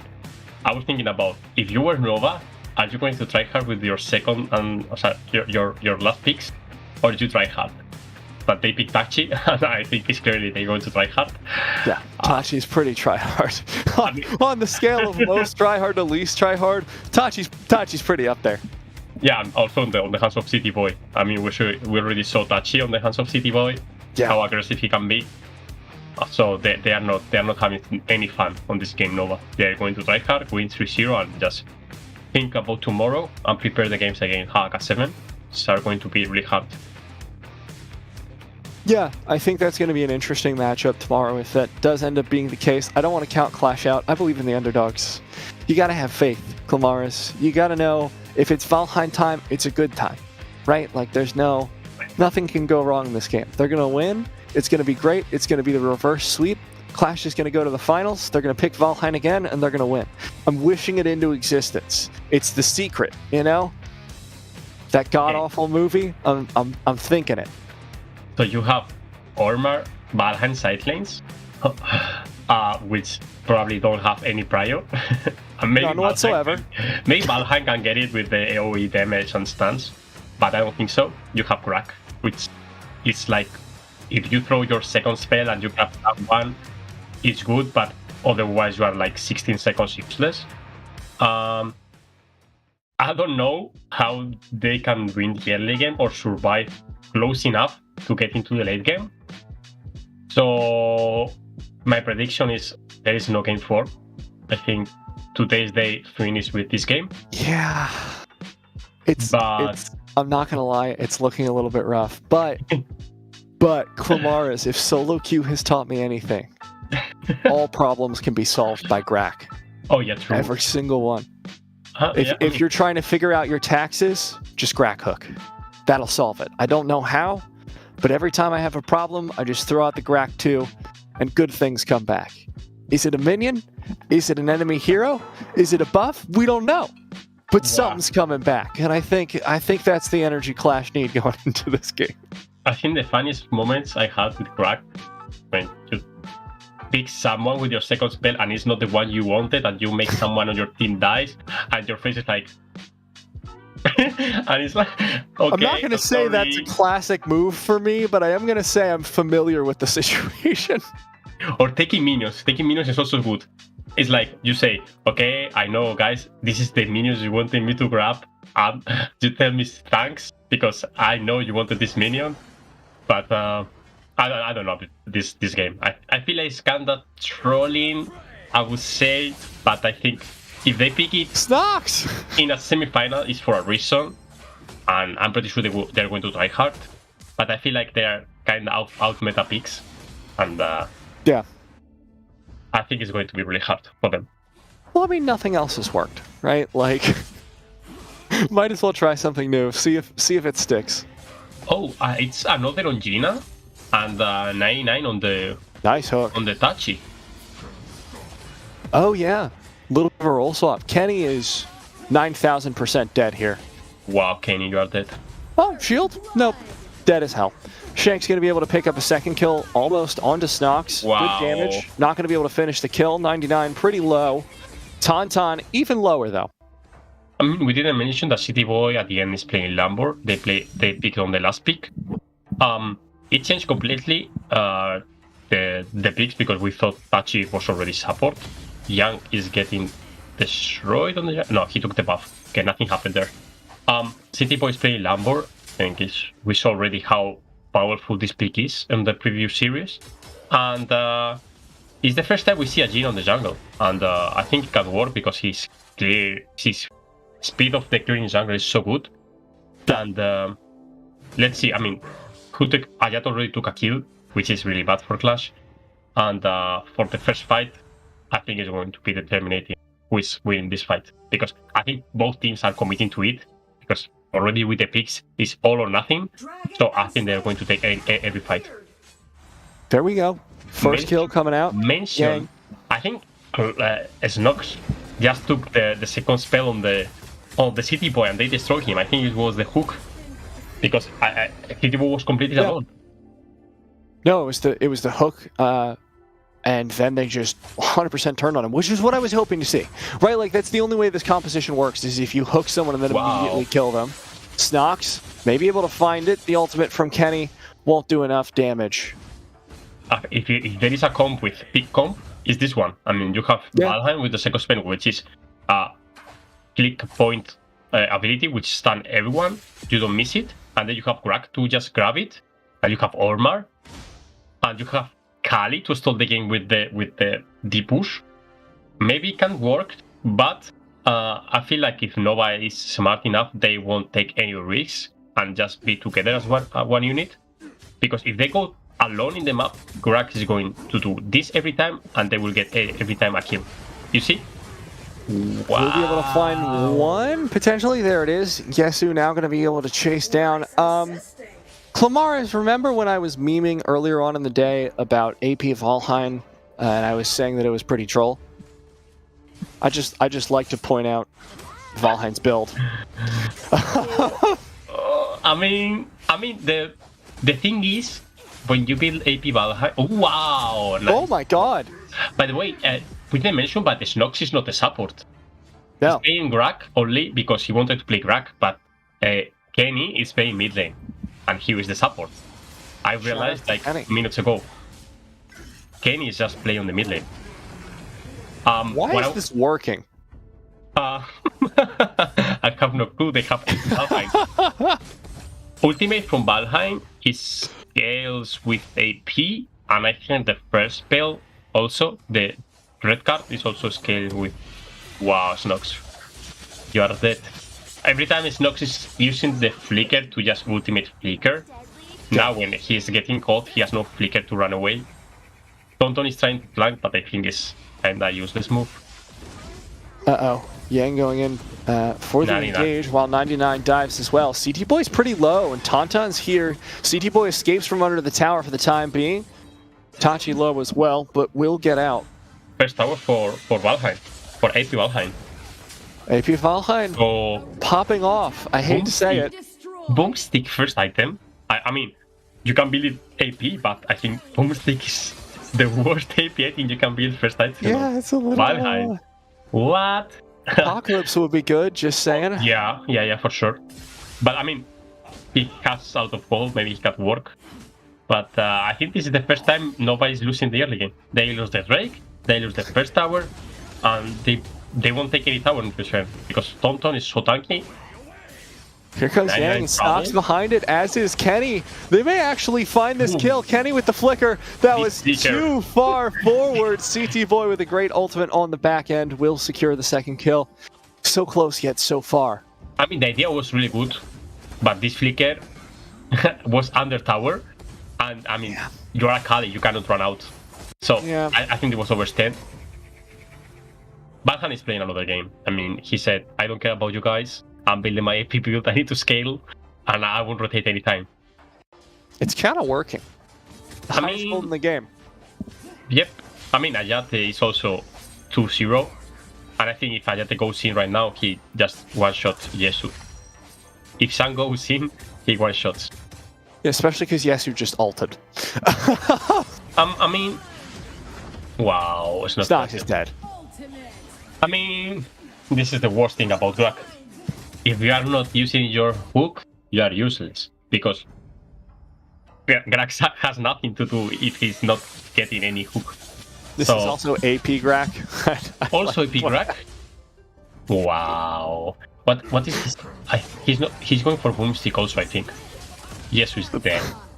I think Ajate is monster right now. I think they wanted to play something funny, but also who can work, which is Grak. I think it's when you are losing, as you said, one hook can just make the difference.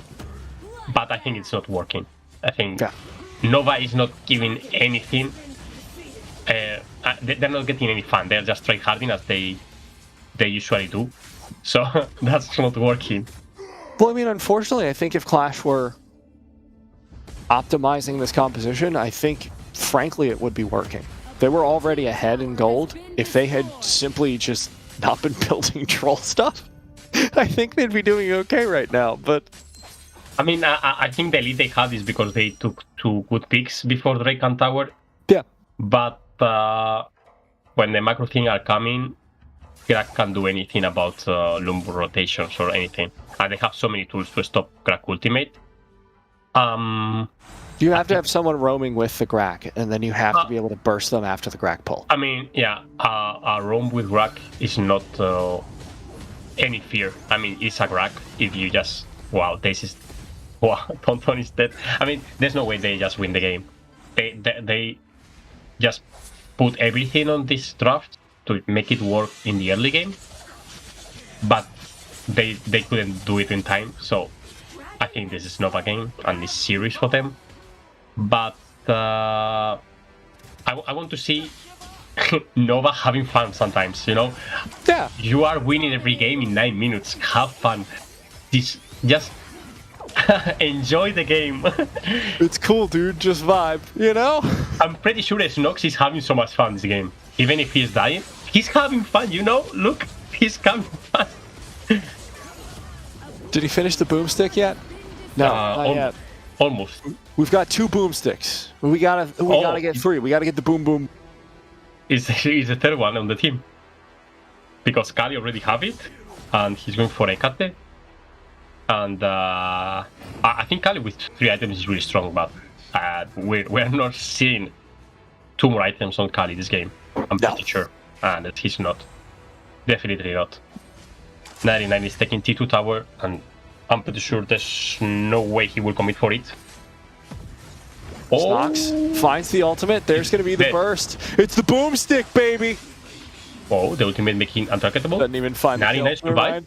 Oh my god. CG Boy gets picked.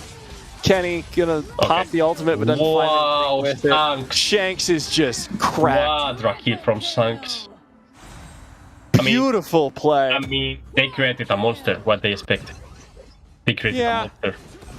This is kind of Clash's own doing, I gotta admit, but I had hope. I had belief in the team. Unfortunately, Nova too strong to beat, seems.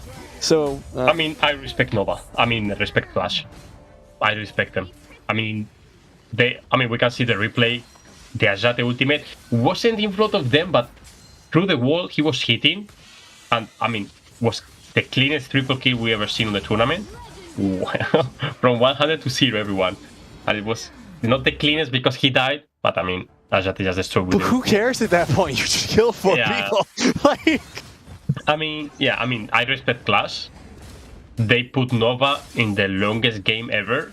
Yeah. And they destroyed the early game of this game. I think they didn't lose a single dragon in the tournament.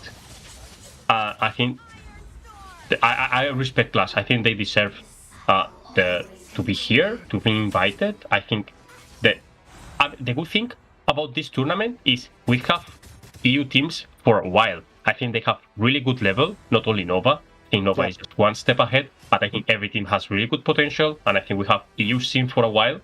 So I'm pretty happy because usually EU is kind of behind on the rest of the regions, but I feel like they have really good potential. And we see they got Shanks caught, and I feel they're not having fun, but I think they are just, they just Run, Yesu! I think they're not having fun, but they are playing like not focused at all. So Nova already are on the finals. It's 11 minutes in, Clamaris. Technically, this could be the longest Nova game if it keeps going. You're right. You're right. I mean, yeah. What is the last game? Was like 13 or 12? I think it was like 12:30. 12:20, I think it was, actually. So, if they last another minute, 60 more seconds, that's all they need. Yeah, I feel like, I mean, that's the end of the game. I feel like they created a monster on Shanks. Snox is having fun ultimate the goal.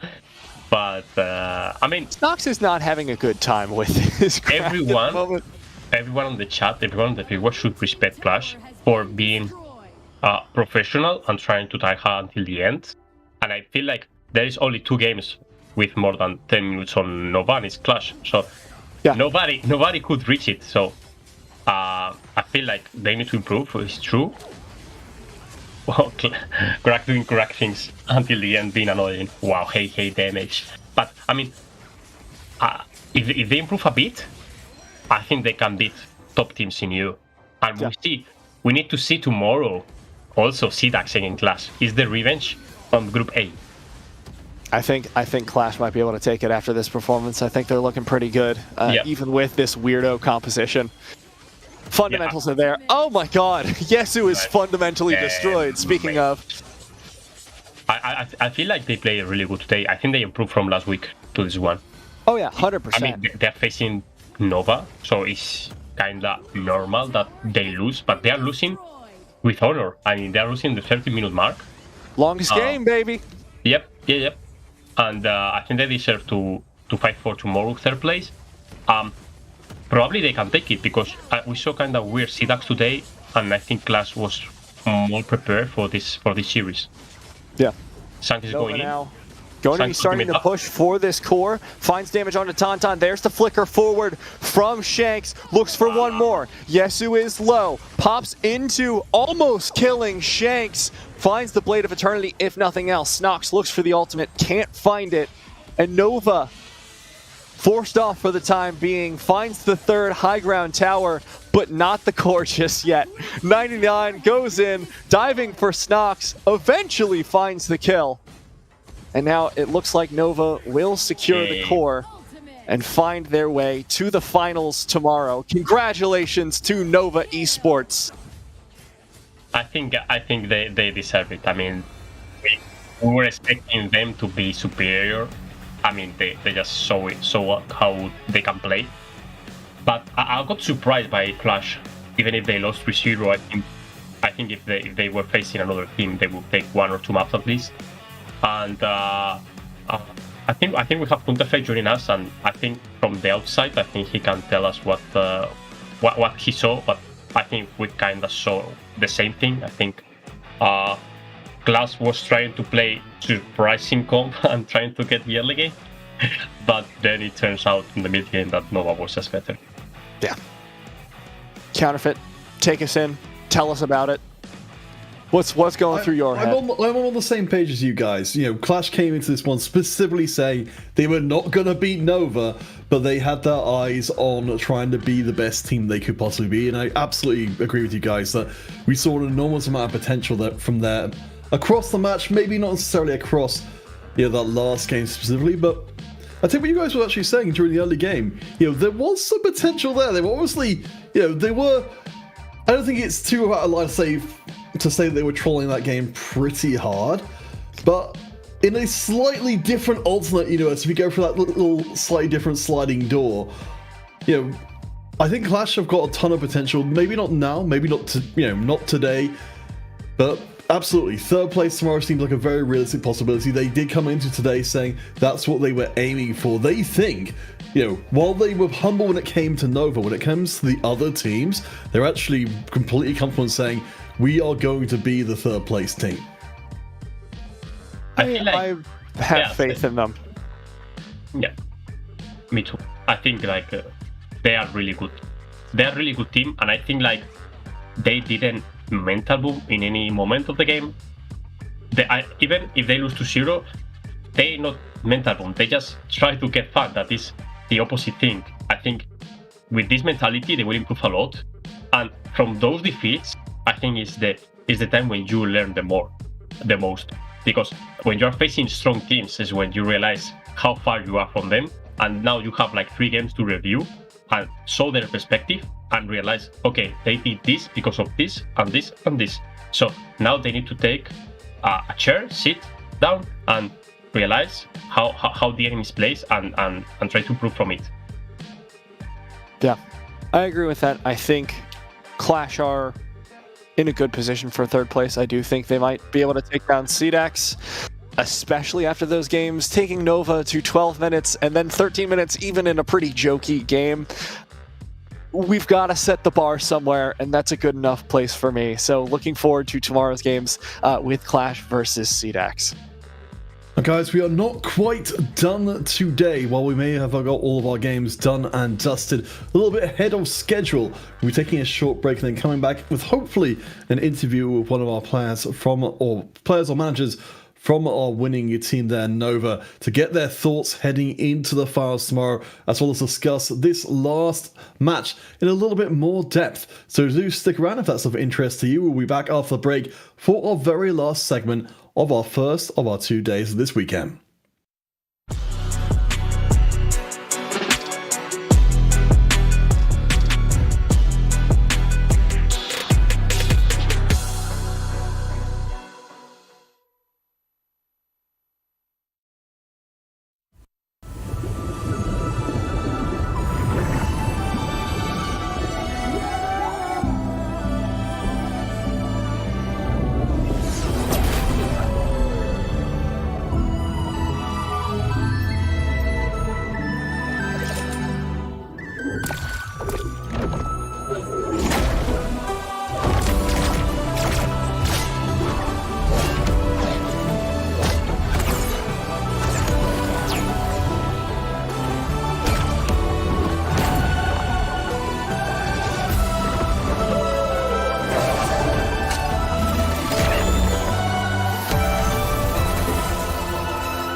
Welcome back everyone to the AIC European Qualifier and to the end of day one of our big final weekend. Everything is more or less done and dusted. We know who will be in our finals tomorrow. We know who will be in our third and fourth place match. But gentlemen, I'd like to ask for some reflections over not just today's games, but over the tournament as a whole. You know, coming into the final day when, of course, this will all come to a head and we will find our European representative for the AIC. What are some of the things that jump out at you in terms of your most defining moments across, not just today, but over the previous weekend as well? I think I've been really impressed with the evolution of some of our teams, like Haka 7 especially. I think has improved a lot across the week, even like series to series within the series have been doing really well. Clyde stood out today, of course, but Henges has been super consistent across both weekends and incredibly reliable, has all these kinds of pocket picks, all this massive hero pool, and I think Haka 7 may be able to take Nova past 3 games. That's the hope, right? We want to see Nova finally have a challenge. It's a best of 7. They get 4 shots at the very least. Someone's got to take them down a peg. I mean, as you mentioned, nobody took a single map to Nova, and tomorrow they need to win 4.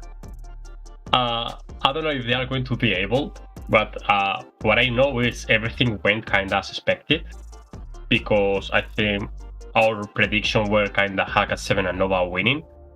I feel like Haka 7 kind of made us doubt, because those early games kind of weird early games, but then they show up how they play this game. What I like to see tomorrow is I want to see the big finals, but also the third place match. I think they should try hard, because I mean, it's not the AIC spot, but I think it's quite good prize pool for them, and I think they should try hard. And I think tomorrow is going to be a big day.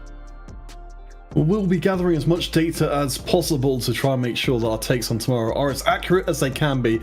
So let's take a look at some of the stats from this last game. Of course, you know, this wasn't necessarily the game we would have hoped for Clash to end out on here, but certainly, you know, we got to see some of what maybe down the line could end up even being viable picks for them if we're exceptionally generous in that assessment. I mean, I think there's a lot. There's a couple things. I said a lot and then I immediately walked it back because there's not a lot to take away from here for Clash, but there are some things to take away from. You know, like they adapted, they came out with an early game strategy, and that strategy worked. You know, as goofy as it was, as much as we can say, haha, AP Valheim, ha. Yes, first off, hilarious. I cannot believe we just saw an AP Valheim game, but they did find success in the early game. They were the first people to get a lead against Nova in the early game, even on like this jokey game. I think that can't be understated. That is a sign that they do have strategies, they can adapt. Yes, they were playing a for-fun game, and Nova definitely, it felt like we're being a little bit less chokeholdy than normal, but getting that lead is not nothing. So I think there's something there. Also, I think it's hilarious how Nova's kill participation just across the board, 58.33%. Good planning, that's all I'm saying. Yeah, I think like on the Clash side, I think they played really good on their side. I think they played better than the last week, but also they're facing Nova, as we mentioned before. I feel like last game they just tried to get some fun, but not throwing up the game. And I think kind of surprised Nova because of those picks. I think they couldn't react on the first 2 minutes on the crack and the Valheim. But after that, I mean, the picks couldn't do anything else. So GG for Nova, GG for Clash. I wish them all my luck for tomorrow, and the better wins tomorrow.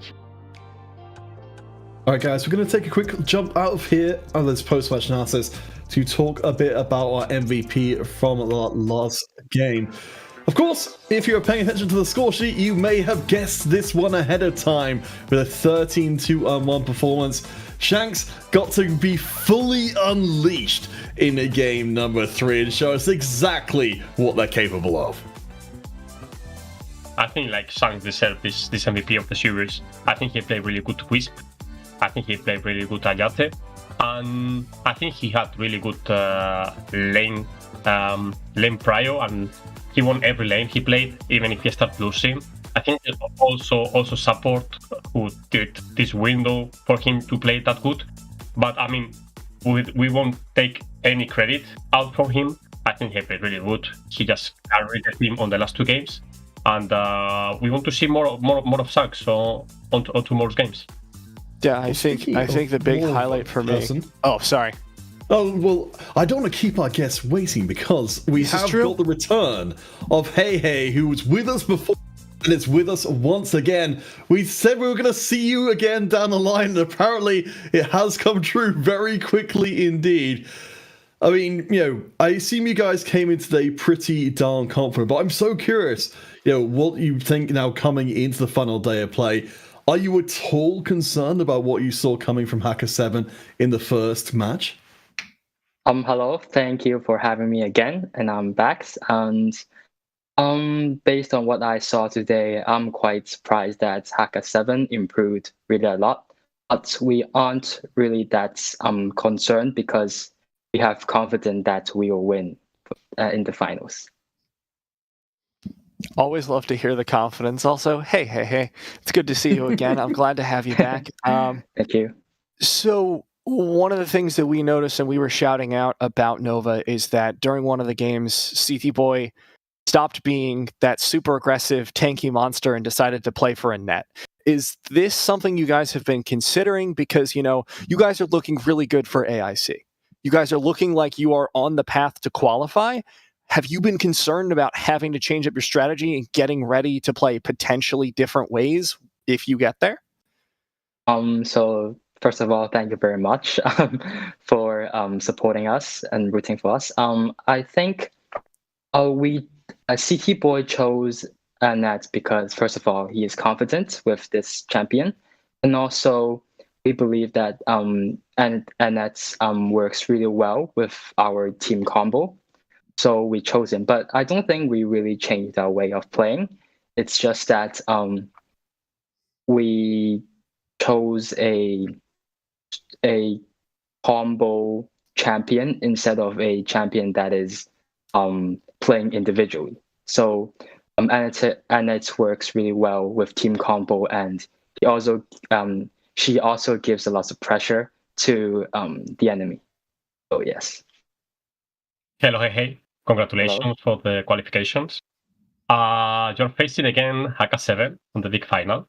Mm-hmm. Do you think anything is going to change from last week? Do you think they really improved and they can match you, or do you just prepare more about this matchup for this final?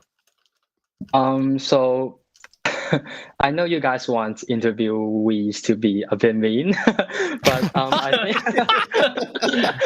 think that the progress will change definitely. Maybe they will get a few kills, but at the end, I think we'll definitely win the title. So yeah. Okay, thank you. Hey. Yeah. He's learned so quickly.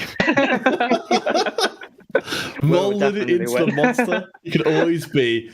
I suppose, since we got a little bit of time to work with here, I was curious if you had any thoughts for Clash you've just played against, for CDAX as well. For the teams that hopefully will rise up in the wake of what you guys have been doing. You're blazing the path for teams to come.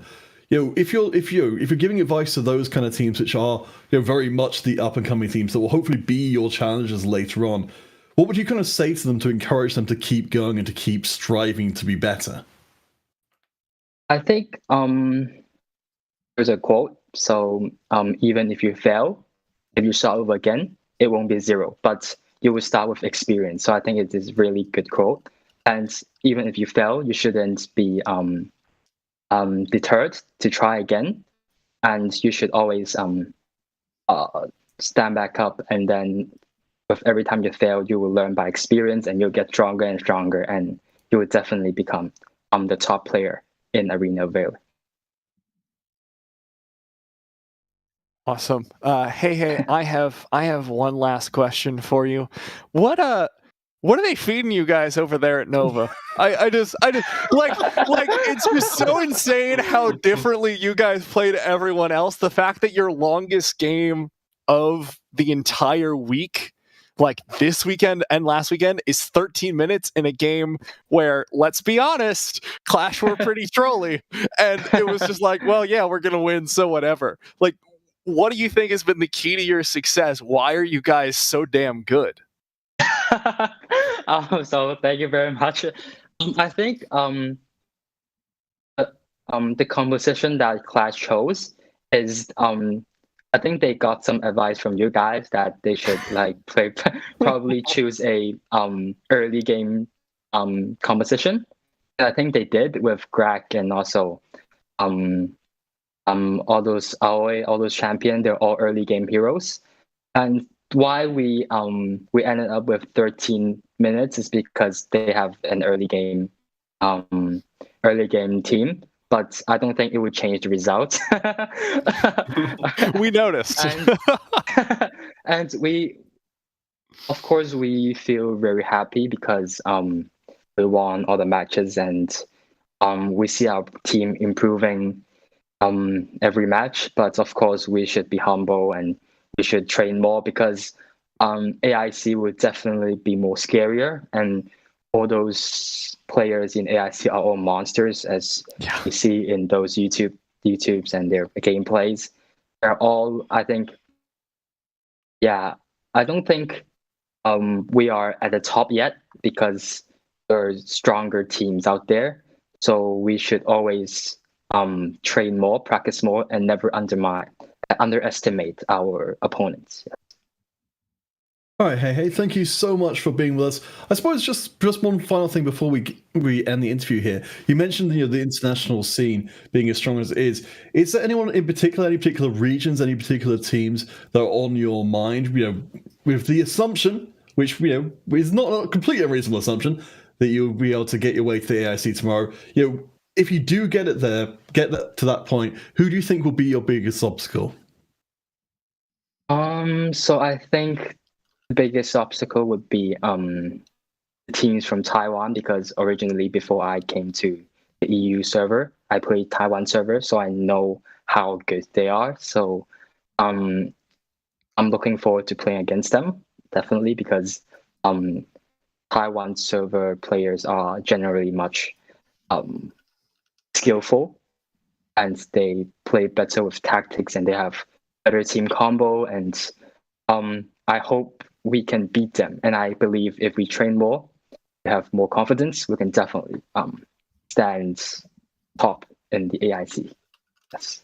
All right, hey, thank you so much again. We may end up talking to you tomorrow as well. We'll see how it ends up going. All right, guys, so let's go back to our, to looking at the day overall. Again, looking at the last 3 days of the European qualifier. The path to the AIC lay bare. Confidence is not in short supply over on the Nova side of things. How confident are both of you feeling in Hei's prediction? I feel like he's right. I feel like he's right. I mean, he didn't want to seem like he's how to say. He didn't want to seem like he was okay. We're gonna win. We are the best. He wants to be like humble and don't say anything else that he should say. And but I think he's right. I think he's just they are just superior, and they will win if nothing will happen. Yeah, I don't think it's impossible for Haka 7 to win this one. I think they're really good at pulling out these games. They're really good at surviving the early game. I think they are the best matchup for Nova so far. I didn't expect Clash to do as well as they did, but I really am heavily favoring Nova in this matchup.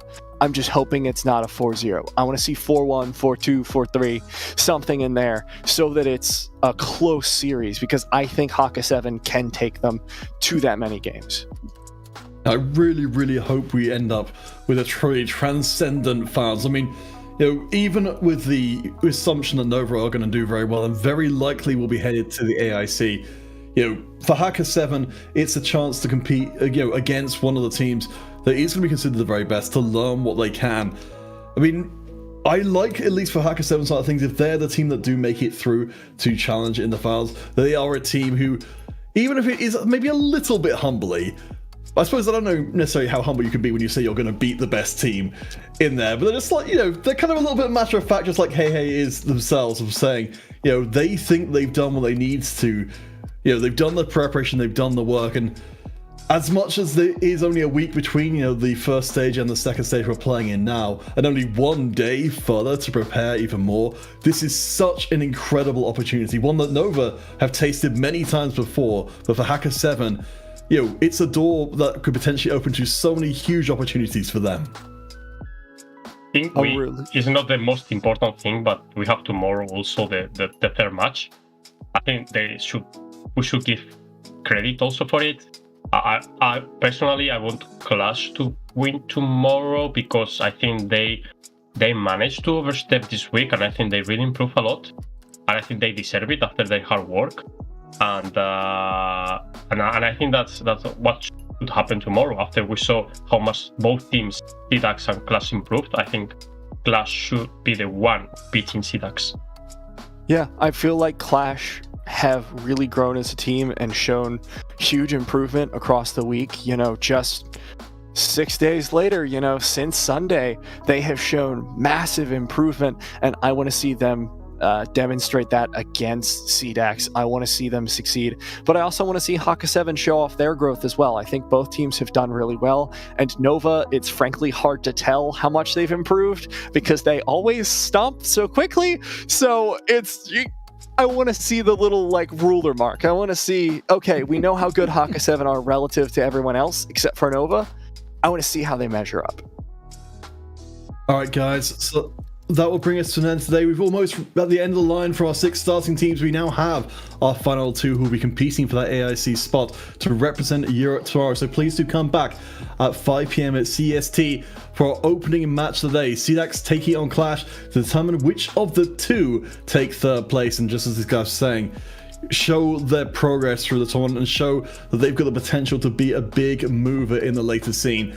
But of course, once that's done, it will be time for the main event. Haka 7 vs Nova in a best of 7 finals action, competing for that one and only spot. The former Kings against the defiant upstarts who are hungry to topple Nova from their throne. We've got a very divided desk here as to whether that's even possible. But there's only one way you're going to be able to find out, and that's to join us tomorrow. One more day of the AIC European Qualifier 2022. You do not want to miss it. We will see you tomorrow.